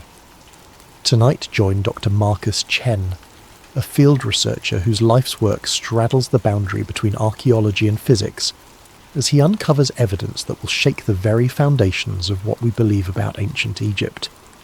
This isn't just another story about pharaohs and burial chambers. This is about technology so advanced, so perfectly engineered, that modern science is only beginning to understand its true purpose. Are you ready to discover that the Great Pyramid wasn't built to house the dead, but to power the living? The desert wind carried more than sand that October evening. It carried the weight of 4,000 years of secrets, swirling around the massive limestone blocks that rose from the Giza Plateau like ancient guardians against the darkening sky.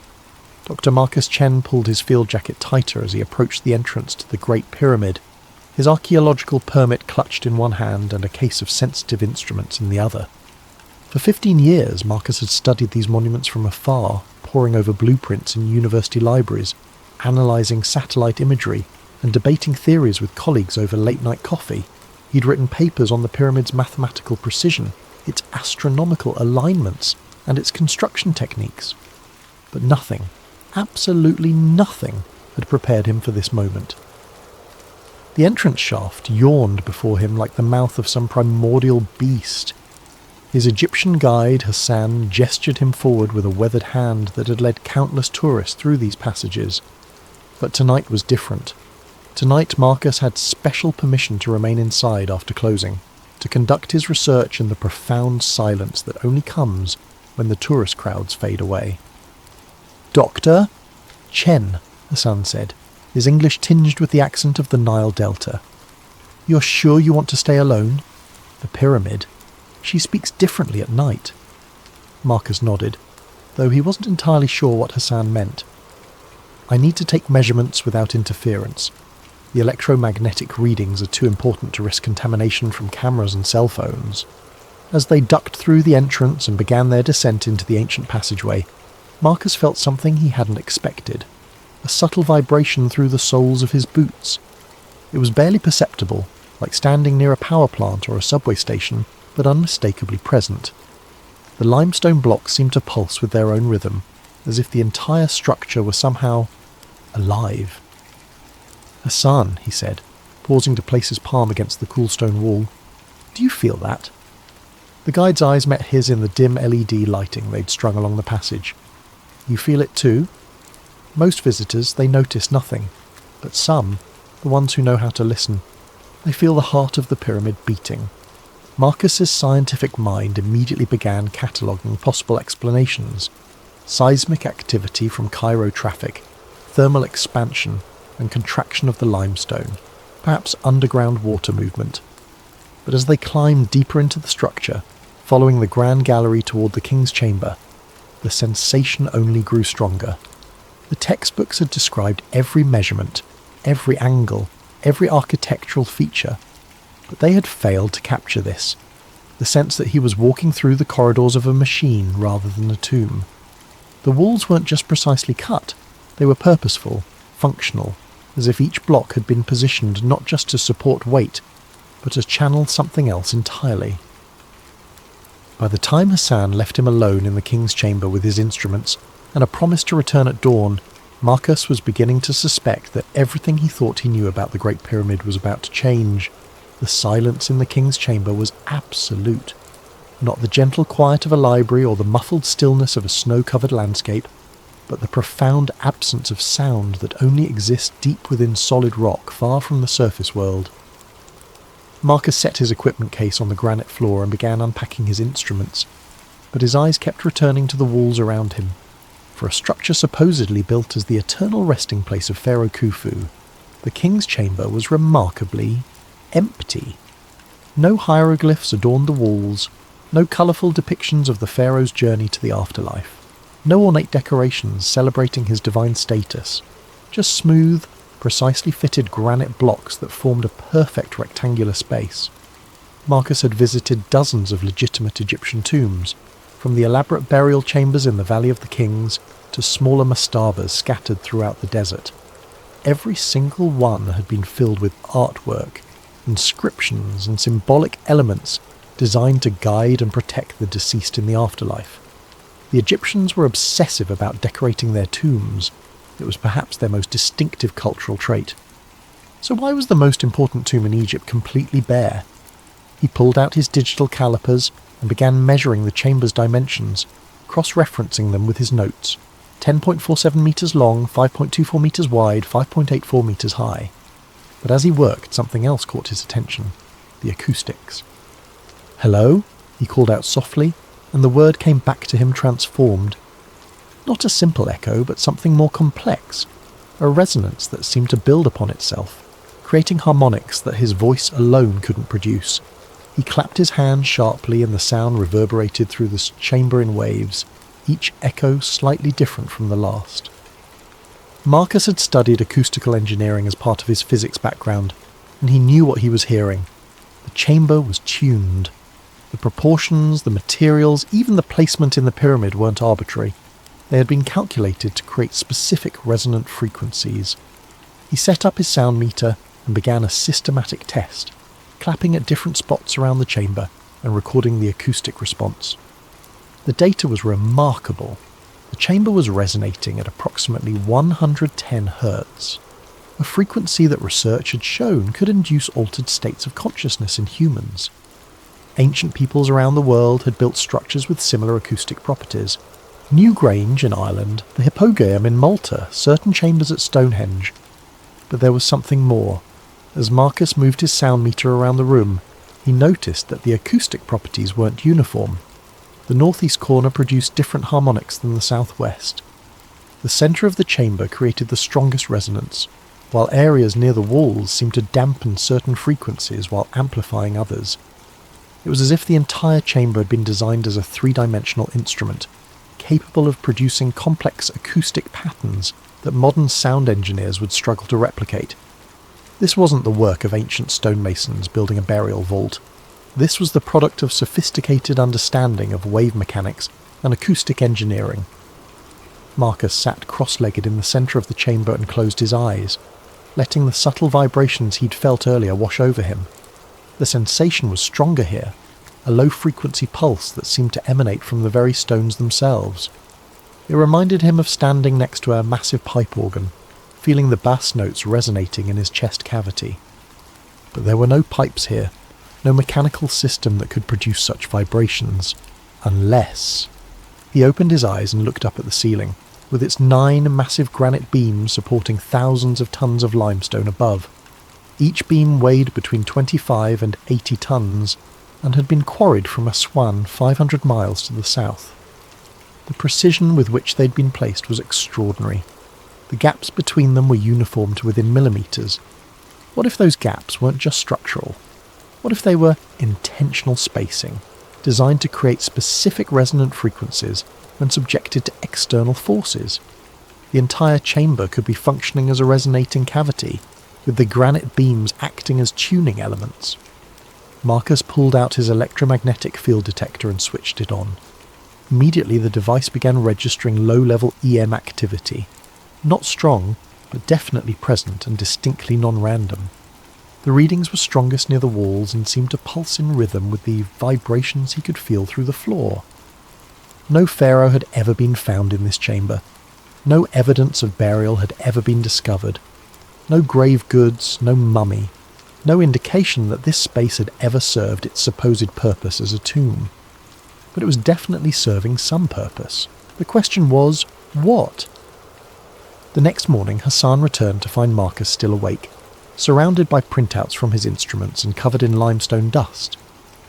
The researcher had spent the night exploring every accessible passage in the pyramid, and his findings were beginning to form a picture that contradicted everything in the archaeological textbooks.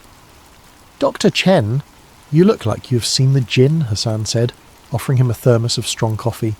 "What did the pyramid tell you?" Marcus accepted the coffee gratefully and gestured toward his scattered notes. "Hassan, I need to see the subterranean chamber, the one most tourists never visit." Hassan's expression grew serious. "That chamber, she is dangerous. Very old, very deep. The air is not good there."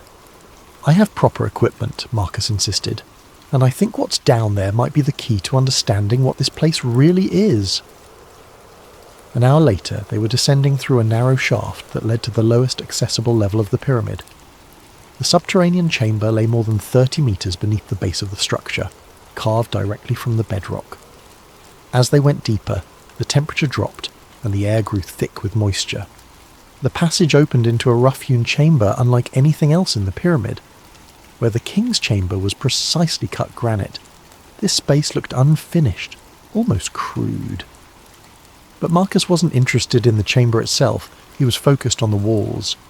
"Hassan, bring the light closer." The LED beam revealed what Marcus had hoped to find: unmistakable signs of water erosion. The limestone walls bore the smooth, flowing patterns that only come from sustained contact with moving water. Not the random pitting of desert sandstorms or the crystalline deposits of occasional flooding, but the systematic erosion of deliberate water flow. Marcus ran his fingers along the channels carved into the rock. This wasn't occasional flooding. Water flowed through here regularly, probably for centuries. Hassan nodded. "My grandfather, he told stories.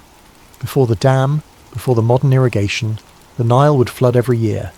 Sometimes the water would find ways underground, through cracks and caves. Maybe it came here." But Marcus was thinking about more than just flood patterns. He pulled out a geological map of the area and spread it on his portable table. The Giza Plateau sat on a limestone shelf that extended deep underground, honeycombed with natural caves and passages. The Nile, just a few kilometres away, had carved its path through this same limestone over millions of years. Hassan, what if the annual flooding wasn't accidental? What if this chamber was designed to flood? He pointed to the roughly carved passages that branched off from the main chamber, disappearing into darkness. These could be intake channels. When the Nile floods, water would flow through underground passages and fill this chamber, then rise up through the pyramid's internal structure. Marcus began sketching a diagram, his excitement growing. Look at this. Water enters here, rises through the Grand Gallery, which is angled like a spillway, and reaches the king's chamber. But that chamber isn't at the top of the pyramid. There are shafts leading up from it. Hassan studied the drawing. You think the pyramid was some kind of water machine? Not just water. Think about what happens when you force pressurized water through granite. Hassan looked puzzled, so Marcus elaborated. Granite contains quartz crystals. When you subject quartz to mechanical pressure, like water flowing under pressure, it generates electricity. It's called the piezoelectric effect. We use it in modern electronics. The implications were staggering. If Marcus was right, the Great Pyramid wasn't a tomb at all. It was a hydroelectric generator, using the annual Nile floods to create pressurized water flow through chambers lined with granite. The precise positioning of the granite blocks, the careful engineering of the internal passages, the acoustic tuning of the chambers, all of it could be explained as components of a massive power generation system. Marcus spent the next several hours taking measurements of the subterranean chamber, documenting the erosion patterns and mapping the passages. Every piece of evidence supported his growing hypothesis. The pyramid builders hadn't just been skilled stonemasons, they had been hydraulic engineers, working with an understanding of electricity that wouldn't be rediscovered until the 18th century. But that raised an even more disturbing question. If the ancient Egyptians possessed this level of technological sophistication, what else had they known that modern archaeology had missed? And why had this knowledge been lost? As they climbed back toward the surface, Marcus couldn't shake the feeling that he was walking through the ruins of a civilization far more advanced than anyone had imagined. The desert wind that greeted them at the pyramid's entrance seemed to carry whispers of forgotten science, lost wisdom, and secrets that someone had gone to great lengths to hide.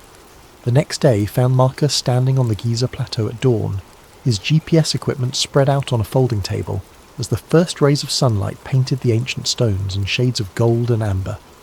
Hassan had brought along his cousin Karim, a modern engineer who worked for the Egyptian Ministry of Tourism and had access to more sophisticated surveying equipment than Marcus could carry.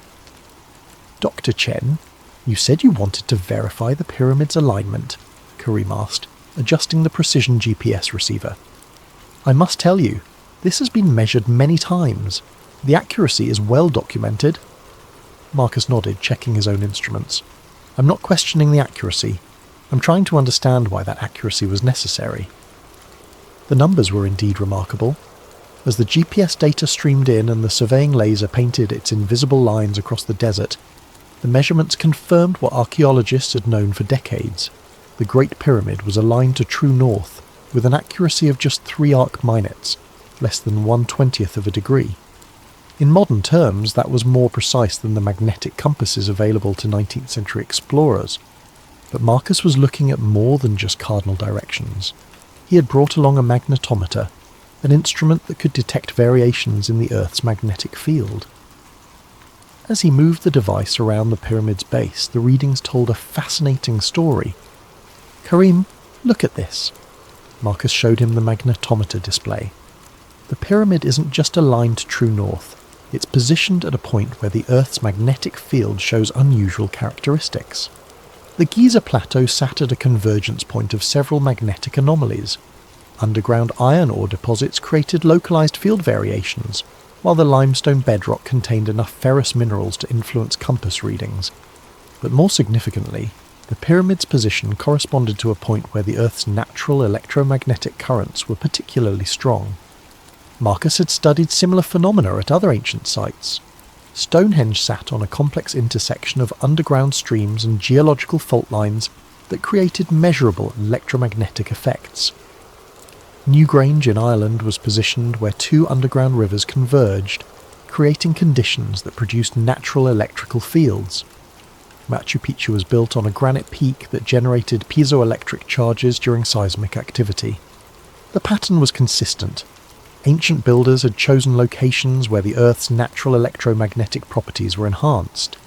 They hadn't just been looking for stable ground or religious significance. They had been searching for specific energetic conditions. "Hassan," Marcus called to his guide, who was photographing the sunrise from the pyramid's eastern face, "your grandfather's stories. Did any of them mention lights?" Hassan walked over, his expression thoughtful. "Lights? You mean like the tourist illumination?" "No, I mean lights that might have been seen historically, strange lights, unexplained phenomena." Hassan's eyes widened slightly. "Ah, yes. The old people, they would speak of the lights that danced around the pyramid during certain seasons, usually during the flood time, when the Nile was high.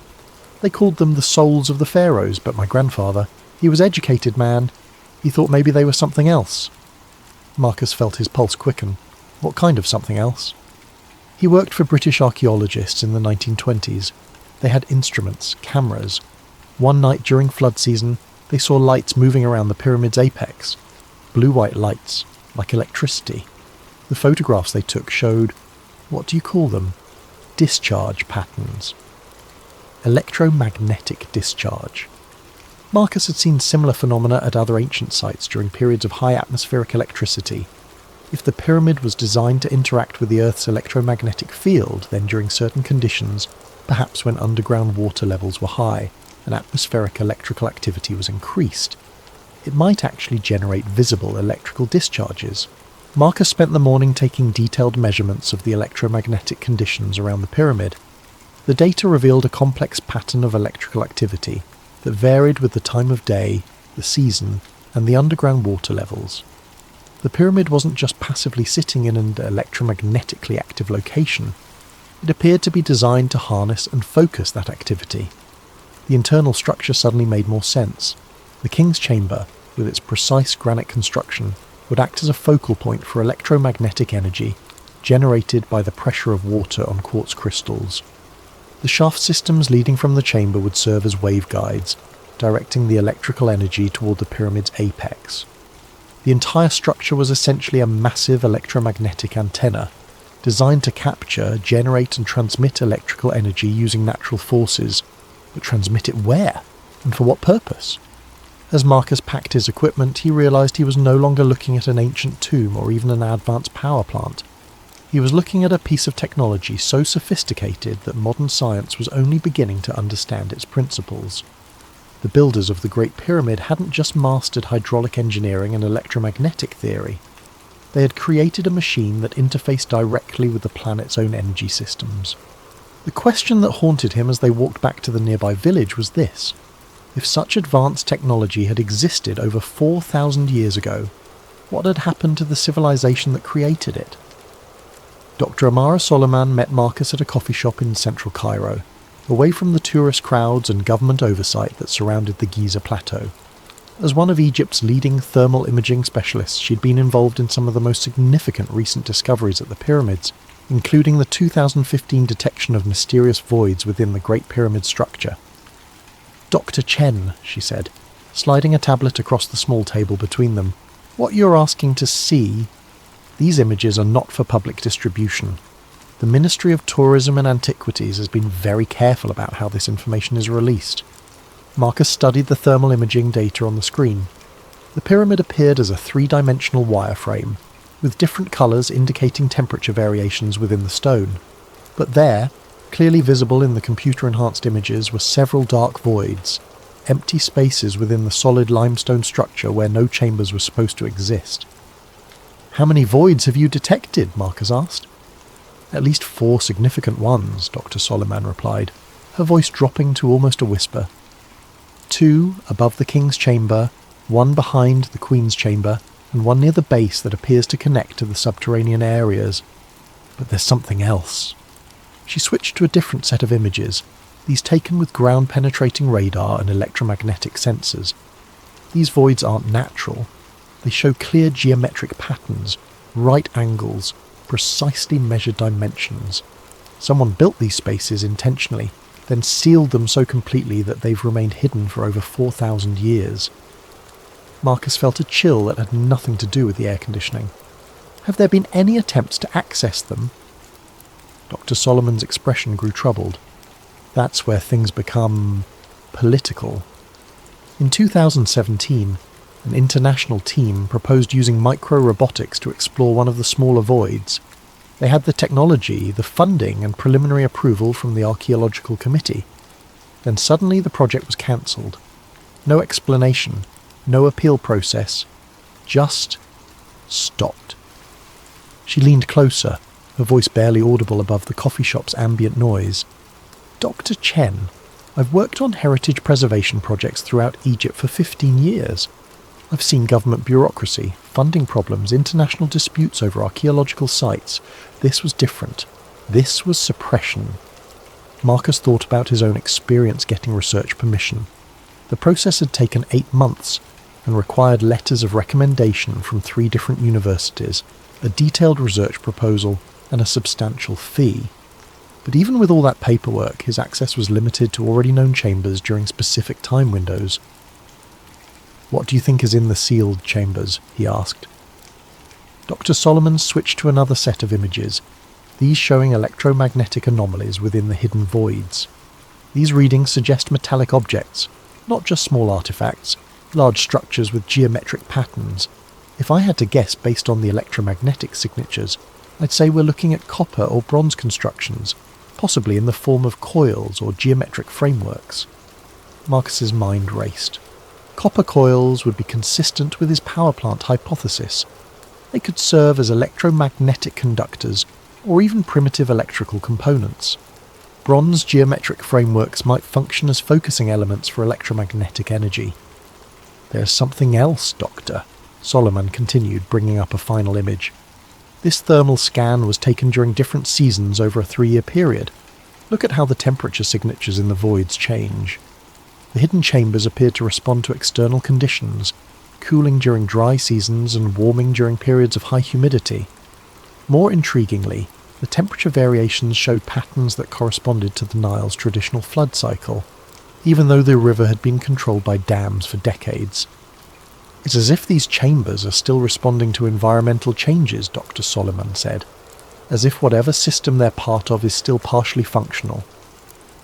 Marcus studied the data for several minutes, his theory crystallizing into something approaching certainty.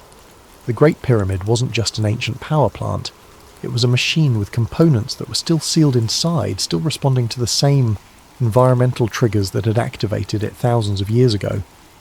Dr. Solomon, hypothetically, if someone wanted to access these chambers using modern technology, how would they do it?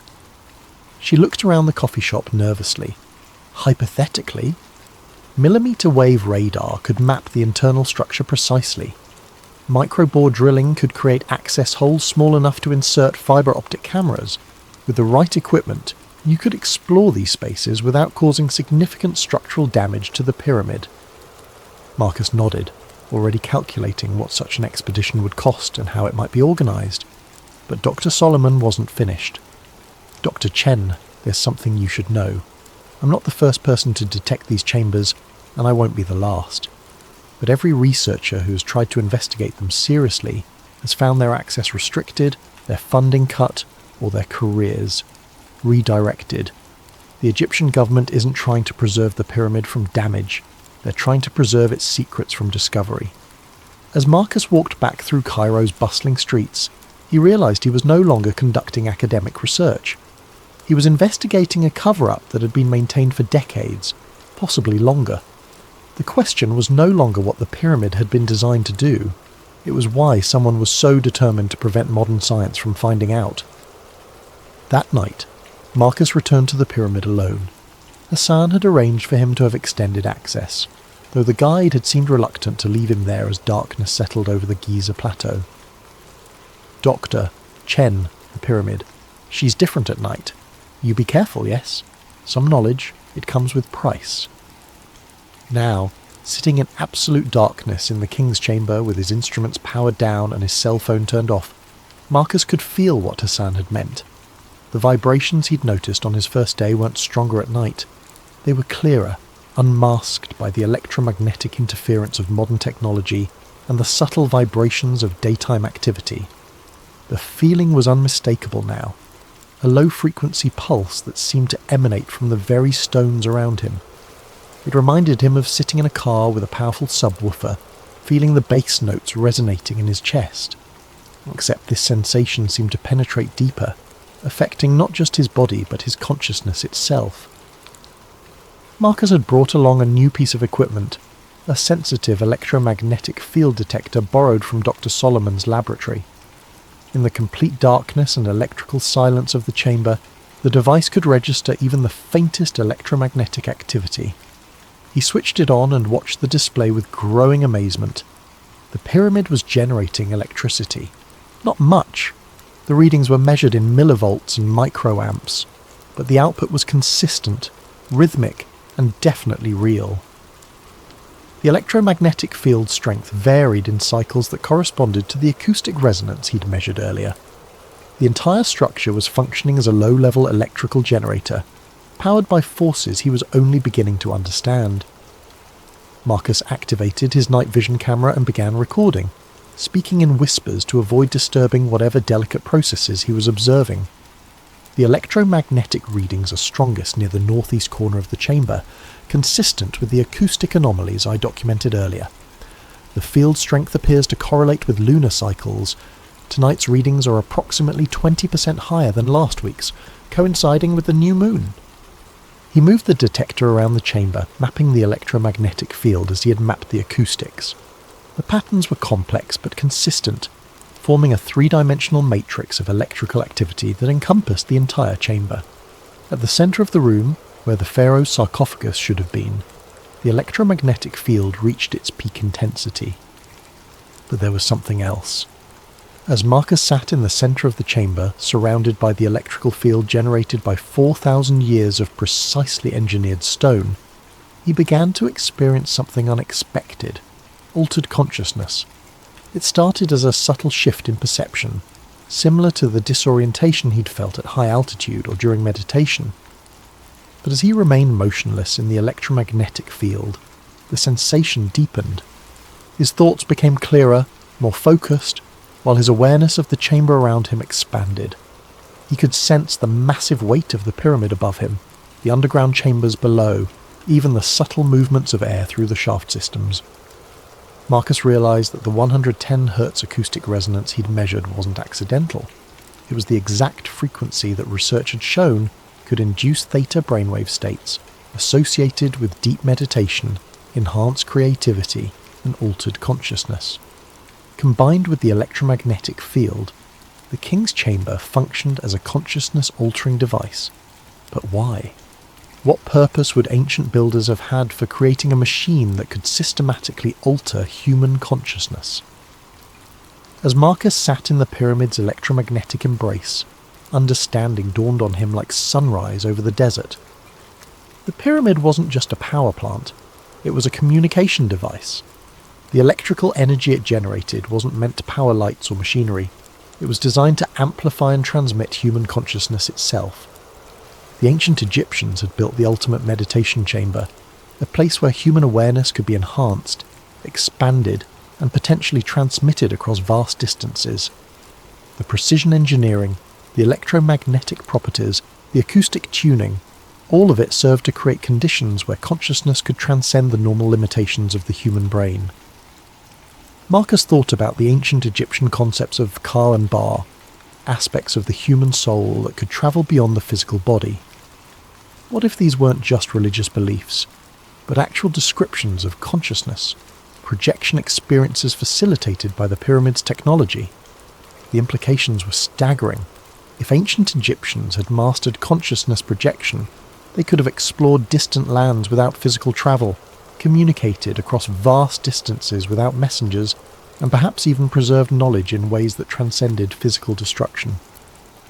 The pyramid might have been their internet, their telecommunications network, their method of backing up human consciousness itself.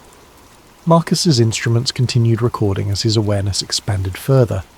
He could sense other presences in the chamber, not supernatural entities, but echoes of the thousands of people who had experienced altered states in this space over the millennia. The pyramid had been accumulating consciousness, storing it in some form that science didn't yet understand. As the hours passed, Marcus began to comprehend the magnitude of what he'd discovered.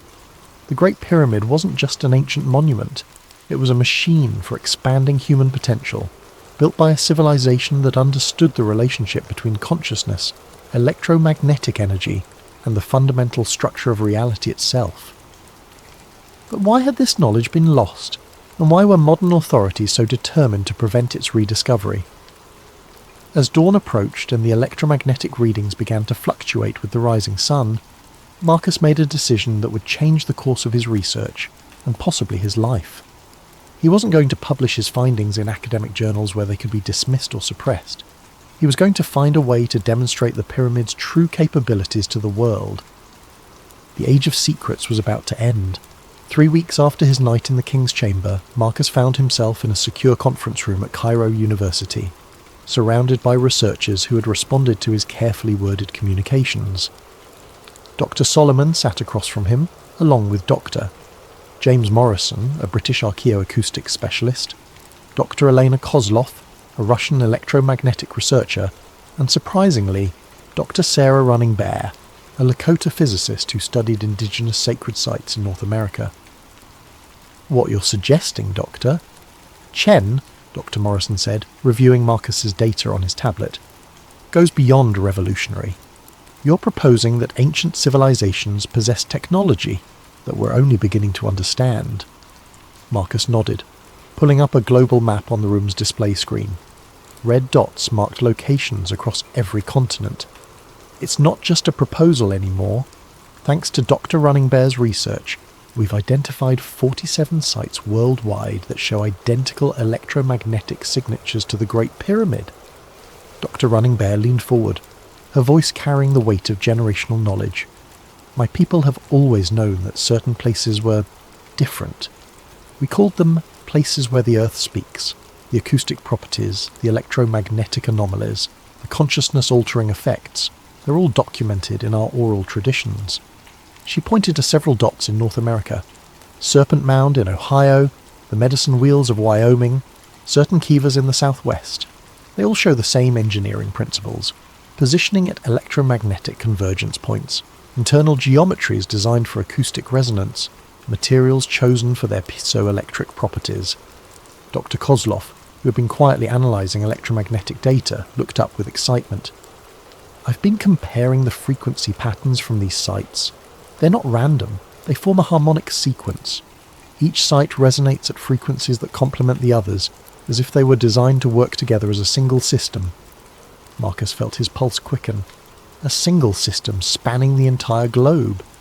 "More than that," Dr. Kozlov continued, pulling up a complex waveform analysis. "If all these sites were activated simultaneously, the combined electromagnetic output would create a standing wave pattern around the Earth. The planet itself would become a resonating chamber." The implications hung heavy in the room. Marcus thought back to his experience in the King's Chamber, the sense of connecting not just to the pyramid, but to something vast and worldwide. Had he been tapping into a dormant global network that once linked human consciousness across continents? Dr. Morrison cleared his throat. "There's something else we need to consider. I've been analysing historical records of these sites, looking for patterns of suppression. It's remarkable how consistently ancient knowledge about these places has been discouraged." He brought up a timeline on his laptop. The Library of Alexandria burned multiple times, always targeting texts about natural philosophy and sacred geometry. The Spanish conquistadors systematically destroyed Mayan and Aztec codices that contained astronomical and architectural knowledge. The British Empire consistently relocated indigenous populations away from sites that showed electromagnetic anomalies. Dr. Running Bear's expression darkened. "My ancestors were forced from sacred sites across North America. The official reason was always agricultural development or mineral rights, but they consistently targeted places where consciousness-altering experiences were known to occur." Marcus felt a chill of recognition. The same pattern of suppression he'd encountered with the pyramid's hidden chambers was part of a much larger historical trend. Someone, or some group, had been systematically working for centuries to prevent humanity from rediscovering its technological and spiritual heritage. "The question is," Dr. Solomon said quietly, "what would happen if we reactivated this network?" Dr. Solomon's question haunted Marcus for days. The theoretical implications of reactivating an ancient global consciousness network were staggering, but the practical challenges seemed insurmountable. Most of the sites were under government control, protected by restricted access, or surrounded by modern development that would interfere with their electromagnetic properties. But Marcus couldn't let go of what he'd experienced in the King's Chamber.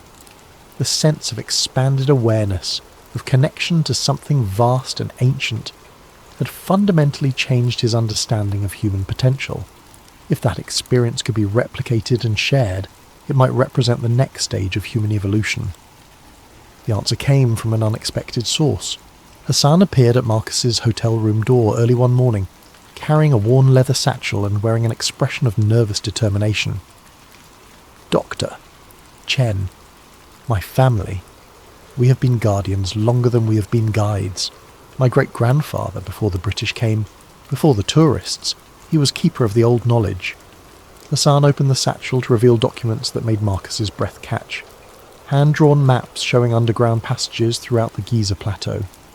Detailed diagrams of the pyramid's internal structure, including chambers that weren't on any official archaeological survey.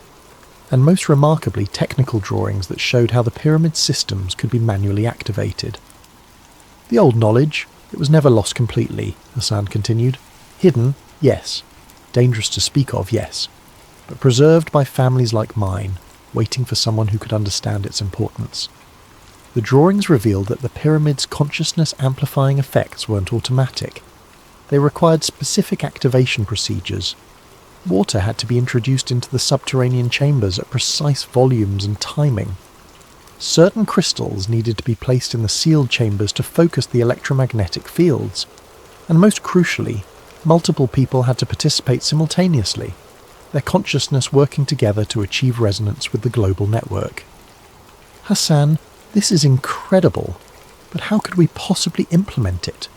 We'd need access to the sealed chambers, permission for extended stays in the pyramid, and coordination with researchers at sites around the world." Hassan smiled, the expression of a man who had been preparing for this moment his entire life. "Dr. Chen, who do you think has been maintaining the pyramid systems all these years? The tourist guides, the security staff, the maintenance workers. Many of us are descendants of the original guardians. We have been waiting for someone like you, someone who could understand what we have been protecting." Over the next few hours, Hassan revealed the existence of a network of guardians at ancient sites worldwide. Families who had maintained the old knowledge for generations, keeping the sites minimally functional while waiting for the time when they could be fully reactivated. The suppression Marcus had encountered wasn't just from modern governments.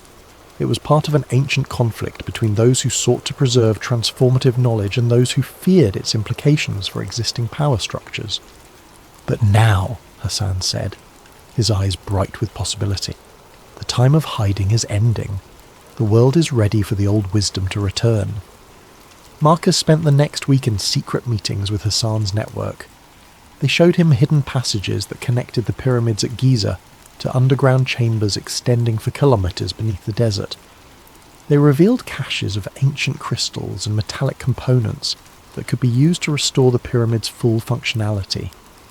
Most remarkably, they demonstrated that they had been maintaining contact with Guardian networks at other sites around the world, using methods that seemed to blend ancient wisdom with modern technology. The plan they developed was audacious beyond anything Marcus had imagined. On the night of the next new moon, when electromagnetic conditions would be optimal, Guardian networks at 12 major sites would simultaneously activate their monuments' consciousness-amplifying systems. The Great Pyramid would serve as the primary node, with Marcus and the research team providing scientific documentation of the process. If successful, the experiment would create the first coordinated activation of the global consciousness network in over 3,000 years. The effects, according to the Guardian's preserved knowledge, would be felt worldwide. A sudden expansion of human awareness that could fundamentally alter the course of civilization. But there were risks. The ancient texts spoke of individuals who had been unprepared for the experience, whose consciousness had been overwhelmed by the sudden expansion of awareness. There were warnings about the network attracting the attention of forces that had opposed its use in the past, and there was the very real possibility that modern governments would respond to the activation with force, viewing it as a threat to established order. As Marcus stood in the King's Chamber 1 week before the planned activation, surrounded by crystals and metallic components that Hassan's people had been safeguarding for millennia, he realized that he was about to participate in either the most important experiment in human history or the most dangerous. The pyramid hummed around him with renewed energy, its systems responding to the presence of the missing components. Through his consciousness, he could sense the other sites coming online around the world, their guardians preparing for an event that would either herald humanity's next evolutionary leap or mark the end of the Age of Secrets forever. The night of the new moon arrived with unprecedented atmospheric conditions. Aurora activity extended far beyond the polar regions, creating shimmering curtains of light visible even in Egypt's desert sky. Electromagnetic storms disrupted satellite communications worldwide, while seismic monitoring stations detected subtle but synchronized vibrations from ancient sites across the globe. Marcus stood in the King's Chamber surrounded by Hassan's Guardian network and the international research team. The chamber had been transformed. Crystalline structures now occupied the corners, their faceted surfaces catching and redirecting the subtle light from their instruments. Copper coils, fashioned according to ancient diagrams, had been positioned to enhance the room's natural electromagnetic properties. Most remarkably, water from the Nile's ancient flood channels had been carefully directed into the subterranean chambers, creating the hydraulic pressure needed to activate the pyramid's piezoelectric systems. Dr. Running Bear checked her communication device one final time. Serpent Mound is reporting full activation. The electromagnetic readings are unlike anything we've ever recorded. Dr. Morrison, monitoring from Newgrange and Ireland, transmitted similar reports. The acoustic resonance here is building beyond our measurement capabilities. The entire mound is vibrating in harmony with frequencies we didn't know existed. Around the world, Guardian networks at sites from Machu Picchu to Angkor Wat were reporting the same phenomenon. Ancient monuments that had been dormant for millennia were awakening, their consciousness-amplifying systems responding to coordinated activation for the first time in recorded history. In the King's Chamber, Marcus felt the familiar sensation of expanded awareness beginning to build. But this time, it was different, stronger, more focused, and connected to something vast beyond individual consciousness. Through the electromagnetic field generated by the activated pyramid, he could sense the presence of people at the other sites, their awareness merging into a collective experience that transcended physical distance. Dr. Kozlov, monitoring the electromagnetic readings, whispered in amazement, "The standing wave pattern is forming exactly as predicted. The Earth's electromagnetic field is reorganizing itself around these sites." But the experience went beyond scientific measurement. As the network reached full activation, Marcus found his consciousness expanding not just across space but across time. He could sense the pyramid builders themselves, not as historical figures but as present awareness, as if their consciousness had been preserved within the structure itself, waiting for this moment of reactivation. The ancient Egyptians hadn't just built a machine for amplifying consciousness, they had created a means of preserving it across millennia. The pyramid was a library of human awareness, containing the accumulated wisdom of a civilization that had achieved levels of understanding that modern science was only beginning to approach. Through the network, Marcus experienced visions of the ancient world as it had truly been.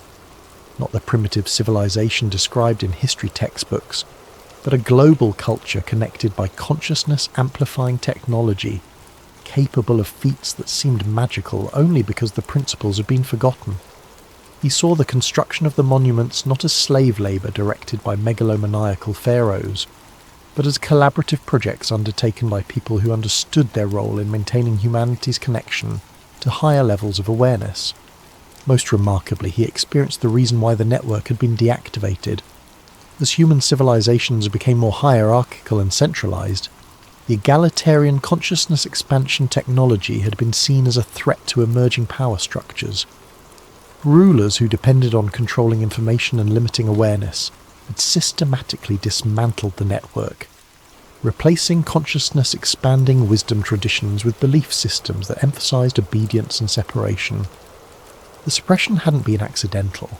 It had been deliberate, coordinated across cultures and centuries by those who understood that widespread access to expanded consciousness would make traditional forms of dominance impossible to maintain. But the network had been designed with safeguards.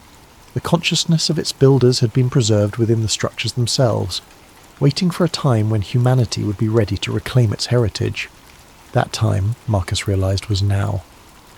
As the activation reached its peak, effects began manifesting around the world. Dr. Running Bear reported that people living near the activated sites were spontaneously experiencing expanded states of consciousness. Emergency services were receiving calls about strange lights and telepathic experiences. Social media was flooded with reports of sudden insights, creative breakthroughs, and experiences of connection that transcended normal human limitations. But there was resistance as well. Military aircraft were scrambling towards several of the activated sites. Government communications were buzzing with references to unauthorized experiments and potential security threats. The same forces that had suppressed the ancient knowledge were mobilizing to contain its return. Hassan, who had been monitoring communications with Guardian networks worldwide, turned to Marcus with urgent concern. "Doctor, Chen, we have perhaps 30 minutes before official intervention begins. The network is fully activated, but maintaining it will require ongoing commitment from people around the world." Marcus understood. The ancient network hadn't been maintained by technology alone. It had required conscious participation from people who understood its importance. The reactivation was just the beginning. For the consciousness-expanding effects to continue, individuals at sites around the world would need to take responsibility for maintaining the system, despite inevitable opposition from established power structures. As sirens began wailing in the distance and the first military helicopters appeared on the horizon, Marcus made his final recordings. The scientific data would be crucial for documenting what had occurred, but the real proof would be the ongoing transformation of human consciousness that the network had initiated. The age of secrets was truly ending. But as Marcus and his team prepared to face the consequences of their world-changing experiment, he realized that the real work was just beginning. 6 months after the global awakening, as the media had dubbed it, Marcus sat in a small cafe in Prague, one of dozens of cities where consciousness research centers had spontaneously emerged.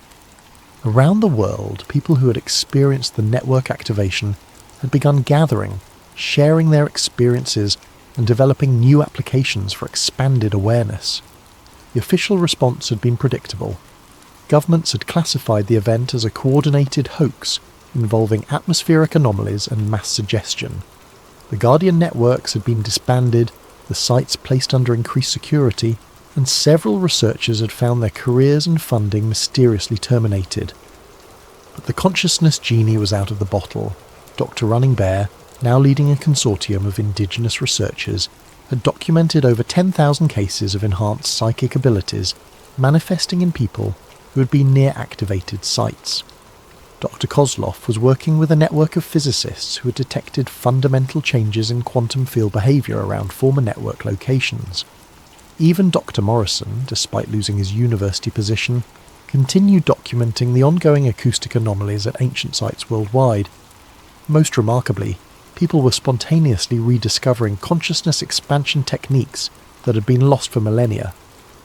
Meditation practices, acoustic healing methods, and electromagnetic sensitivity training were emerging independently in communities around the globe, as if the network activation had reawakened dormant human capabilities.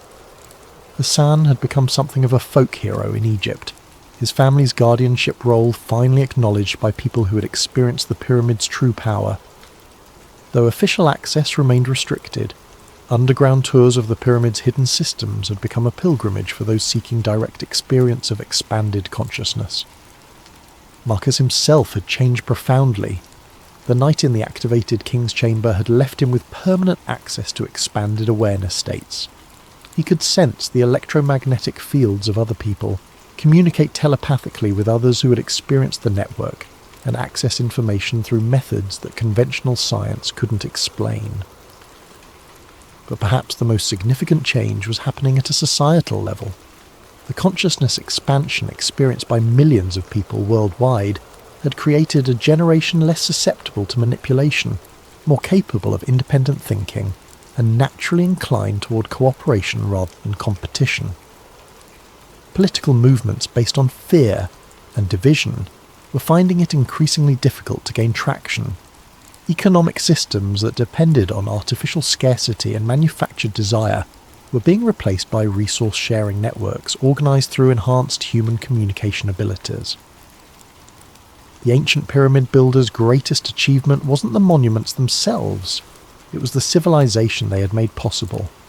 A society where expanded consciousness was the norm rather than the exception, where human potential was fully realised, and where technology served to enhance rather than replace natural human capabilities. As Marcus finished his coffee and prepared for another day of documenting the ongoing transformation, he reflected on the pyramid's true message. The structure itself had been important, but it was ultimately just a tool. The real power had always been within human consciousness itself, the capacity for awareness to expand, connect, and transcend the limitations that seemed so absolute.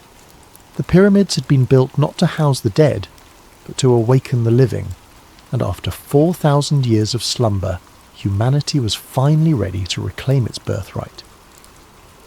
Standing in the Prague sunlight, Marcus could sense the presence of others around the world who had experienced the awakening. Through the invisible network that still connected activated sites, he felt their determination to ensure that the consciousness-expanding knowledge would never again be lost or suppressed. They told us the pyramids were tombs, but standing here, I know that's a lie. This wasn't built to bury the dead. It was built to keep the world alive, to preserve and transmit the highest potentials of human consciousness across the millennia, waiting for a time when humanity would be ready to reclaim its forgotten heritage. That time had finally come.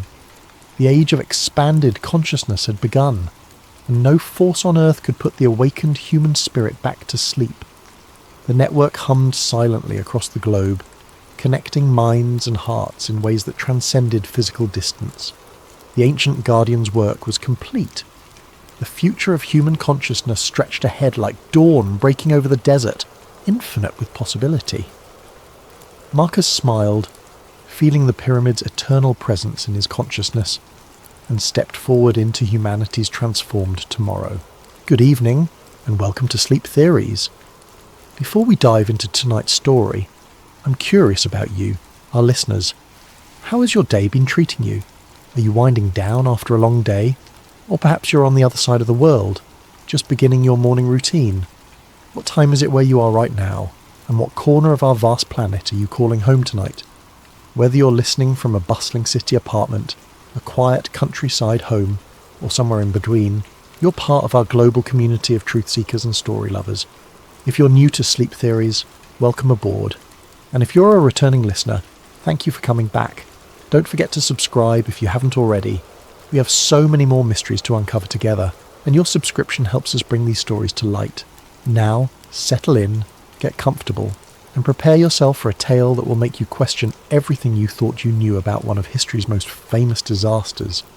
Tonight, we're going beneath the surface of the North Atlantic, not just to explore the wreckage of a legendary ship, but to uncover a conspiracy so massive, so carefully orchestrated, that it may have shaped the course of world history.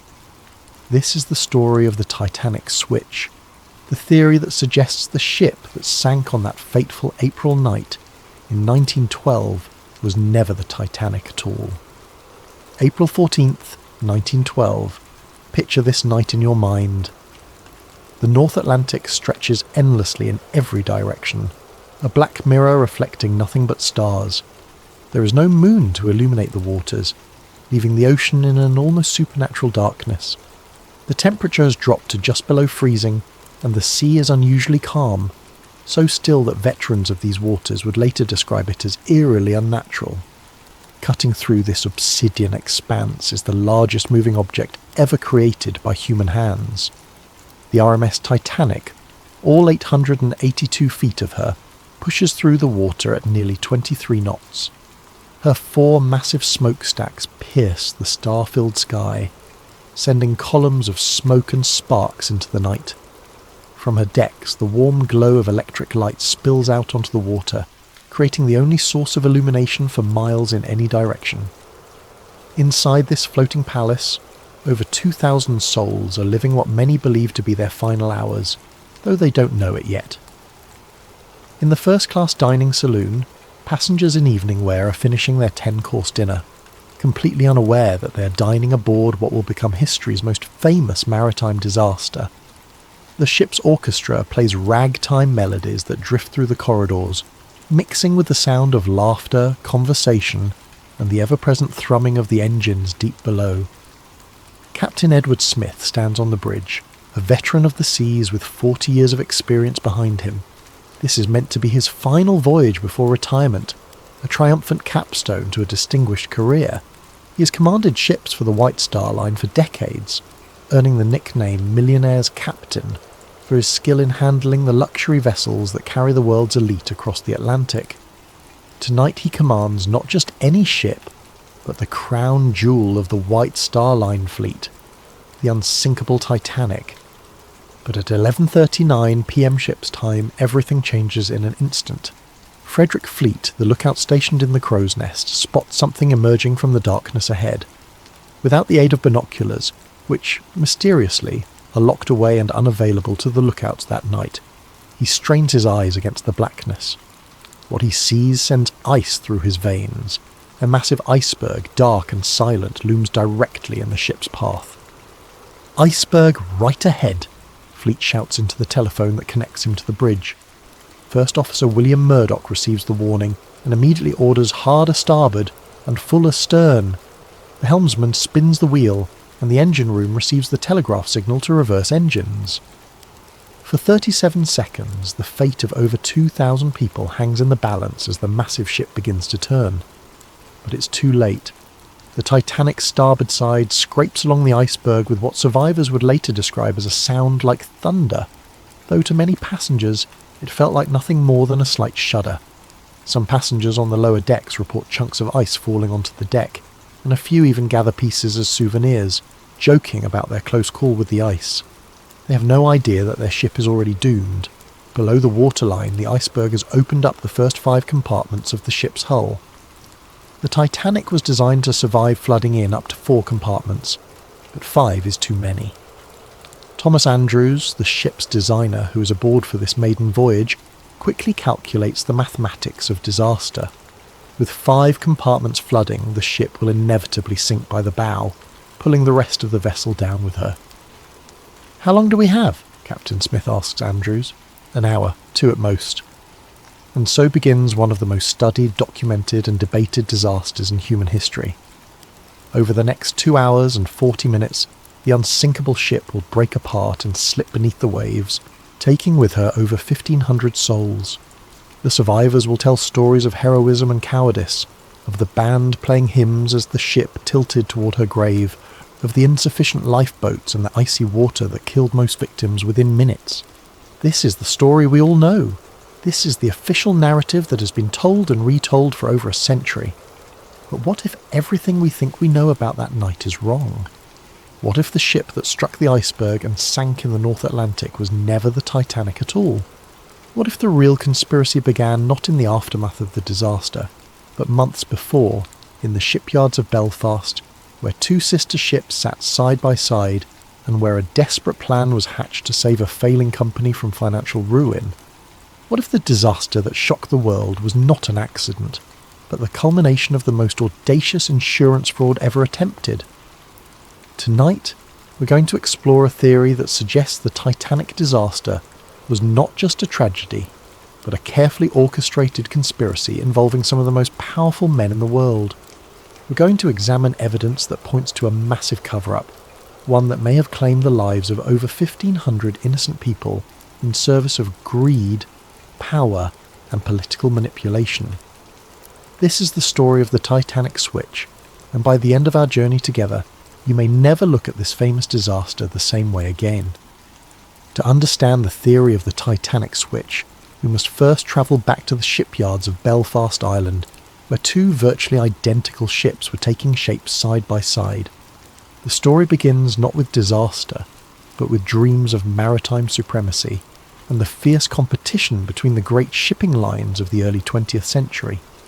Harland and Wolff Shipyard in Belfast was, at the time, one of the premier shipbuilding facilities in the world. The massive facility sprawled along the banks of the River Lagan, its enormous gantry cranes towering over the landscape like steel monuments to industrial ambition. It was here, in this cathedral of steel and rivets, that the White Star Line had commissioned 3 ships that would change ocean travel forever. The Olympic-class ships, as they would be known, were conceived as the ultimate expression of luxury and engineering prowess. These were to be the largest, most opulent vessels ever built, designed to dominate the lucrative North Atlantic passenger route and crush the competition from rival shipping companies like Cunard Line. The first of these sister ships was the RMS Olympic, launched on October the 20th, 1910. She was a marvel of engineering, stretching 882 feet from bow to stern and weighing over 46,000 tons.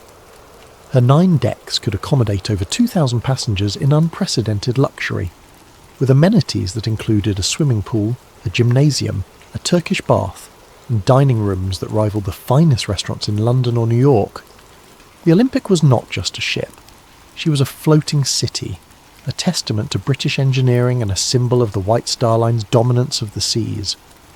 When she departed Southampton on her maiden voyage in June 1911, she carried with her the hopes and reputation of her builders. But less than 4 months after her maiden voyage, disaster struck. On September the 20th, 1911, the Olympic was departing Southampton when she collided with HMS Hawke, a Royal Navy cruiser. The impact was devastating. The Hawke's reinforced bow, designed to ram enemy vessels, punched a massive hole in the Olympic's starboard side, flooding 2 of her compartments and severely damaging her propeller shaft. The Olympic limped back to port, her maiden voyage season cut dramatically short. But the damage was far more extensive than initially apparent. When she was dry docked for inspection, the full extent of the catastrophe became clear. The collision had not only opened up her hull and damaged her propeller, but it had also twisted her keel, the backbone of the ship, potentially compromising her structural integrity for the remainder of her operational life. For the White Star Line, this was nothing short of a financial disaster. The Olympic had cost over $7.5 million to build, an astronomical sum in 1911. Now she faced months of expensive repairs, and even after those repairs, questions would remain about her seaworthiness and insurability. But the problems went deeper than just the cost of repairs. The collision with HMS Hawke had occurred under circumstances that placed the Olympic at fault. Captain Edward Smith, yes, the same Captain Smith who would later command the Titanic on her fatal voyage, had been in charge of the Olympic when the accident occurred. The subsequent Admiralty Court inquiry found the Olympic to blame for the collision, meaning that the White Star Line would receive no insurance compensation for the damage. This left the company facing a nightmare scenario. They had an expensive ship that needed costly repairs, no insurance money to pay for those repairs, and serious questions about whether insurance companies would be willing to fully cover the vessel in the future. The Olympic had gone from being the crown jewel of the White Star Line fleet to a massive financial liability virtually overnight. Meanwhile, in the same Belfast shipyard where the Olympic was undergoing her repairs, work was proceeding on her sister ship, the RMS Titanic. The Titanic was planned to be virtually identical to her older sister, with only minor modifications and improvements. From a distance, even expert ship observers would have difficulty telling the 2 vessels apart. They shared the same basic dimensions, the same general layout, the same distinctive 4-funnel silhouette that had become the signature of the White Star Line's premium vessels. This similarity, according to the switch theory, was not coincidental. It was the key to a plan that would solve the White Star Line's financial crisis while simultaneously eliminating a massive liability. The theory suggests that sometime in late 1911 or early 1912, a decision was made at the highest levels of the White Star Line's ownership. Rather than spend millions repairing the Olympic and then operating her under a cloud of doubt about her structural integrity and insurability, they would swap the identities of the two ships. The damaged Olympic would be given the identity of the Titanic and sent out on what was ostensibly the new ship's maiden voyage. But this voyage would not be intended to reach New York. Instead, the disguised Olympic would be deliberately sunk, allowing the White Star Line to collect the full insurance value of a new undamaged vessel while simultaneously eliminating the financial burden of the real Titanic's damaged sister.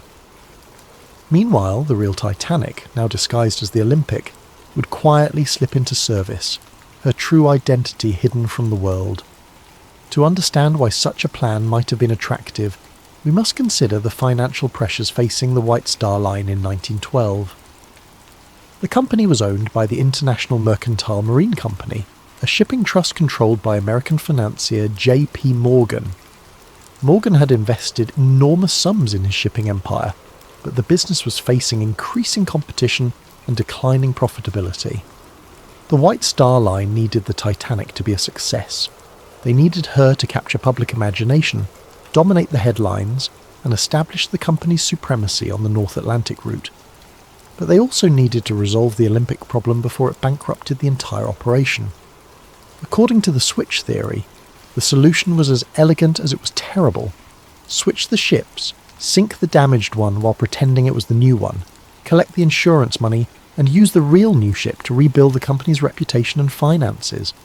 The theory suggests that the work done on both ships during the winter of 1911 and 1912 was not routine maintenance and completion, but rather an elaborate process of swapping their identities. Features that differed between the ships would need to be altered. Documentation would need to be changed or destroyed. Most importantly, the workers involved would need to be either brought into the conspiracy or kept unaware of what they were truly doing.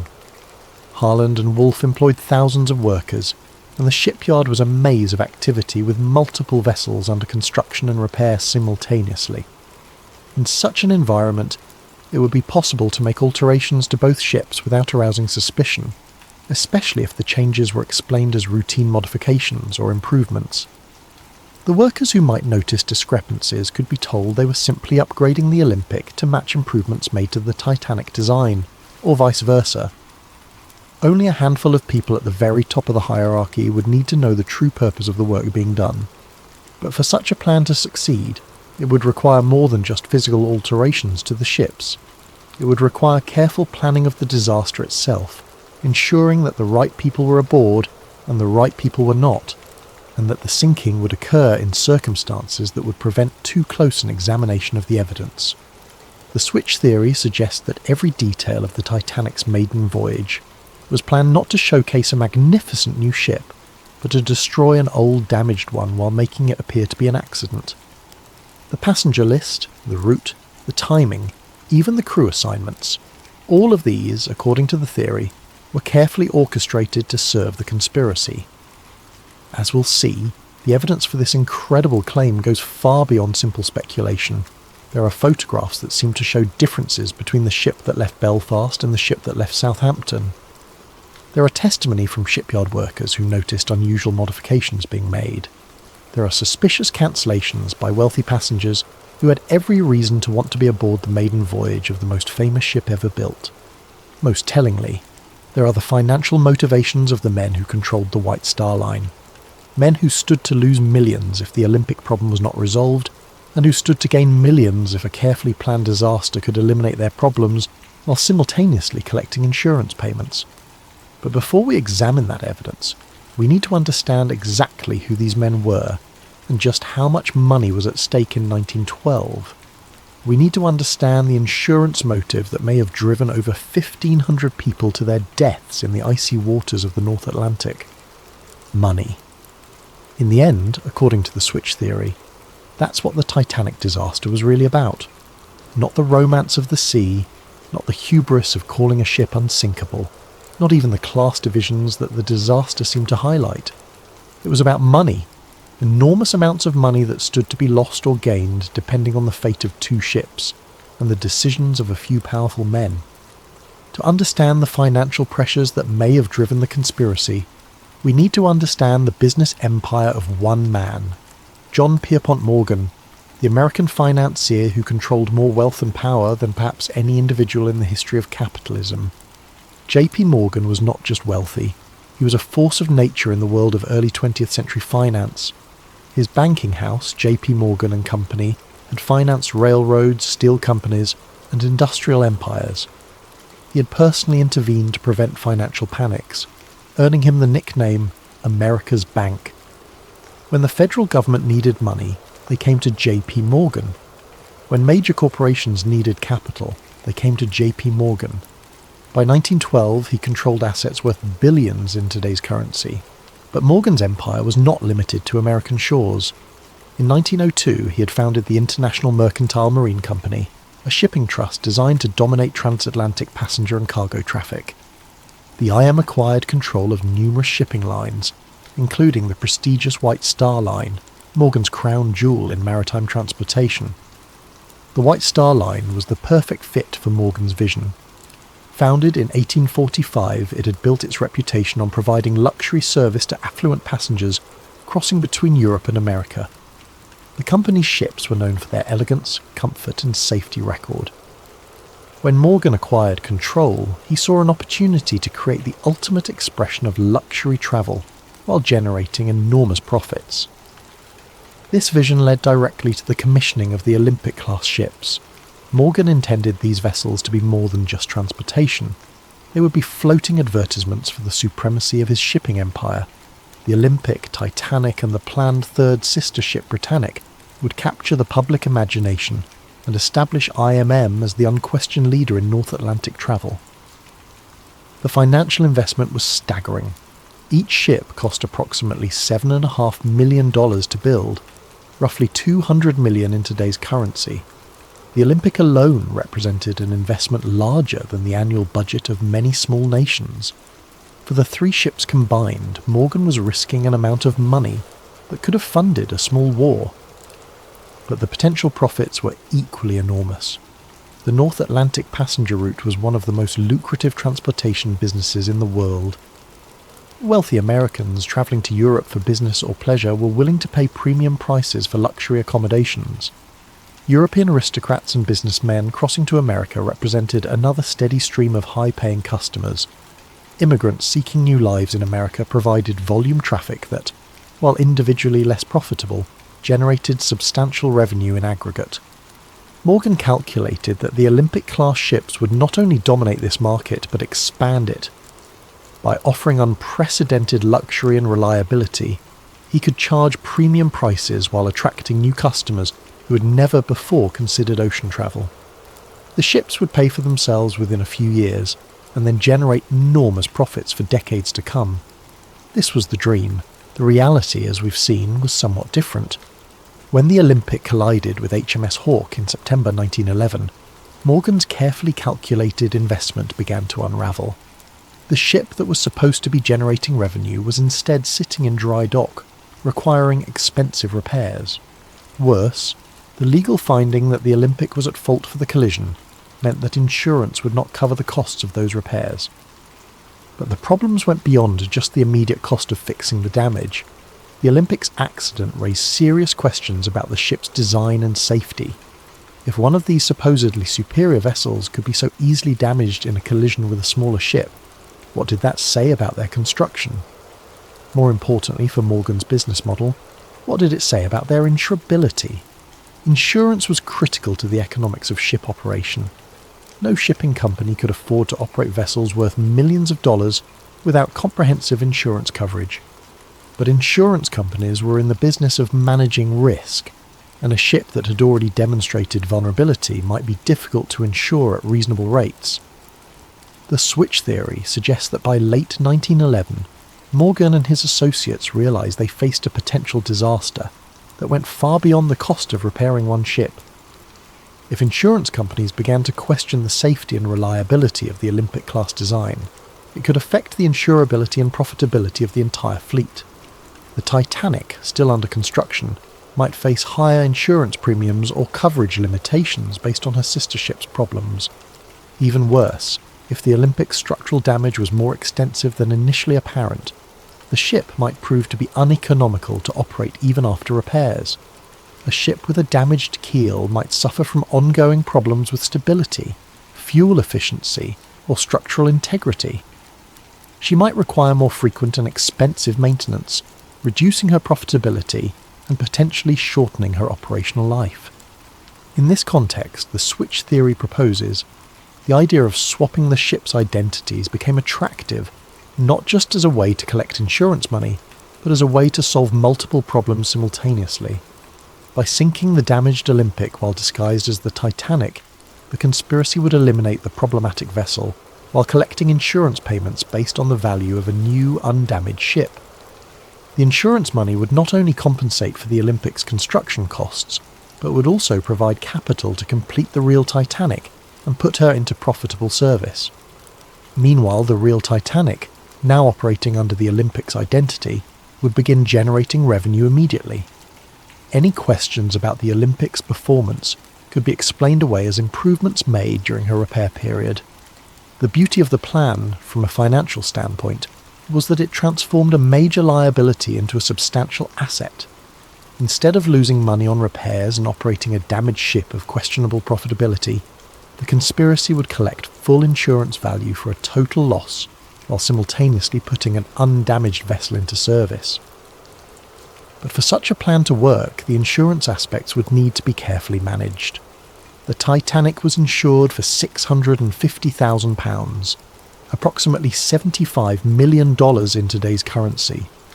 This was a substantial amount, but it was less than the ship's actual construction cost, partly because insurance values were typically set below replacement cost to discourage fraudulent claims. However, the insurance money would still represent a significant recovery of Morgan's investment. Combined with the revenues that the real Titanic could generate while operating as the Olympic, the financial benefits of the switch could potentially exceed the total cost of both ships. The theory also suggests that the conspiracy would have additional financial benefits beyond the immediate insurance recovery. By eliminating the Olympic's problems, Morgan could proceed with his plans for the third sister ship, Britannic, without the cloud of questions about the class's design and safety. The successful maiden voyage of the Titanic would generate publicity and confidence that would benefit the entire White Star Line fleet. But perhaps most intriguingly, the switch theory proposes that the financial motive may have extended beyond simple insurance fraud. Some versions of the theory suggest that the disaster was timed to coincide with other events that would benefit Morgan's broader financial interests. In 1913, just 1 year after the Titanic disaster, the United States Federal Reserve System was established. This new central banking system fundamentally changed how American finance operated, and J.P. Morgan was one of its strongest supporters. The Federal Reserve centralized control of American monetary policy and created new opportunities for the kind of large-scale financial manipulation that Morgan specialized in. However, Morgan faced opposition to the Federal Reserve from some quarters, including wealthy Americans who preferred the existing decentralized system. Some of these opponents happened to be aboard the Titanic when she sank. Benjamin Guggenheim, heir to a mining fortune and a vocal critic of centralized banking, went down with the ship. Isidor Straus, co-owner of Macy's department store and another Federal Reserve opponent, died along with his wife. John Jacob Astor IV, one of the wealthiest Americans and a skeptic of Morgan's financial schemes, also perished in the disaster. Meanwhile, J.P. Morgan himself, who had booked passage on the Titanic's maiden voyage, cancelled his trip at the last minute citing illness. Several of Morgan's business associates and political allies also cancelled their bookings while his opponents sailed to their deaths. This aspect of the theory suggests that the Titanic disaster may have served multiple purposes for Morgan. Not only did it solve his immediate problem with the Olympic and provide insurance money, but it also eliminated some of his most powerful opponents in the debate over American financial policy. Whether or not this political dimension was part of the original plan, the financial motive alone would have been sufficient to drive such a conspiracy. Morgan stood to lose millions if the Olympic problem was not resolved, and he stood to gain millions if a carefully orchestrated disaster could eliminate his problems while collecting insurance payments. The amounts of money involved were so large that they could influence the decisions of governments and the fate of thousands of people. In the world of early 20th century finance, where a handful of men controlled wealth comparable to entire national budgets, the lives of 1,500 passengers might have seemed like acceptable collateral damage in service of a larger financial strategy. But money and motive alone do not prove a conspiracy. For the switch theory to be credible, there must be physical evidence that the ships were actually swapped.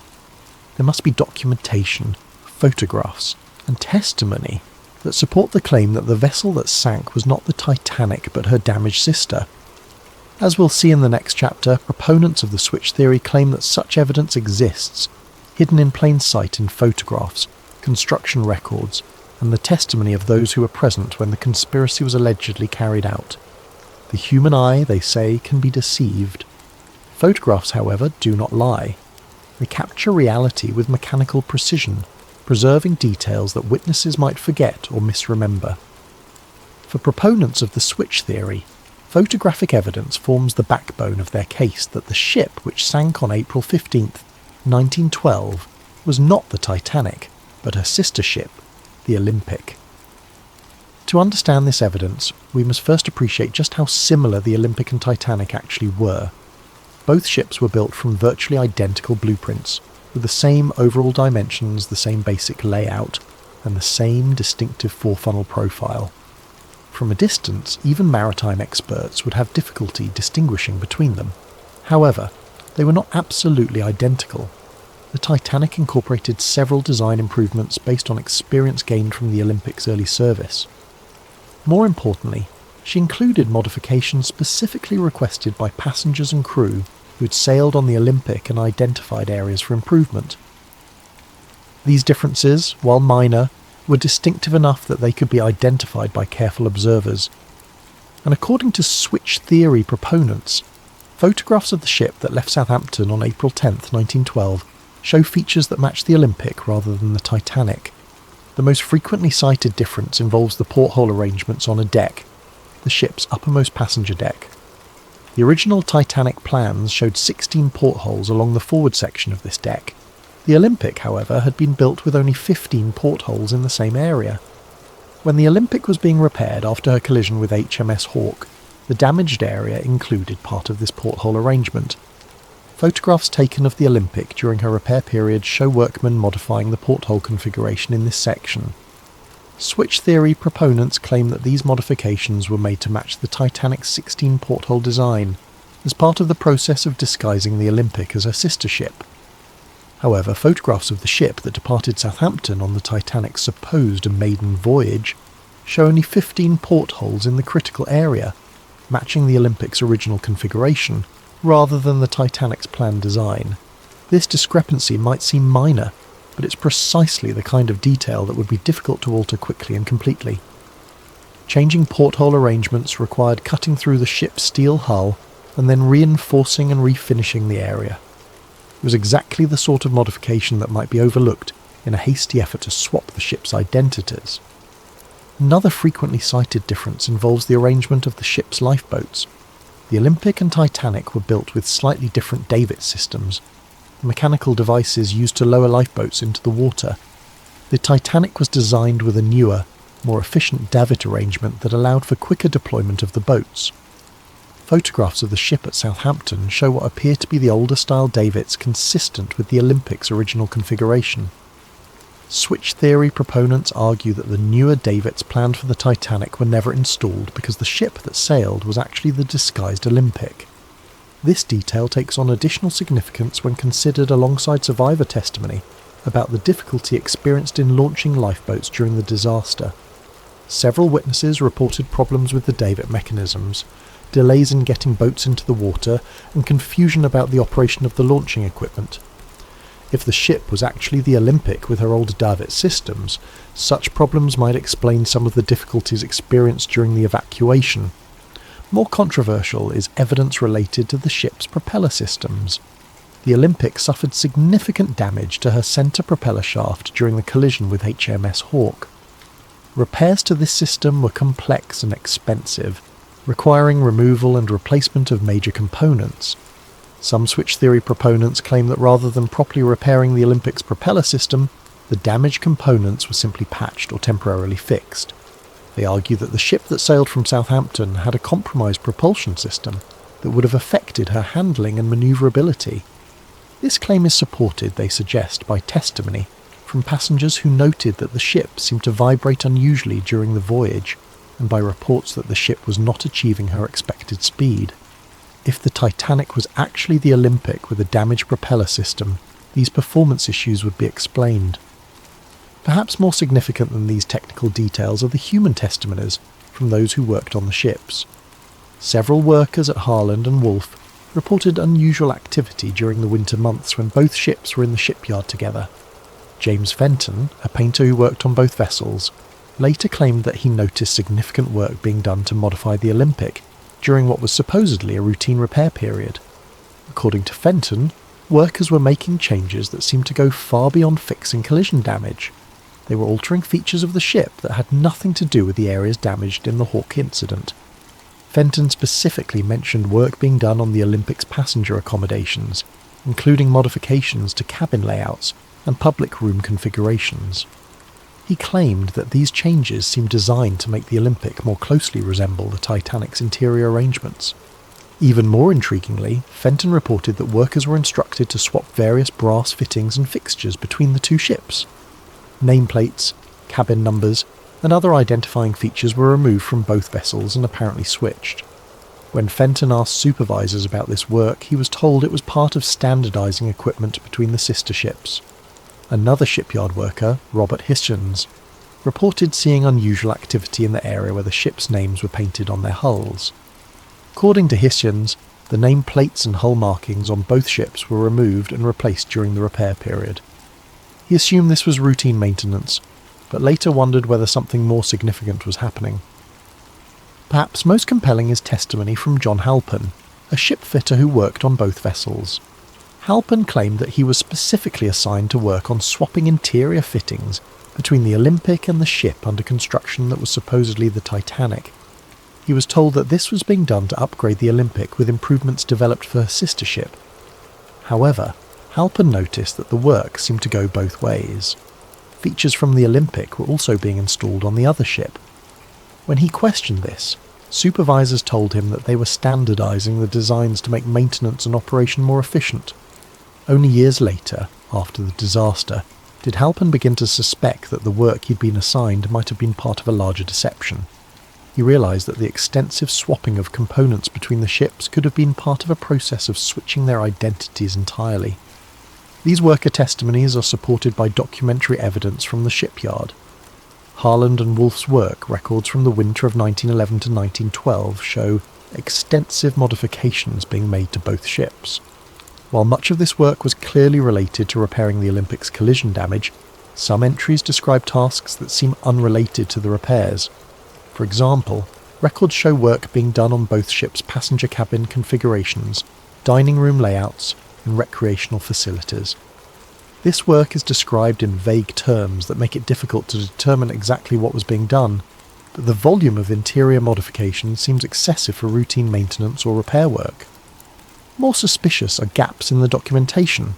Several weeks' worth of work records are missing from the shipyard files, apparently lost or destroyed. The missing records cover precisely the period when the most extensive work was being done on both ships.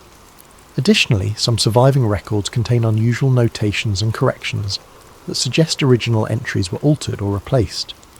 Work orders that originally specified tasks for the Olympic appear to have been changed to specify the same work for the Titanic and vice versa. Switch theory proponents also point to photographic evidence from inside the ships. Comparison of interior photographs taken during construction with photographs taken aboard the ship that sailed from Southampton reveals several discrepancies. The most notable differences involve the first-class dining room and the grand staircase. The Olympic's dining room was originally designed with a specific pattern of decorative panels and light fixtures. The Titanic was planned to have an improved version of the same space, with subtle but distinctive differences in the decorative scheme. Photographs taken aboard the ship at Southampton show decorative features that match the Olympic's original design, rather than the improvements planned for the Titanic. Similarly, Details of the grand staircase appear to match the Olympic's configuration, rather than the Titanic's planned modifications. These interior discrepancies are particularly significant because they would be difficult to fake or alter after the disaster. Unlike exterior features that might be changed by salvage operations or natural deterioration, interior photographs taken before the voyage provide a permanent record of the ship's actual configuration. However, the most dramatic physical evidence cited by switch theory proponents involves the ship's construction numbers. Every vessel built by Harland and Wolff was assigned a unique yard number that was stamped or engraved on various components throughout the ship. These numbers served as permanent identification that could not be easily altered or forged. The Olympic was assigned yard number 301. The Titanic was assigned yard number 3909. According to the theory, components with the Olympic's number should have been found on the wreck if it was actually the Titanic that sank. When the Titanic wreck was discovered in 1985, some of the recovered artifacts did indeed show construction numbers. However, examining these numbers has proven difficult due to the condition of the wreck and the limited access to recovered materials. Some switch theory proponents claim that construction numbers found on wreck components match the Olympic rather than the Titanic, but this claim is disputed by maritime historians and wreck researchers. The numbers are often partially obscured or damaged, making definitive identification difficult. More recently, some researchers have used advanced imaging techniques to examine construction details on the wreck itself. These studies have identified several features that appear to match the Olympic's configuration rather than the Titanic's planned design. For example, the propeller arrangement on the wreck appears to show evidence of the repair work done to the Olympic's damaged propulsion system. The centre propeller, which should have been a 3-blade design on the Titanic, appears to be a 4-blade configuration that matches repairs made to the Olympic. Similarly, hull plates in areas that should have been newly constructed for the Titanic show evidence of previous damage and repair that would be consistent with the Olympic's collision damage. However, these findings are highly technical and disputed by many experts. The condition of the wreck after more than a century on the ocean floor makes definitive identification of small details extremely difficult. Corrosion, collapse, and damage from the sinking itself have obscured many of the features that might provide conclusive evidence. The physical evidence for the switch theory remains controversial and disputed. While proponents point to numerous discrepancies between the ship that sailed and the ship that was supposed to sail, skeptics argue that these differences can be explained by changes made during construction, errors in documentation, or misinterpretation of photographic evidence. What is not disputed is that significant work was done on both ships during the winter of 1911 to 1912, that modifications were made that went beyond simple repair work, and that there are photographic and documentary discrepancies that have never been fully explained. Whether these discrepancies prove a conspiracy, or simply reflect the normal complexities of building and modifying massive ships, remains a matter of debate. But for switch theory proponents, the physical evidence forms a compelling case that something was not right about the ship that sailed from Southampton on that April morning in 1912. However, physical evidence is only part of the story. To truly understand the scope of the alleged conspiracy, we must examine not just what was done to the ships, but who was aboard them. The passenger list of the Titanic's final voyage contains names that would reshape the world of finance and politics, and according to the theory, this was no coincidence. Sometimes the most revealing evidence is not what happened, but who was present when it happened. In the case of the Titanic disaster, the passenger manifest reads like a who's who of early 20th century power and influence. But according to the switch theory, this prestigious passenger list was not assembled by chance. Instead, it was carefully curated to serve the purposes of a conspiracy that extended far beyond simple insurance fraud. To understand the significance of the Titanic's passengers, we must first understand the broader context of American politics and finance in 1912. The United States was on the verge of fundamental changes in how its financial system operated. The country had experienced several financial panics in recent decades, and there was growing pressure to create a more stable and centralized banking system. J.P. Morgan and his allies favored the creation of a central bank that would be controlled by major financial institutions. This system, which would eventually become the Federal Reserve, would give unprecedented power to a small group of bankers and financiers. They would control the nation's money supply, interest rates, and credit availability. However, this plan faced significant opposition from wealthy Americans who preferred the existing decentralized system. These opponents feared that a central bank controlled by Morgan and his associates would concentrate too much financial power in too few hands. They argued for maintaining a system where multiple independent banks could compete and where no single institution could dominate the nation's finances. The debate over banking reform was not merely academic. Billions of dollars in wealth and decades of political power hung in the balance. If Morgan's vision prevailed, he and his allies would control the financial destiny of the United States. If his opponents succeeded in blocking the plan, Morgan's influence would be significantly diminished. Into this high-stakes political battle sailed the Titanic, carrying some of the most influential participants in the banking debate. And remarkably, almost all of the Federal Reserve's most powerful opponents happened to be aboard, while Morgan and his supporters were conspicuously absent. The most prominent opponent aboard was Benjamin Guggenheim, heir to one of America's great mining fortunes. The Guggenheim family controlled vast mineral resources and had accumulated enormous wealth through copper, silver, and gold mining operations around the world. Benjamin was not just wealthy but politically influential, serving on the boards of multiple corporations and maintaining extensive connections in Washington. Guggenheim had been a vocal critic of Morgan's banking proposals. He argued that a centralized system would stifle competition and innovation in American finance. He favored maintaining the existing system of independent banks and opposed giving any single institution the power to control the nation's money supply. On the night of April 14th, as the Titanic began to sink, Benjamin Guggenheim reportedly dressed in his finest evening clothes and told fellow passengers, "We are prepared to go down like gentlemen." His body was never recovered. Also aboard was Isidor Straus, co-owner of Macy's department store and another influential voice in American business. Straus had built his retail empire through careful management and conservative financial practices. He distrusted the kind of financial manipulation that Morgan specialized in and opposed the creation of a central bank that would facilitate such practices. Straus was particularly concerned about the impact of centralized banking on smaller businesses.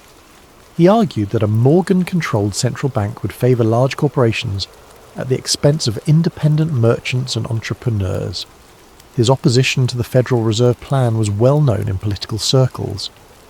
When the Titanic began to sink, Isidore and his wife Ida were offered places in a lifeboat. According to witnesses, Ada refused to leave her husband, saying, "We have lived together for 40 years. Where you go, I go." They were last seen sitting together on deck chairs as the ship tilted toward her final plunge. Neither body was ever found. Perhaps most significant was the presence of John Jacob Astor IV, one of the wealthiest Americans and a man whose financial influence rivaled Morgan's own. Astor had inherited a vast real estate empire and had expanded it into hotels, railroads, and other investments. His personal fortune was estimated at over $87 million, roughly $2 billion in today's currency. Astor was not merely wealthy, but politically sophisticated. He understood the implications of Morgan's banking proposals and opposed them on both economic and political grounds. He argued that giving Morgan's group control over the nation's banking system would create a financial oligarchy that would undermine American democratic institutions. More than any other individual, Astor had the wealth and influence to effectively oppose Morgan's plans. His opposition carried weight in Congress and in the financial community. If anyone could have blocked the creation of the Federal Reserve, it was John Jacob Astor IV. Astor was travelling on the Titanic with his pregnant young wife, Madeline. When the ship began to sink, he helped her into a lifeboat but was refused passage himself under the Women and Children First protocol. His body was recovered days later, reportedly with his gold watch still in his pocket and over $2,000 in cash. His death eliminated one of the most powerful obstacles to Morgan's banking ambitions. These three men, Guggenheim, Straus, and Astor, represented the core of wealthy American opposition to the Federal Reserve Plan. Their combined influence, both financial and political, posed a serious threat to Morgan's vision of centralised banking control. Their deaths removed major obstacles to the passage of Federal Reserve legislation. But the passenger list's significance extends beyond these three prominent figures. Several other Titanic passengers had connections to the banking debate or to Morgan's business interests. Some were allies who might have provided testimony or support that could have been problematic for the conspiracy. Others were neutral parties whose presence might have been seen as providing legitimacy to the voyage. The theory suggests that the passenger list was carefully managed to ensure that the right people were aboard and the wrong people were not. Key figures in the banking debate who opposed Morgan were encouraged or induced to sail, while those who might have interfered with the plan were kept away. This management allegedly extended to the crew assignments as well. Captain Edward Smith, who commanded the ship, was nearing retirement, and may have been chosen partly because his career was ending anyway. If he survived the disaster, he would soon be out of the shipping business and less likely to cause problems. If he didn't survive, his death would be seen as a heroic sacrifice, rather than evidence of conspiracy. Other key crew members were reportedly chosen for their loyalty to the White Star Line or their lack of detailed knowledge about the ship's construction. Engineers and officers who might have been able to identify discrepancies between the Olympic and Titanic were either not assigned to the voyage or were placed in positions where they would be unlikely to survive if something went wrong. Perhaps most tellingly, J.P. Morgan himself had originally booked passage on the Titanic's maiden voyage. As the owner of the shipping line and the man whose vision the voyage was meant to showcase, Morgan's presence would have been expected and appropriate. His cabin had been reserved, his passage confirmed, and his attendance at various social events planned. But at the last minute, Morgan cancelled his trip, citing illness.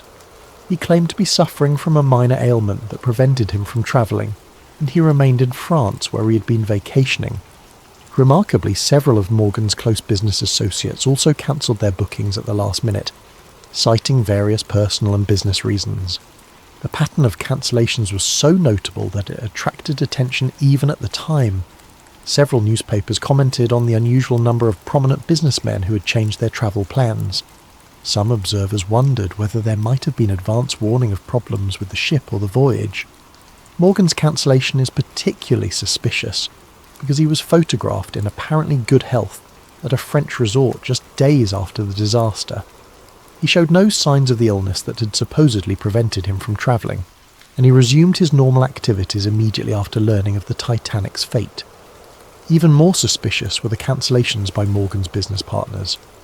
Henry Clay Frick, the steel magnate and longtime Morgan ally, had booked passage but cancelled, citing his wife's health.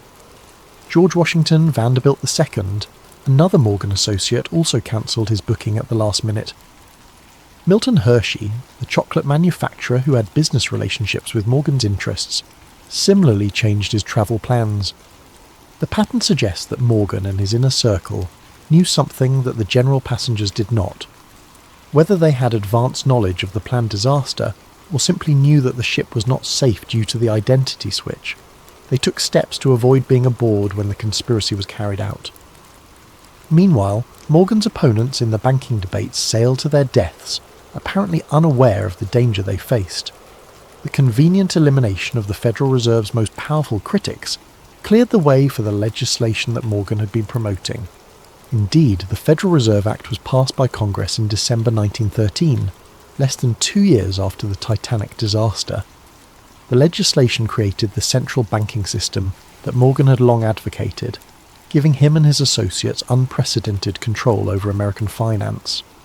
The deaths of Astor, Guggenheim, and Strauss had removed the most influential voices that might have prevented this outcome. Some versions of the switch theory go even further, suggesting that the passenger list was managed not just to eliminate political opponents, but also to provide witnesses who would support the official story of the disaster. Certain passengers and crew members who survived the sinking provided testimony that reinforced the narrative of an accidental collision with an iceberg. These survivors described the impact, the flooding, and the sinking in ways that supported the insurance claims and deflected suspicion from the possibility of sabotage or deliberate destruction. Their accounts helped establish the official version of events that has persisted for over a century. However, other survivors provided testimony that was less helpful to the official narrative. Some reported hearing explosions before the ship began to sink, suggesting possible sabotage. Others described unusual behaviour by crew members or problems with the ship's equipment that might have indicated advanced planning of the disaster. These problematic testimonies were reportedly suppressed or discredited during the official investigations. Survivors who told inconvenient stories found their credibility questioned, or their testimony excluded from the final reports. The investigation focused on technical questions about ship design and safety procedures rather than examining the possibility of deliberate destruction. The passenger list evidence is compelling but circumstantial. The coincidence of having so many Federal Reserve opponents aboard while Morgan and his allies stayed away is remarkable, but it could be explained by factors other than conspiracy. The timing of the banking legislation might have been influenced by the victims' deaths, but correlation does not necessarily prove causation. However, when combined with the physical evidence and the financial motives, the passenger list adds another layer to the case for the switch theory. The pattern of who was aboard and who wasn't suggests a level of planning and coordination that goes beyond simple insurance fraud. If the theory is correct, the Titanic disaster was not just about swapping damaged ships or collecting insurance money.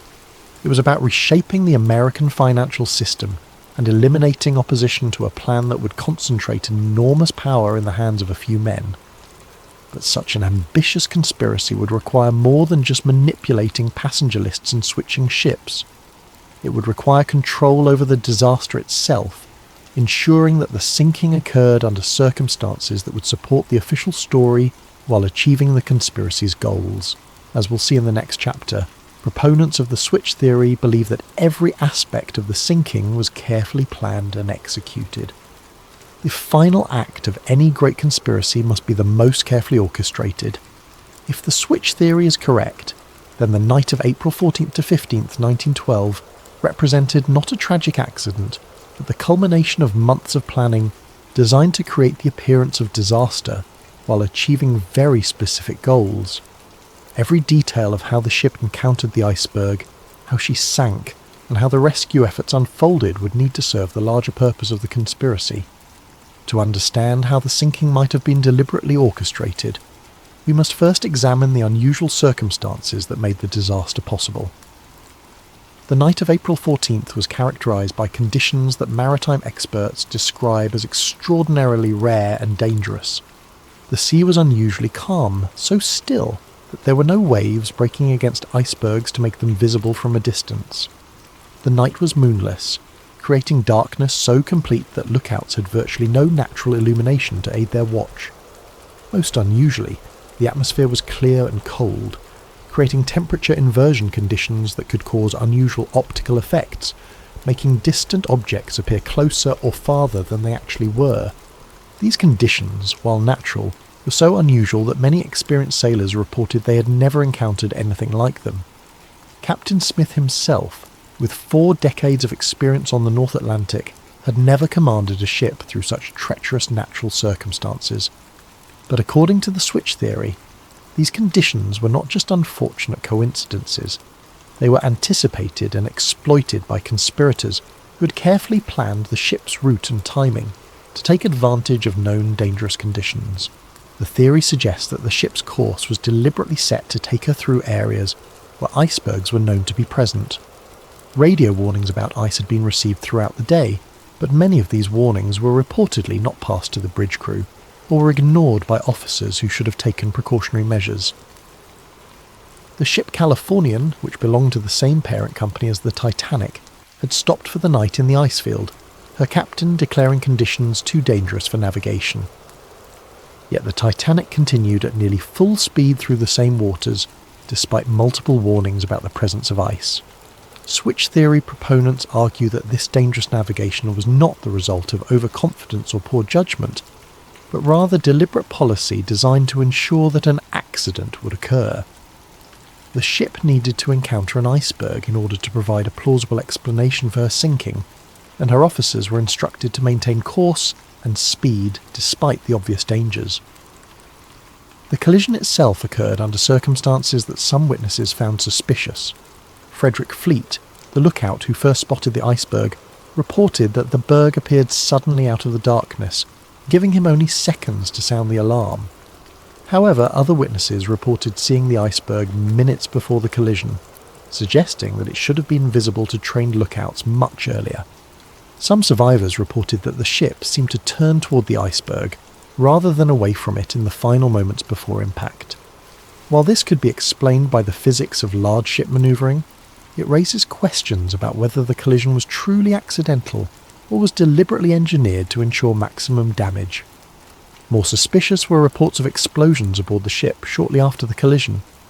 Multiple witnesses, including passengers and crew members, reported hearing loud bangs and feeling vibrations that seemed separate from the impact with the iceberg. These explosions were officially attributed to boilers bursting as cold water flooded the engine rooms, but some witnesses believed they occurred too soon after the collision to be explained by flooding alone. The switch theory suggests that these explosions may have been caused by deliberately placed charges designed to ensure that the ship would sink quickly and completely. If the collision with the iceberg was not sufficient to guarantee the ship's destruction, additional sabotage might have been necessary to achieve the conspiracy's goals. The pattern of flooding also struck some observers as unusual.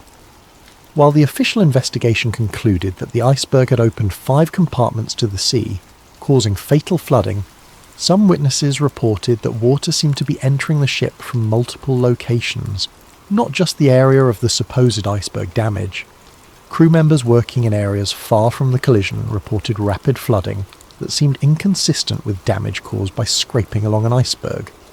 Some suggested that the ship's hull might have been weakened in advance, either through the supposed identity switch or through deliberate sabotage, making her more vulnerable to catastrophic damage. The behaviour of some crew members during the disaster also raised questions. While many officers and crew performed heroically, trying to save as many passengers as possible, others seemed strangely unprepared for the emergency or reluctant to take action that might have saved more lives. The ship's wireless operators continued sending routine commercial messages even after the collision, delaying distress calls that might have brought rescue ships more quickly. Some officers seemed confused about the severity of the damage or uncertain about proper emergency procedures, suggesting that they might not have been fully briefed on the ship's actual condition or capabilities. Most suspiciously, the ship's lifeboats were launched with far fewer passengers than their capacity allowed. While this was officially attributed to panic and poor training, some witnesses reported that crew members actively prevented passengers from entering boats that had space available. The switch theory suggests that this was not incompetence but deliberate policy designed to ensure that specific passengers would not survive. If the conspiracy's goal was to eliminate certain individuals while allowing others to live, controlling access to lifeboats would be an effective method of determining who lived and who died. The nearby ship Californian adds another layer of suspicion to the night's events. This vessel, owned by the same International Mercantile Marine Company that controlled the White Star Line, had stopped for the night approximately 20 miles from the Titanic's position. Her captain, Stanley Lord, claimed that conditions were too dangerous for navigation and that his ship would remain stationary until dawn. However, the Californian's crew reported seeing rockets and distress signals from the direction of the Titanic throughout the night. Despite these obvious signs of a ship in distress, Captain Lord chose not to investigate or offer assistance. He claimed that he believed the signals were routine communications or celebrations, not emergency distress calls. This explanation seems implausible given that the Californian's crew were experienced sailors who should have recognized distress rockets when they saw them. The switch theory suggests that the Californian was positioned deliberately to provide rescue services for the conspiracy's chosen survivors while maintaining plausible deniability about why she didn't help the others. According to this theory, the Californian was meant to arrive at the scene early enough to rescue specific passengers, but late enough to allow the ship to sink and eliminate the unwanted victims. However, a miscommunication or timing error prevented this plan from working properly, leaving the Californian too far away to effectively participate in the rescue. Instead, the rescue was carried out by the Carpathia, a ship belonging to a different company that responded to the Titanic's distress calls and arrived at the scene several hours after the sinking. The Carpathia's captain and crew were not part of the conspiracy and performed genuine rescue work, saving over 700 survivors. But the delay in rescue efforts, whether planned or accidental, ensured that the ship sank completely and that most of her passengers and crew died in the frigid waters. This served the conspiracy's purposes by eliminating witnesses who might have been able to identify discrepancies between the Olympic and Titanic, while also removing the political opponents whose deaths were part of the larger plan. The sinking itself was remarkably complete and thorough. Unlike many shipwrecks, which settle on the ocean floor largely intact, the Titanic broke apart as she sank, scattering debris over a wide area and making subsequent examination of the wreck extremely difficult. This destruction could have been the result of natural forces acting on a ship not designed to sink at such an angle, but it also served to obscure evidence that might have revealed the ship's true identity. The complete loss of the ship meant that investigators had to rely on survivor testimony and limited physical evidence to reconstruct what had happened. Since many of the most knowledgeable witnesses had died in the disaster, and since the survivors had been through a traumatic experience that might have affected their memories, establishing definitive facts about the sinking proved difficult. This uncertainty served the conspiracy's purposes by preventing too close an examination of the evidence. Questions about the ship's identity, the cause of the sinking, or the behaviour of the crew could be deflected by pointing to the lack of conclusive evidence and the confusion inherent in any major disaster. The official investigations that followed the disaster focused primarily on technical questions about ship design and safety procedures. While these investigations identified important problems with lifeboat capacity, crew training and emergency procedures, they did not seriously examine the possibility that the sinking had been deliberately caused. The British Board of Trade Inquiry and the US Senate investigation both concluded that the disaster was the result of excessive speed in dangerous conditions, combined with design flaws that made the ship vulnerable to the type of damage caused by the iceberg collision. These findings supported the official narrative of an accidental tragedy, while deflecting attention from possible evidence of conspiracy. However, some evidence presented to these investigations was inconsistent with the official conclusions.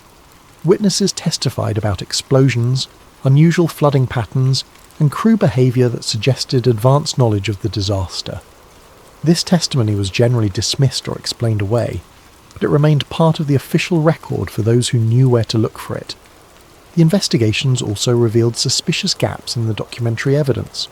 Ship logs, construction records, and other documents that might have provided definitive information about the vessel's identity or condition were missing or had been destroyed. While this was officially attributed to the chaos of the disaster, it prevented investigators from definitively establishing key facts about the ship and her voyage. Perhaps most tellingly, the investigations made no serious attempt to examine the financial aspects of the disaster. The insurance arrangements, the ownership structure of the shipping companies, and the business relationships between key figures were not considered relevant to understanding why the ship sank. This focus on technical rather than financial questions served the conspiracy's purposes by avoiding examination of the motives that might have driven such an elaborate deception. The investigations treated the disaster as a tragic accident rather than a possible crime, and their conclusions reinforced the official narrative that has persisted for over a century. But if the switch theory is correct, the sinking of the Titanic was not just a crime but a nearly perfect crime. The destruction of evidence, the elimination of witnesses, and the misdirection of official investigations created a cover-up so complete that the truth has remained hidden for more than 100 years. As we'll see in the next chapter, maintaining this cover-up required ongoing efforts by powerful interests to suppress evidence, discredit investigators, and control the historical narrative of the disaster. In the aftermath of any major conspiracy, the cover-up often proves more challenging than the original crime. Evidence must be suppressed, witnesses must be silenced or discredited, and investigators must be misdirected away from uncomfortable truths. If the switch theory is correct, the years following the Titanic disaster saw one of the most comprehensive and successful cover-ups in modern history. The cover-up began almost immediately after news of the disaster reached shore. Within hours of the Carpathia's arrival in New York with the Titanic survivors, powerful interests were already working to control the narrative of what had happened and to prevent inconvenient questions from being asked. J.P. Morgan's representatives were among the first to arrive at the dock, not to provide comfort to survivors, but to begin the process of managing information. Survivors were reportedly approached by company officials and lawyers who offered assistance with travel arrangements, medical care and financial support. However, this assistance came with subtle but clear expectations about what survivors should and should not say about their experiences. Some survivors later reported being advised to focus their testimony on the heroism of the crew and the tragedy of insufficient lifeboats, while avoiding speculation about the cause of the disaster or unusual circumstances they might have observed. Those who had noticed discrepancies between the ship they boarded and the ship they expected to board were encouraged to attribute these differences to their own confusion or lack of technical knowledge. More direct pressure was reportedly applied to survivors whose testimony might have been particularly damaging to the official narrative. Crew members who had worked on both the Olympic and Titanic and might have been able to identify which ship actually sank were offered generous severance packages and assistance finding new employment, with the understanding that their maritime careers would be over if they spoke publicly about their experiences. The most dangerous witnesses were those who had observed the supposed identity switch taking place in the Belfast shipyard. These workers faced more serious consequences if they chose to speak out. Some reported being visited by company representatives who made it clear that their employment, their safety and the welfare of their families depended on their discretion. James Fenton, the painter who had noticed unusual modifications being made to the Olympic, later claimed that he was approached by men who warned him that discussing his observations would be considered a breach of his employment contract and potentially a criminal violation of trade secrets laws. He was told that speaking to journalists or investigators could result in prosecution and imprisonment. Other shipyard workers reported similar intimidation. Some were offered money to relocate to distant cities where they would be less likely to encounter investigators or journalists. Others were simply fired from their jobs and found that their names had been blacklisted throughout the shipbuilding industry, making it impossible for them to find similar work. The most comprehensive aspect of the cover-up involved the systematic destruction or alteration of documentary evidence.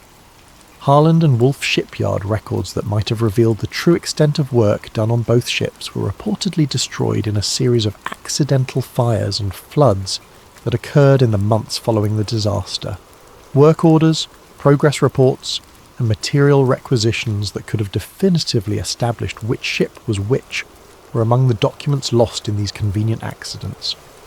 The missing records covered precisely the time period when the alleged identity switch would have taken place, eliminating the most direct evidence of the conspiracy. More subtly, surviving documents were reportedly altered to remove inconvenient details or to create confusion about the timeline of work done on both ships. Serial numbers were changed, dates were altered, and work descriptions were modified to obscure the true nature of the modifications that had been made. The British Board of Trade investigation, which was the primary official inquiry into the disaster, showed unusual patterns in how it gathered and evaluated evidence.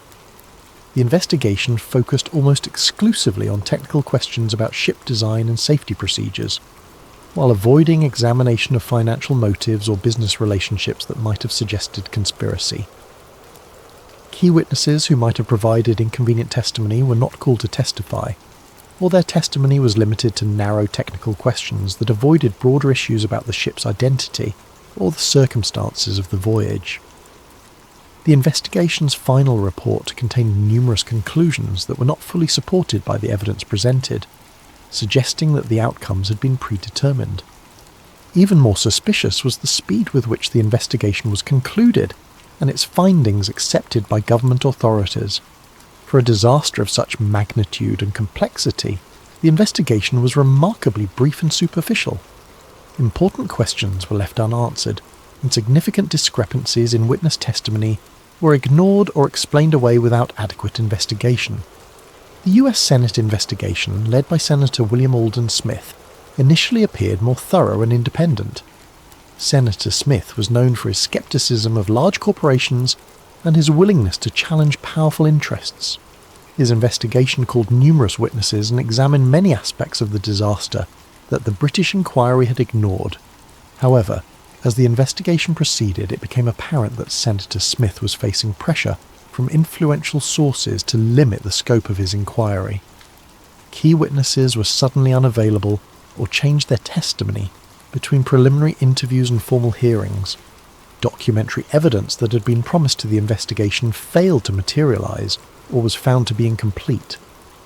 Most tellingly, the investigation avoided examining the financial aspects of the disaster. Despite the enormous insurance claims involved and the clear financial benefits that accrued to certain parties, the investigation treated these as irrelevant side issues rather than potential motives for conspiracy. The final report of the Senate investigation contained strong criticisms of White Star Line safety procedures and British maritime regulations, but it concluded that the disaster was fundamentally accidental. Like the British inquiry, it avoided any suggestion that the sinking might have been deliberately caused, or that there might have been financial motives behind the tragedy. In the years following the official investigations, efforts to independently examine the disaster faced systematic obstruction. Journalists who attempted to investigate discrepancies in the official story found their sources drying up and their access to information restricted. Maritime historians who raised questions about the disaster's circumstances found their work discredited or their employment threatened.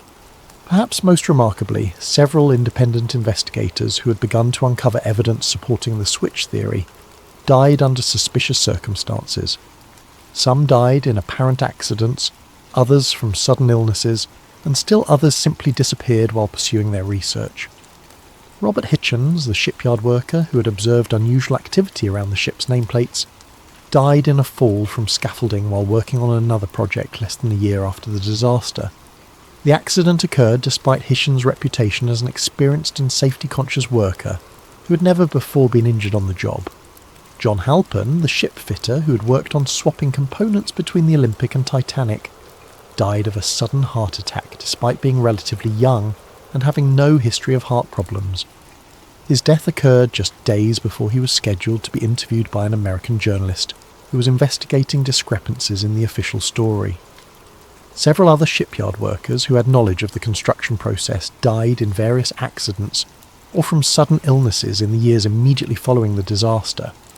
While these deaths could be coincidental, the pattern suggests a systematic effort to eliminate witnesses who might have provided inconvenient testimony. The cover-up also extended to controlling the physical evidence from the disaster. When bodies were recovered from the ocean, they were processed through facilities controlled by White Star Line representatives. Personal effects were catalogued and returned to families, but items that might have provided clues about the ship's true identity were reportedly lost or misdirected. More significantly, efforts were made to prevent independent examination of the wreck site. In the early decades after the disaster, technology did not exist to reach the wreck on the ocean floor, but White Star Line and its successors took steps to ensure that when such technology became available, access to the wreck would be controlled. Legal claims were filed asserting ownership rights over the wreck and its contents. These claims were designed to prevent independent researchers from examining the evidence without permission from the companies that had controlled the ships. By controlling access to the wreck, these interests could ensure that any examination would be conducted under their supervision and that inconvenient findings could be suppressed. The most sophisticated aspect of the cover-up involved shaping the cultural memory of the disaster. Rather than simply suppressing evidence, the conspiracy's beneficiaries actively promoted a specific narrative about the Titanic that emphasized heroism, tragedy, and the lessons learned about maritime safety.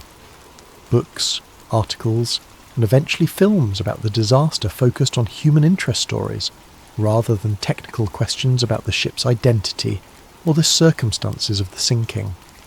The narrative of the brave band playing hymns as the ship sank, of the noble sacrifice of men who gave their lives so that women and children could survive, and of the hubris of calling any ship unsinkable became the dominant cultural memory of the disaster,